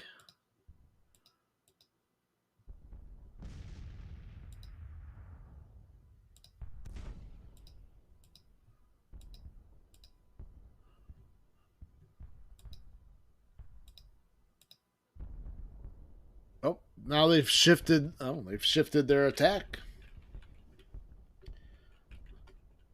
They faked right, then went left.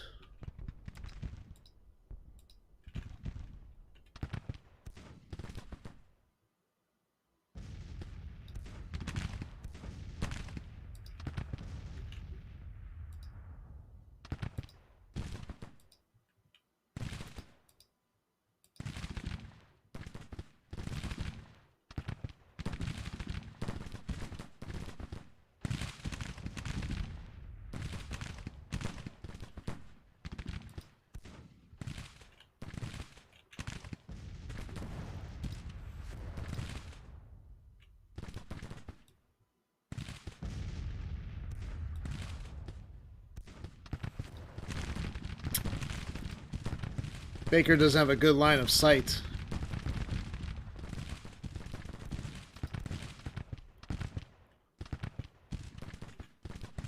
I'm sorry, Buchanan. That's not Baker. That's not Baker. That's Buchanan.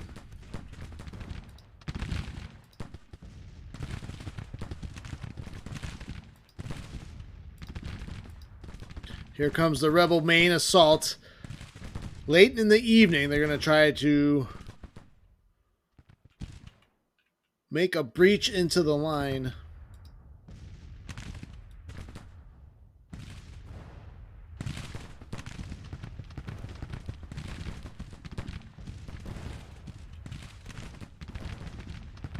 Yeah, they're going straight for that apex.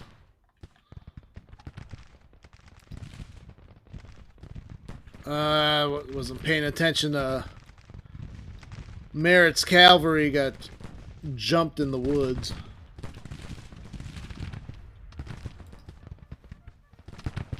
Buchanan needs glasses.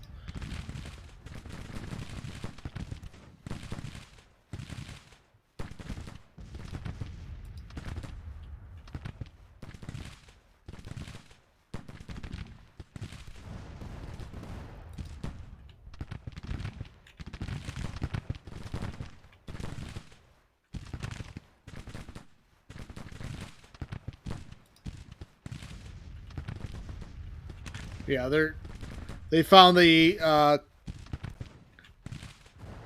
bulge in the line that they could surround and concentrate all their firepower on.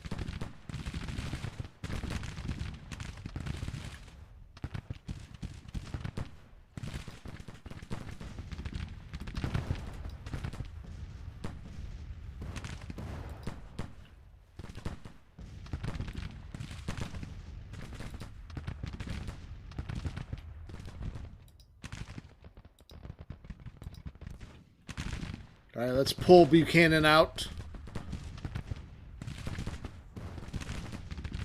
It's cost the rebels 1,200 men, though, to force Buchanan's small brigade back.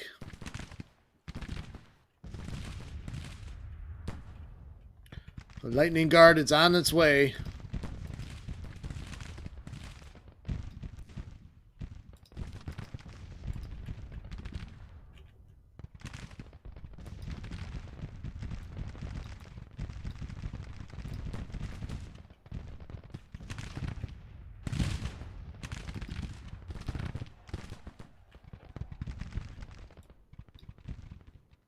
All right, end of the day. Saved by nightfall. Troops are resupplied. Whipple arrives, so that's one of our engineer units. How much longer? How much longer for Sherman? What? Still 11 hours? That's not good.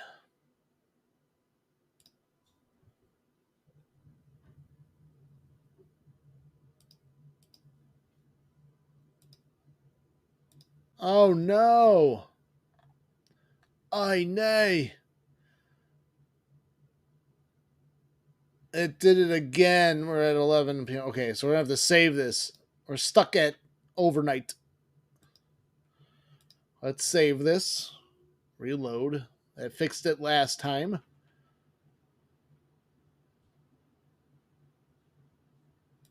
We'll do it on our new save. Exit.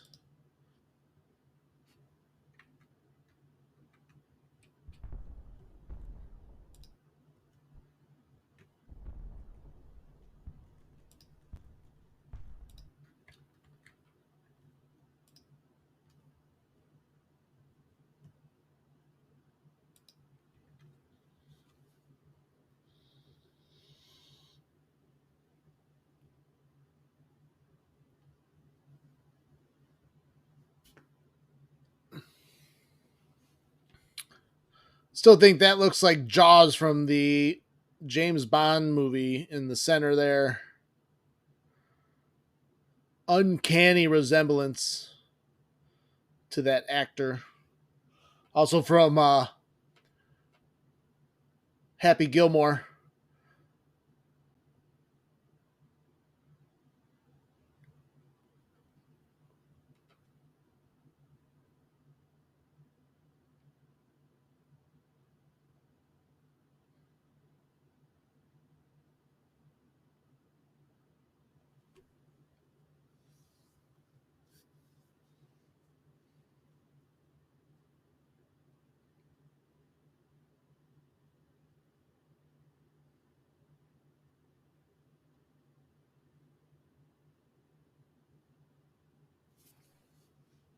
All right, that fixed it. It's 7 a.m.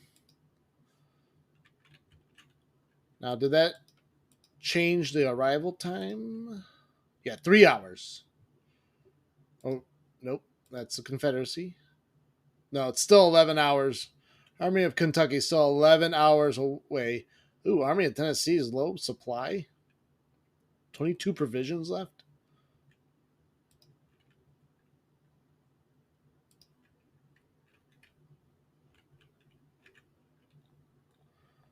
So Grant is going to have to last another day.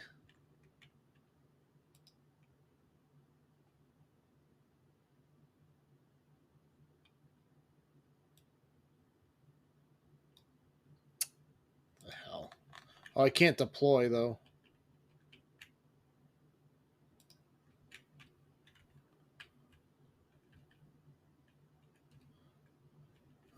Whipple has at least extra 1,900 men that we can call upon.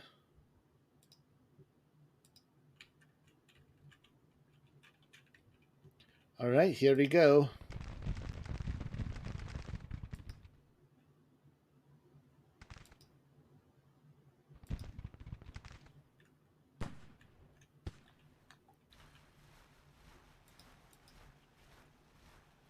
Holy smokes.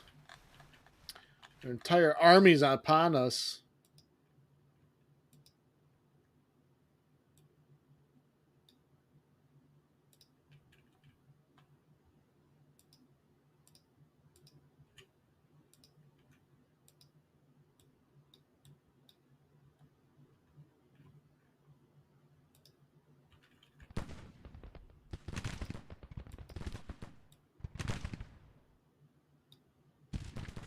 Gotta fix Kenley's line there. Oh, he's engaging in melee combat. I did not want you to do that, sir. What are you doing, sir? Oh, he is driving them back. Can you hold your position?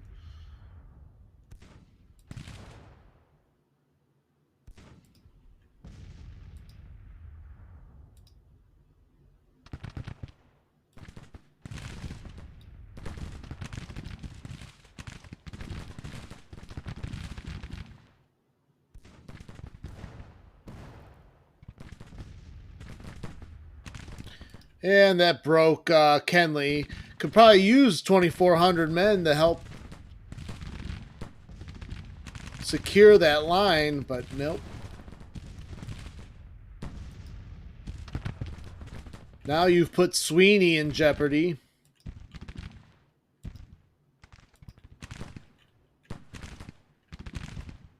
I hope you get disgraced, Kenley.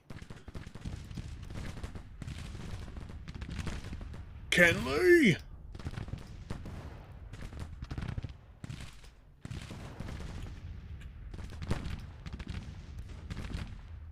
Nice shot, Porter. Way to put some flanking fire into that position.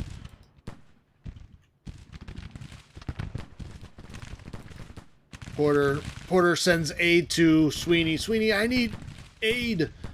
Porter's like, I got your back.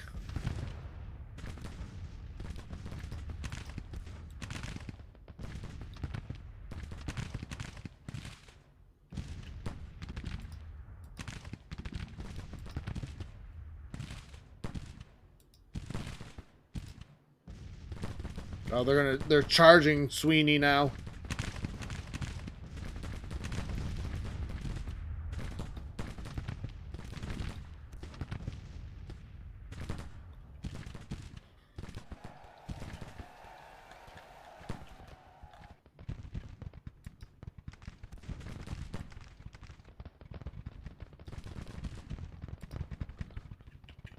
They're going full frontal.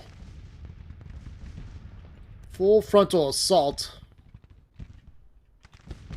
to try to break us before reinforcements arrive.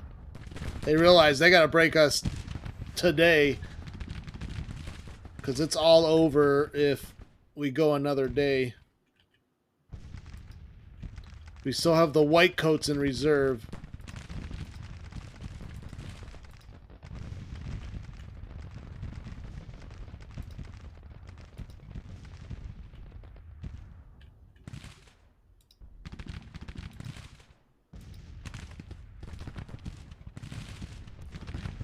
In a strong central battery position that is really holding the line together now.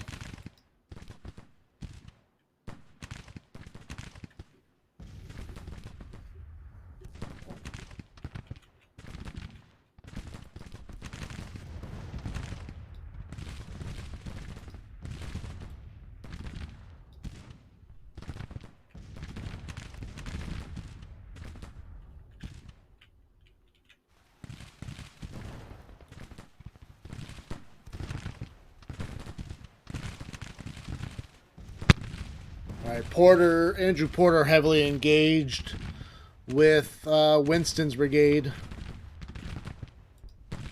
Granger coming in to aid Porter and protect his left flank. Rosecrans comes over to try to rally those troops. Good job, Rosie.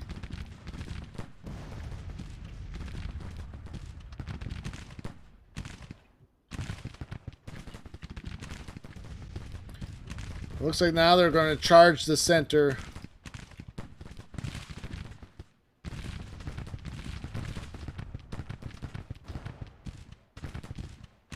White coats are going to come. We got to defend those guns.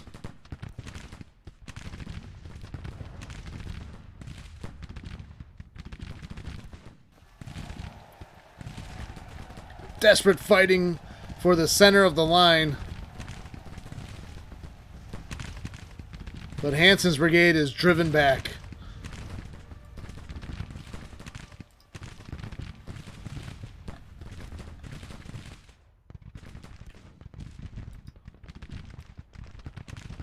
Granger, fix your line.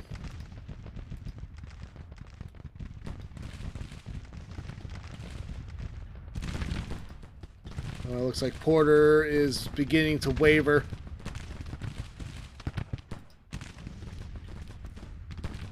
I throw Buchanan. Buchanan has recovered from the other day. We'll throw him over on the right flank.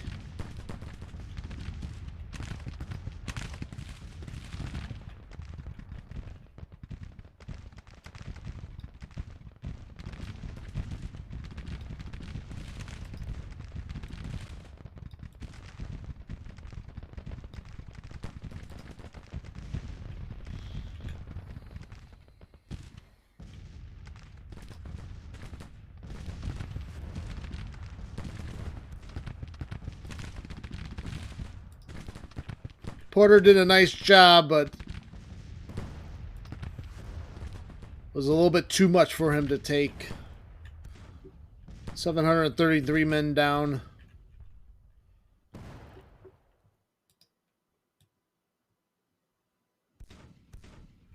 A little lull in the battle.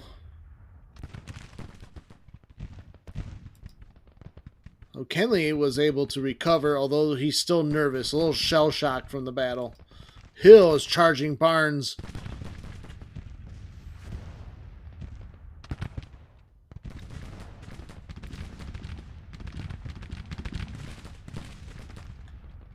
Hill driven back.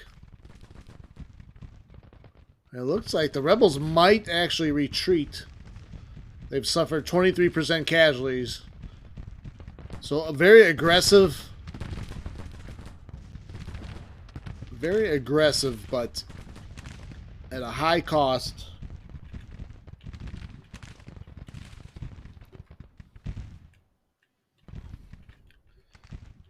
Yeah, it looks like they're starting to retreat back.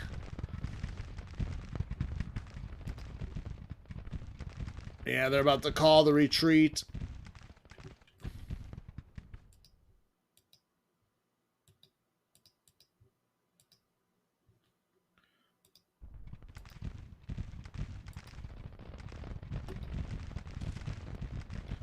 All right, we have scored enough for a major victory.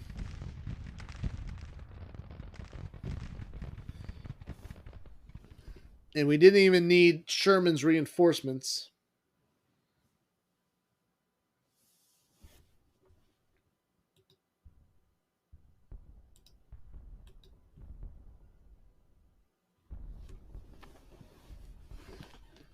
$5,000 casualties. We lost 3,000 though.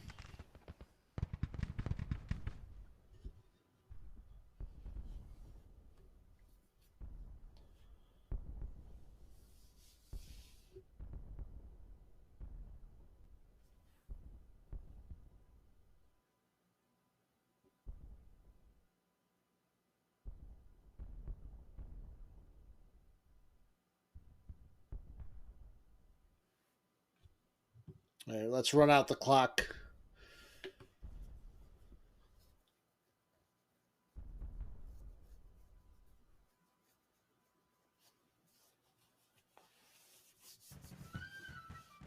All right, major victory.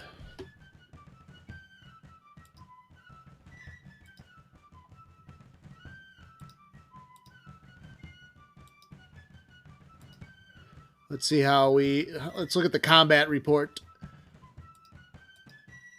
Who are our top performers?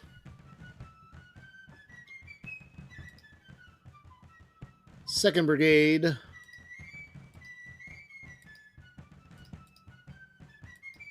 Nope. It keeps going to the First Brigade.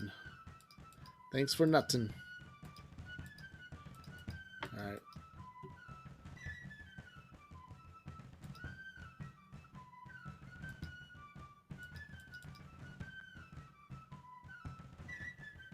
Unfortunately, it keeps going to the First Brigade. So I can't get a detailed report on who inflicted the 1100. So 2nd Brigade, 2nd Division. which is Sweeney. Sweeney caused the most casualties.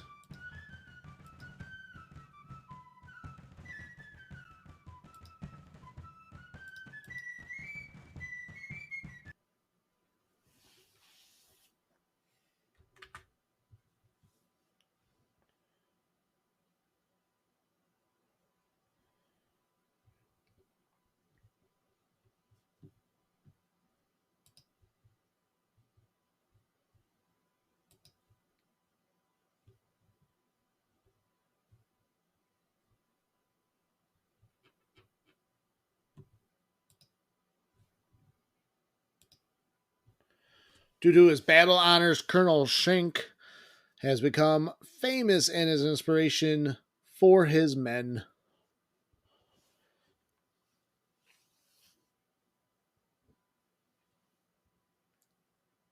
Training makes your soldiers more resistant to the hardships of soldiering as well as morale shocks in battle.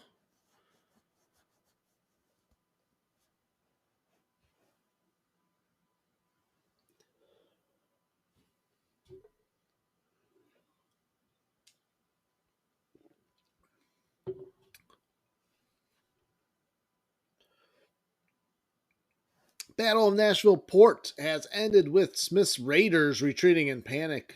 We have captured 3,000 rifles, 2 guns from the battlefield. 828 enemy soldiers have been captured, taken to our POW camps. Colonel Schenk becomes a national hero.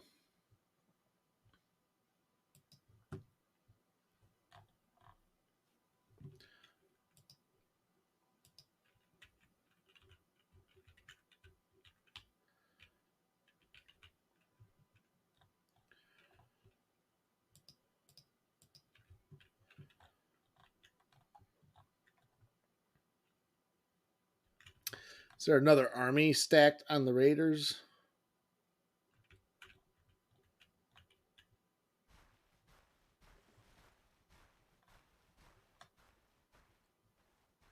Army of Georgia, 14,000 men. They are not in retreat.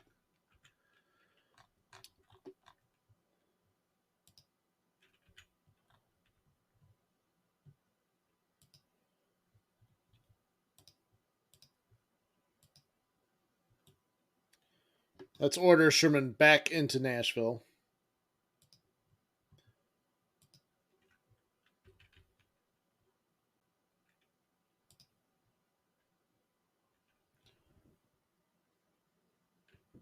What's up, Pro Gaming?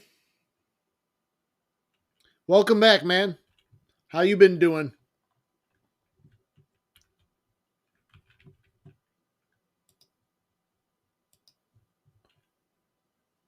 I'm good. Can't complain.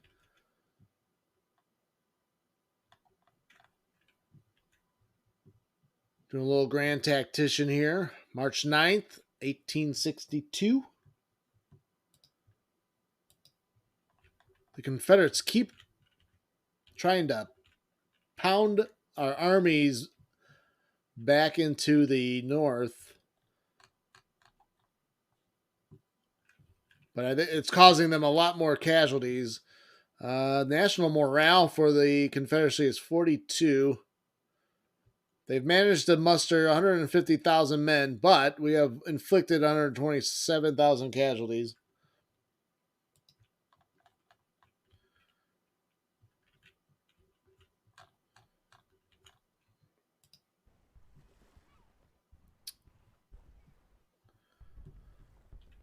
All right, we are sieging Norfolk.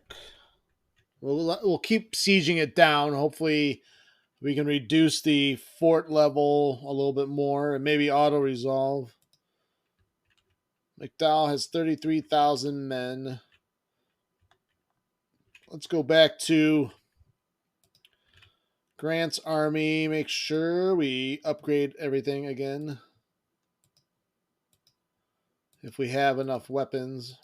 Apparently, we just don't have enough weapons in stock to replace those mixed muskets.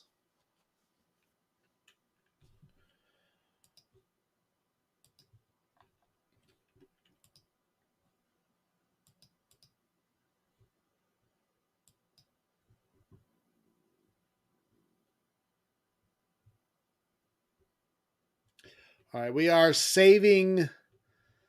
We are saving our project money for organization reform so we can do the core system.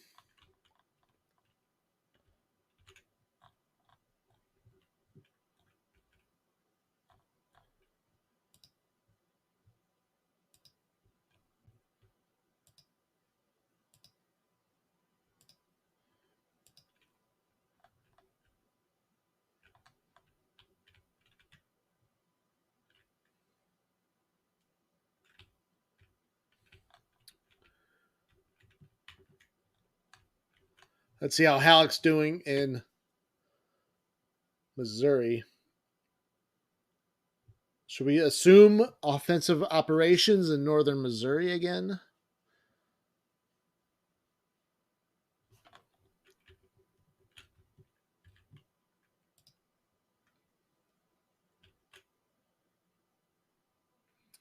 All right, Patterson has recruited 19,000 men at St. Louis. Let's feed maybe another 5,000 to Halleck.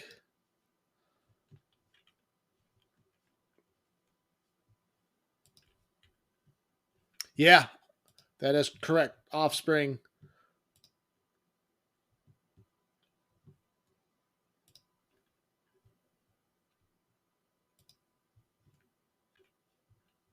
You are correct, sir.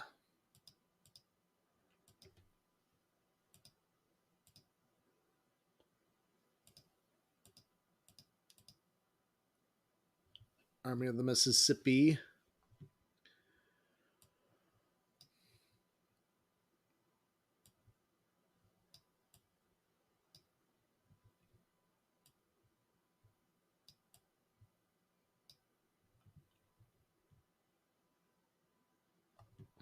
Yeah, Offspring's pretty good. For sure.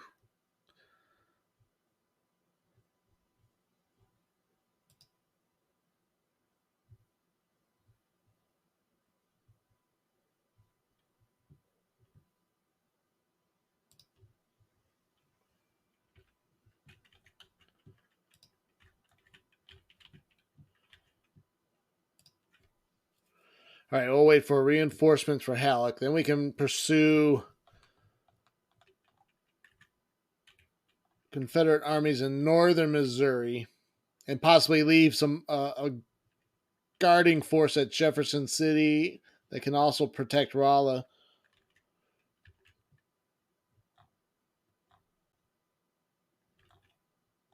Do I have should probably build a depot here. No, we have a depot. Never mind. I see it now.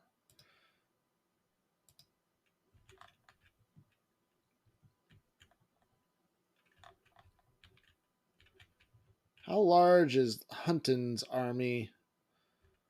Currently 2,600, but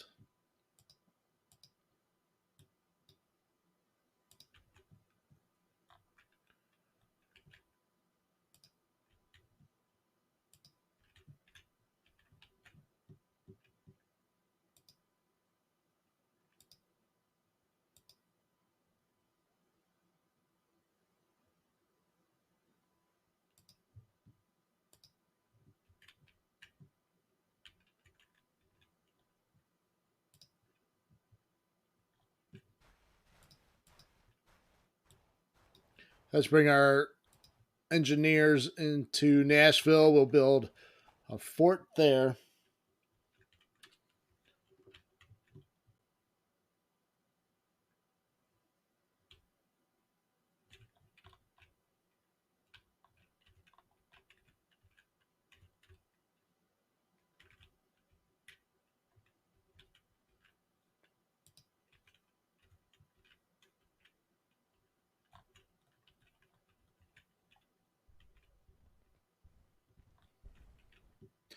And then our siege of Norfolk. See if we're making progress. Oh, they gain a point back. Fort condition was at 99. Now it's back to 100. That's disappointing. Back down to 99.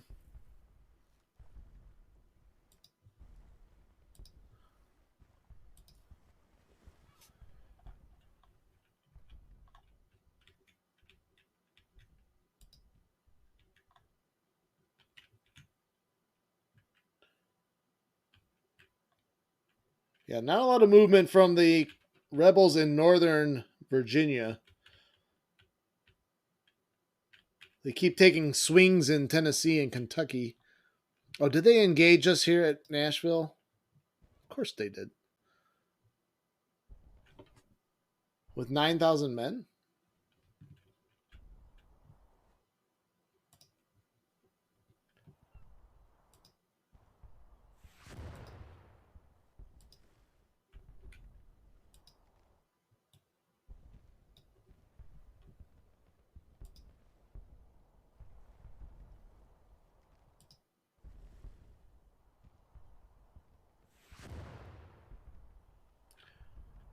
Oh, glorious victory at Norfolk. Nice job, Hooker.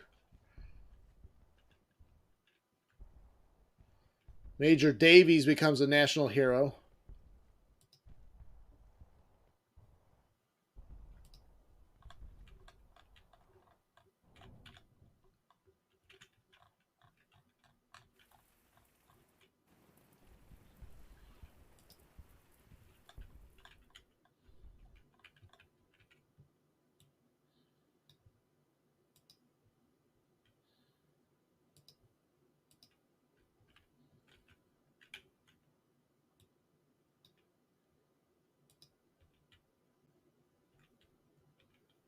Yes, you can.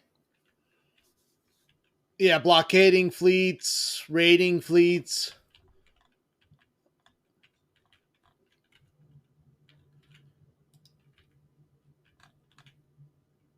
I wonder if I should be raiding this instead of blockading.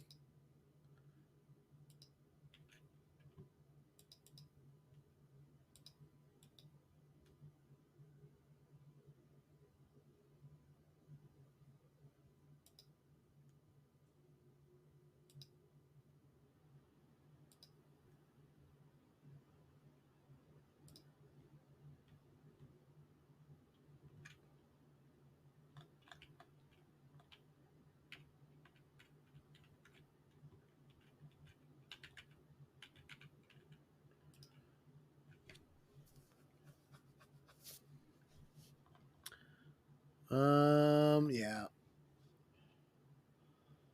Cavalry reform would be nice to do too because we could create larger cavalry brigades.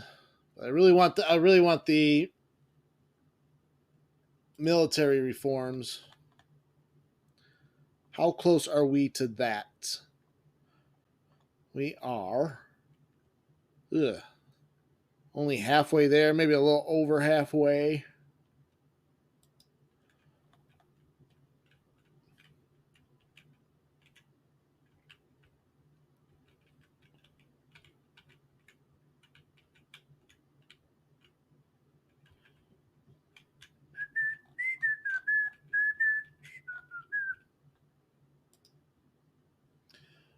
I think it's time for Halleck to go on the offensive. He will go to Georgetown.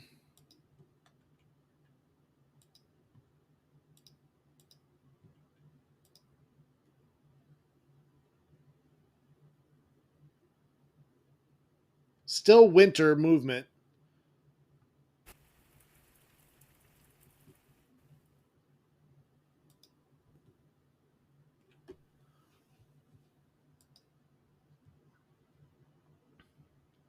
So that brings the Army of West Tennessee forward as they think they can just go right back into Jefferson City.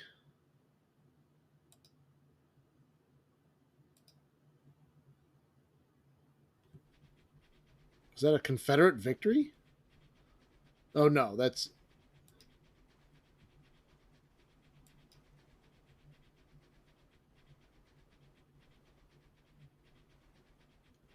oh wow. Two Federal ships captured, one Federal ship sunk.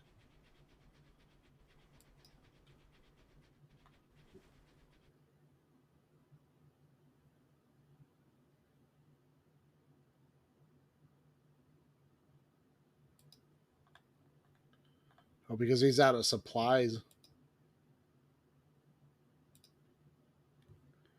Should probably send him back to port.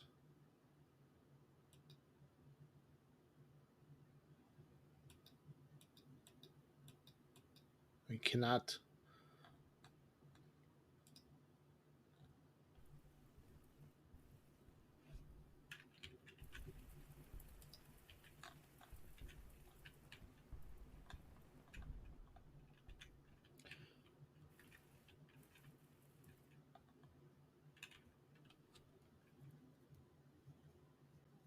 Let's look at front lines.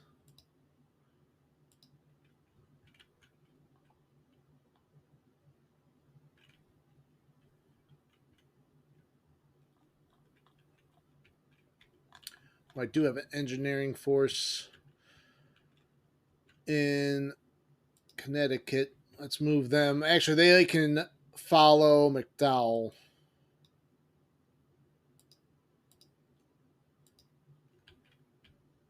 I feel like I need more men for the coast for coastal operations.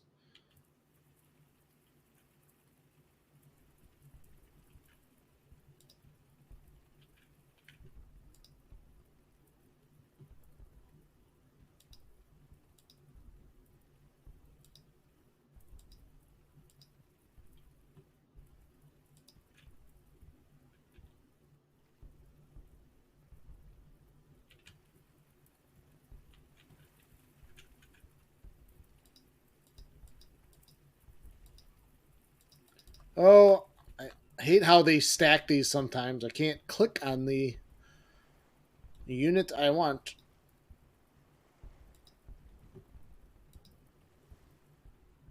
There you go. There you go. There you go.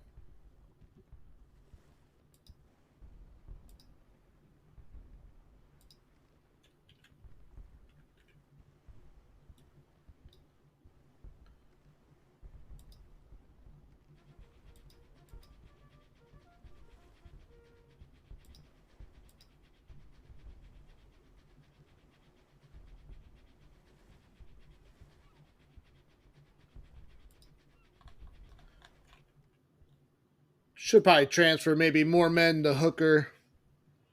He needs a resupply, though.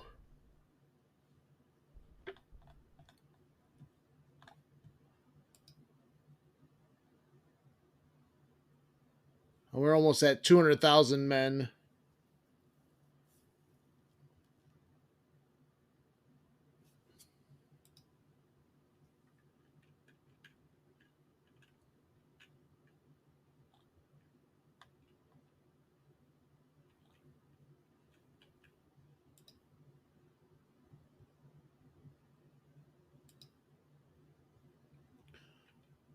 Oh, there's only 2 ships fighting in this.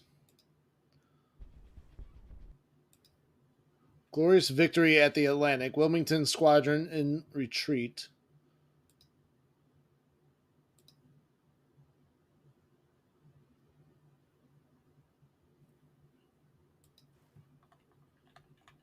We do need to send Farragut back to port.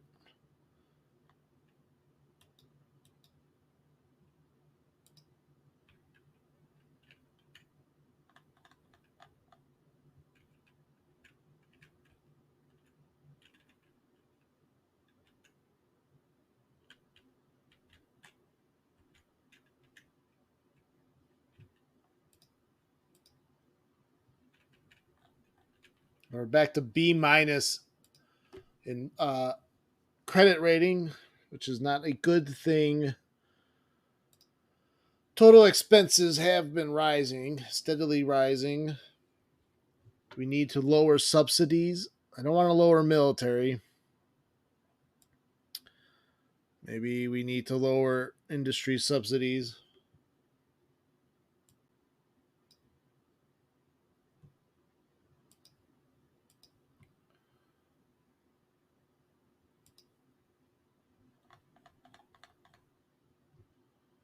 We'll probably have to research printing notes too,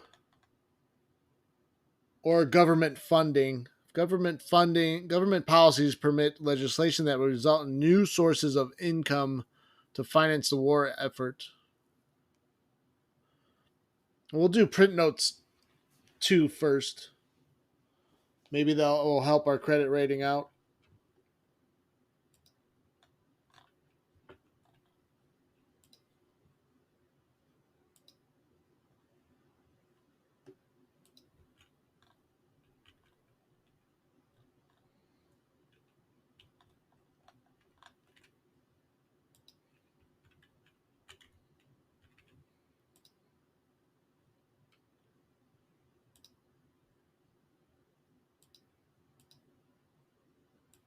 We're going to transfer a few more men. Let's transfer men to Grant.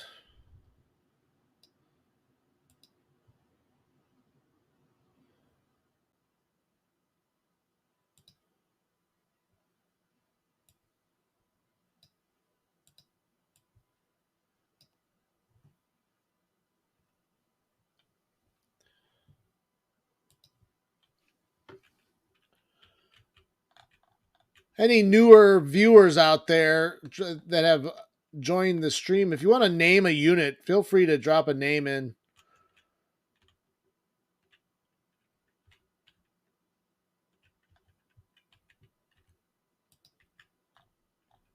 We can change the color of the uniform and change the name.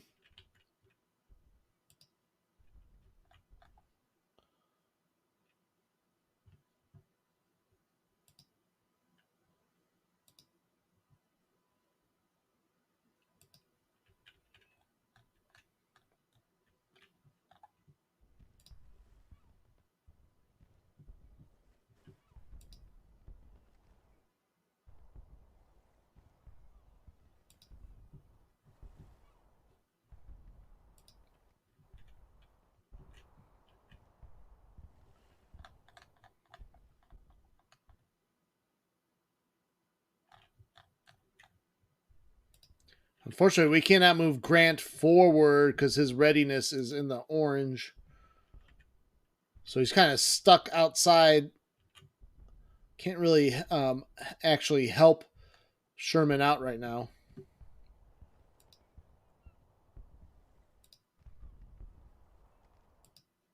We'll put a fort right there on the other side of the Cumberland River.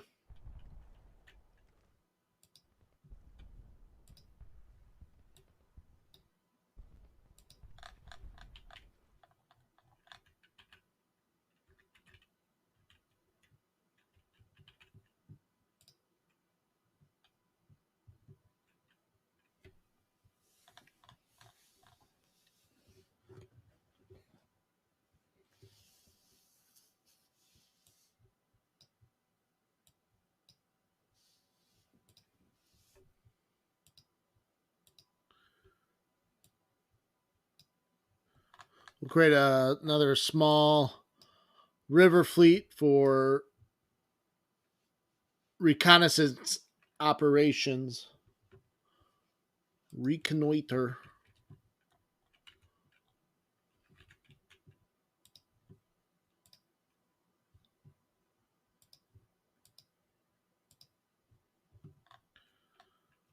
All right, what commanders do we have out there? Oh, Howard.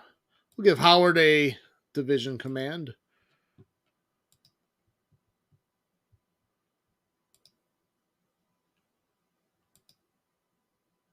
Cooch.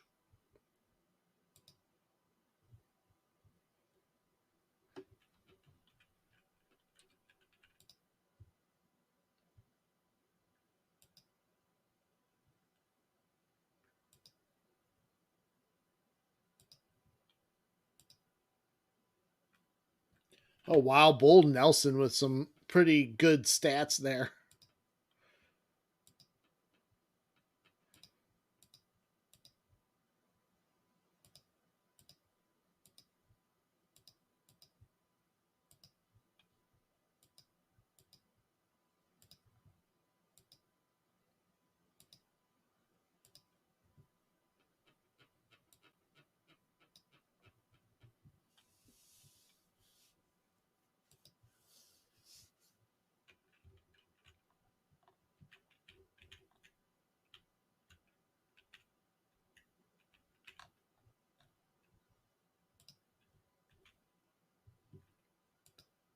We built a fort at London, so why don't we garrison it?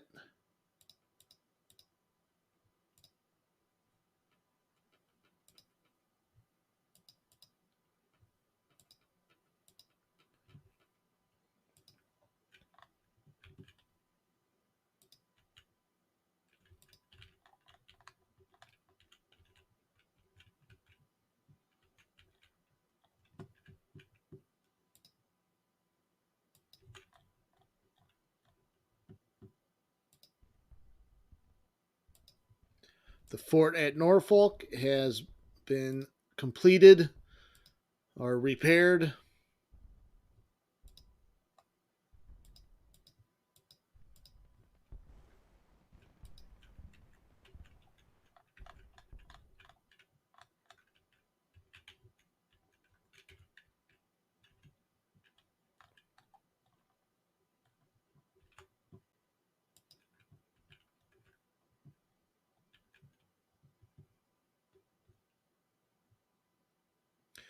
Let's see what's opposing McDowell right now. We have a small force of 1,800, then the South Carolina State Militia at 14,000. I believe the Hampton Division's 35.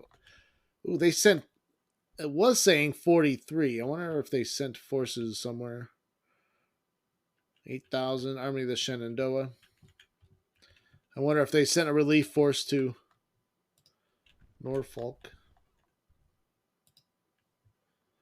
Yeah, why don't we transfer like another division to Hooker in Virginia on the coast?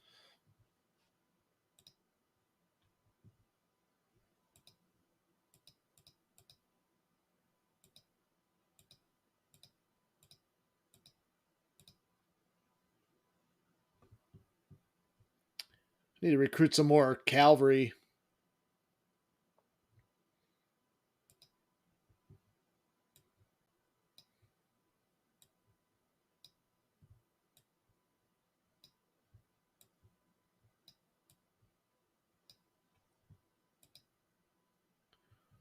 That brings Hooker up to 17,000 at Norfolk.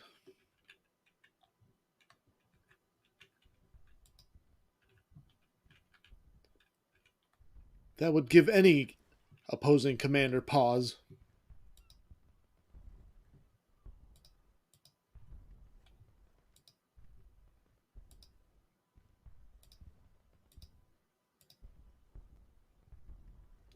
McClernand, Grant's buddy.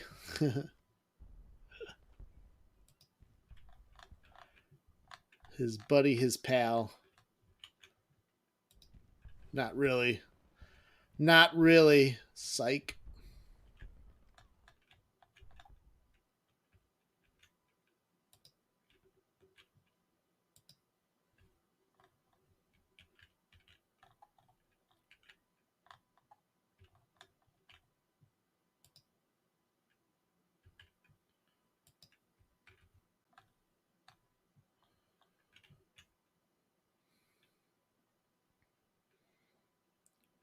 We really should go after Fort Macon.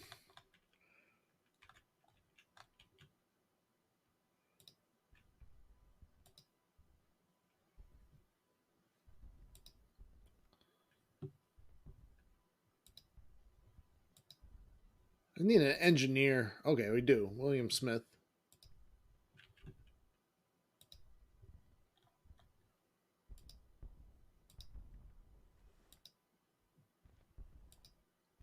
I really should actually put Delafield in command of this unit. He's got all the right perks. I think we're going to do that. Nothing that Hooker did wrong. He just doesn't have a siege perk.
Yeah, we're gonna go straight for Fort Macon.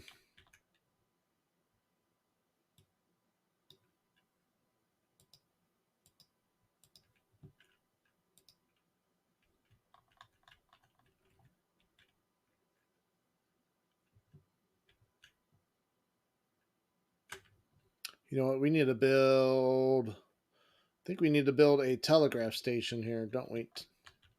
Don't we? Oh no, there is one right here. Why aren't they in? Oh, because this isn't in range of. We can build one here.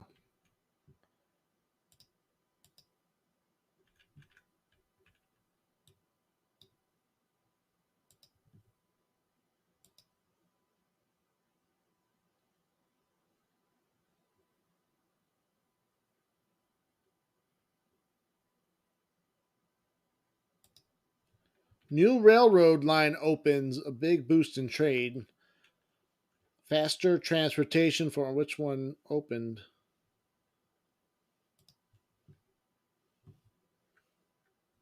I guess I could have read the full article.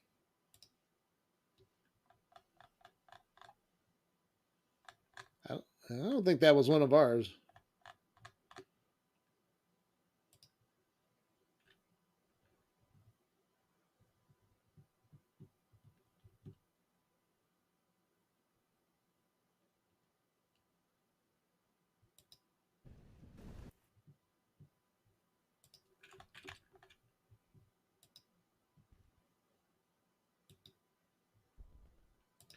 All right, Halk will come back to Jefferson City to strike a crushing blow against the siegers, the attackers.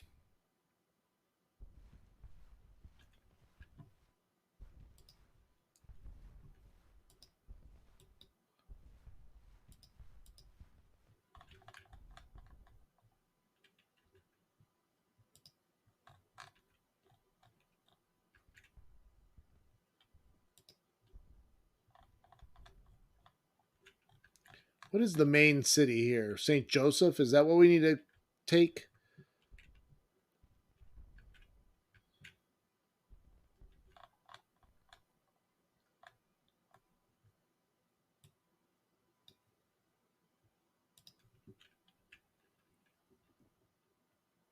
Dallas to Little Rock. So that would have been a Confederate rail line.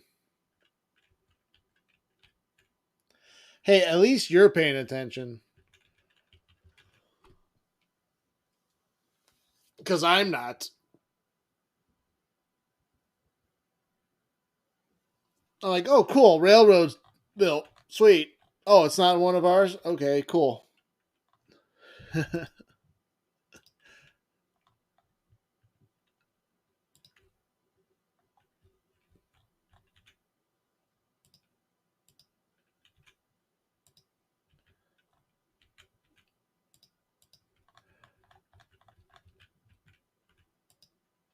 I believe this was a Canadian rock band singing about how shitty American women were.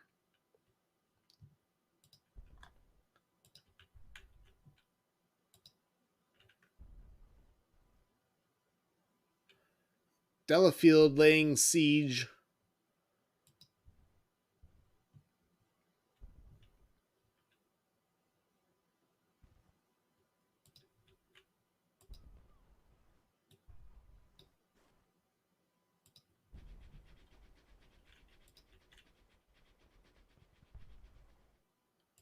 See, I don't get why they don't bombard. They'll bombard on their own, but they won't bombard if uh, ground forces are sieging the fort. Is it like a friendly fire type thing? Does this make sense?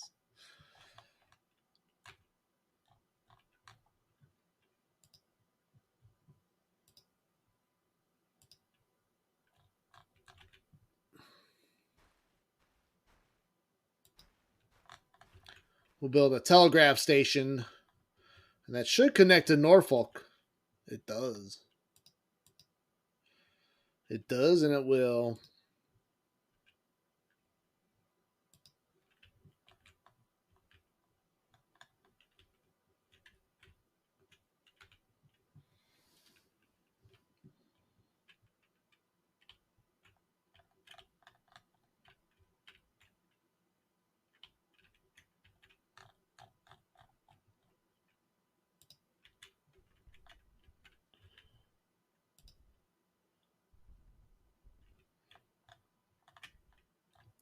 Halleck starts his Northern Missouri campaign.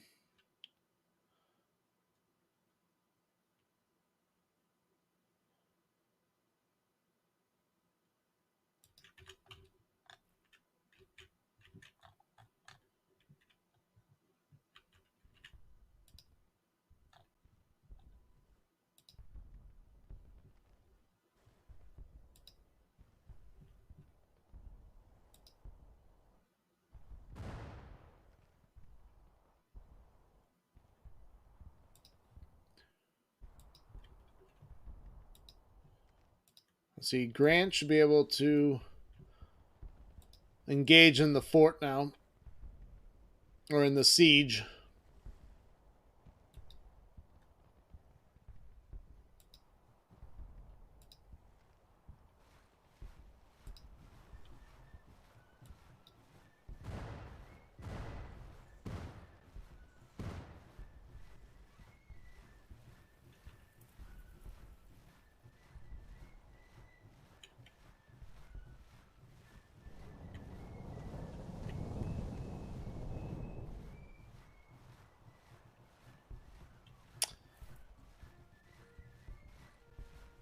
All right, that did the trick.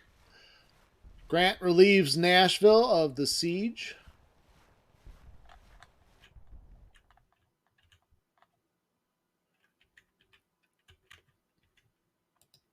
Really should kind of should like leave a holding force at Nashville and then send maybe I'll send Sherman since he's more ready to straight to Memphis and take Memphis. I still don't understand why Kentucky hasn't flipped to the Union. Is it maybe it's got to be a support issue? I'm thinking that's got to be the problem. We have all the cities.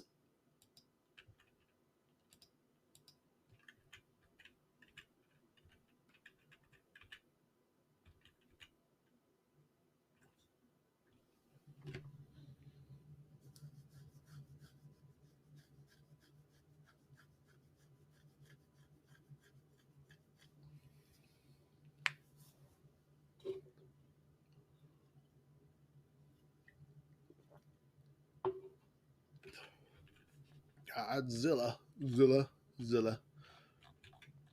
Oh, did he take the fort? Or no, he hasn't taken the fort. Oh, it looks like he's going to lose.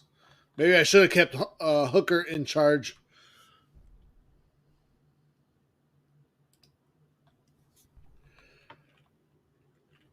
Well, you'll be back behind a. You're going to be doing desk duty again, Delafield. If I can say that correctly. You'll be back behind the desk, Delafield. Here, that was better. That was a little bit better.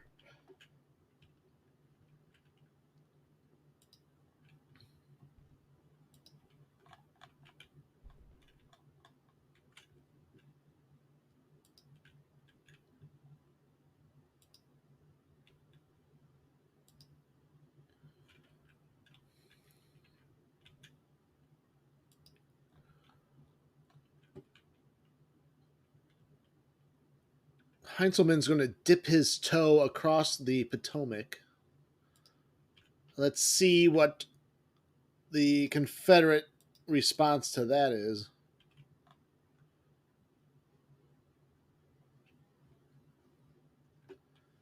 Military Policy 2 enacted. Union strengthens its military. So that should add funding to military projects. Let's do print notes 2.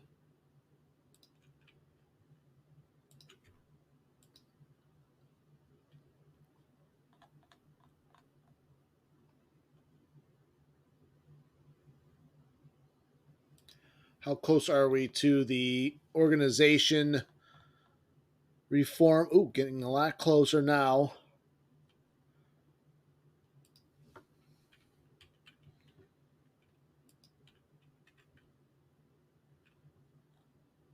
Disaster at Fort Macon. I knew it. Delafield!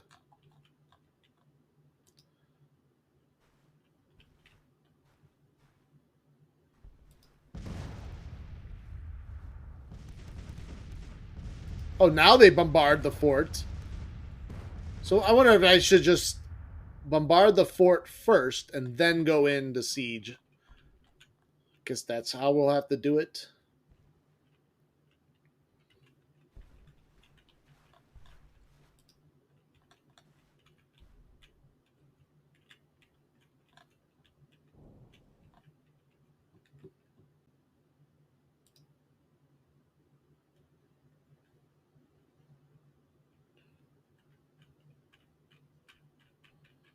All right, we have 206,000 men. Confederates have 164,000. Although they've had to use conscription to get that number.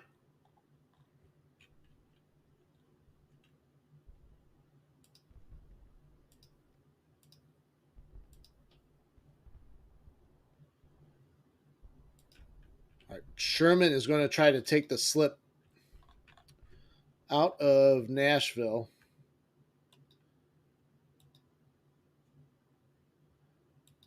With the goal of capturing Memphis. Because I don't think there's anyone defending that.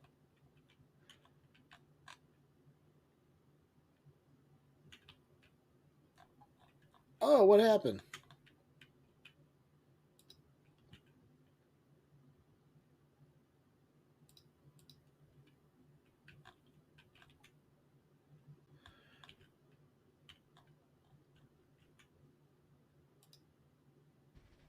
It looks like so long as the Jefferson City garrison can hold out so that Halleck can consolidate his gain at St. Joseph, and then he can come back and relieve the besieged forces. Where do they get all these armies?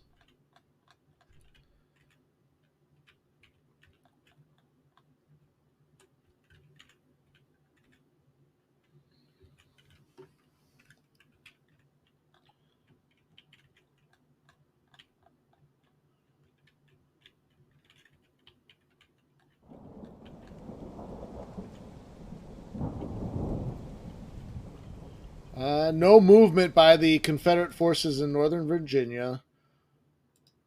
They're not taking the bait in the valley. Not yet, at least.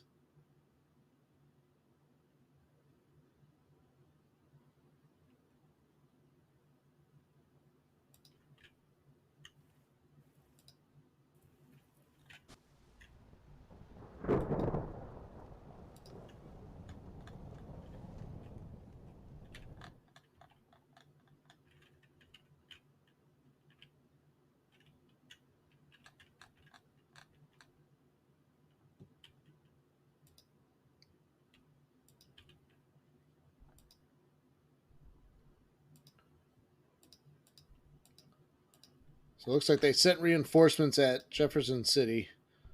They have 15,000 men sieging the garrison there now. So Halleck will have his hands full once he gets back there.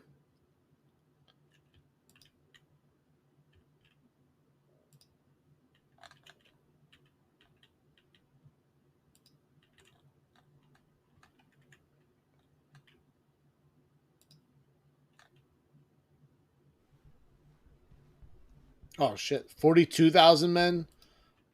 I guess we. I guess we will bring Sherman back.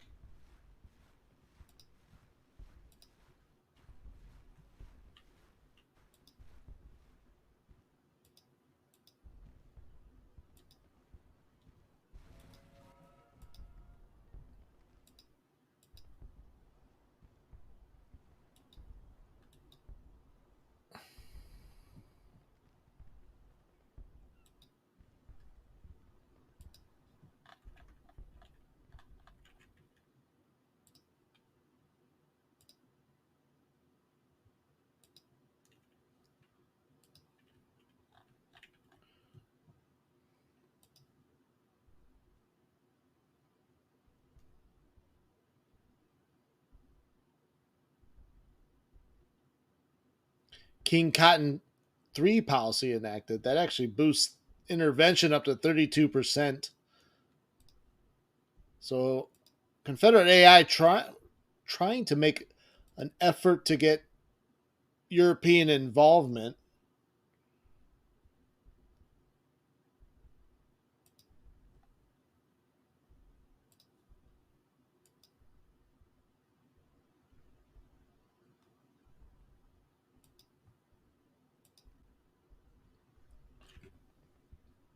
All right, we could assault. We have 45,000 men, 97 guns to their 53. So that'd be a pretty big battle. Unfortunately, I don't think I have the energy for this large battle at this time. So I think I'm going to wrap things up with this stream right now. I do appreciate everyone stopping in and watching the stream. I hope you enjoyed it. I hope to see you back. All the regulars, Dragos, Pro Gaming, welcome back. Jacob, Joe, Black Tiger. Where's Satsuma? Satsuma. Anyone else? I apologize if I forget, but thanks everyone. I will see you on the next one. See ya.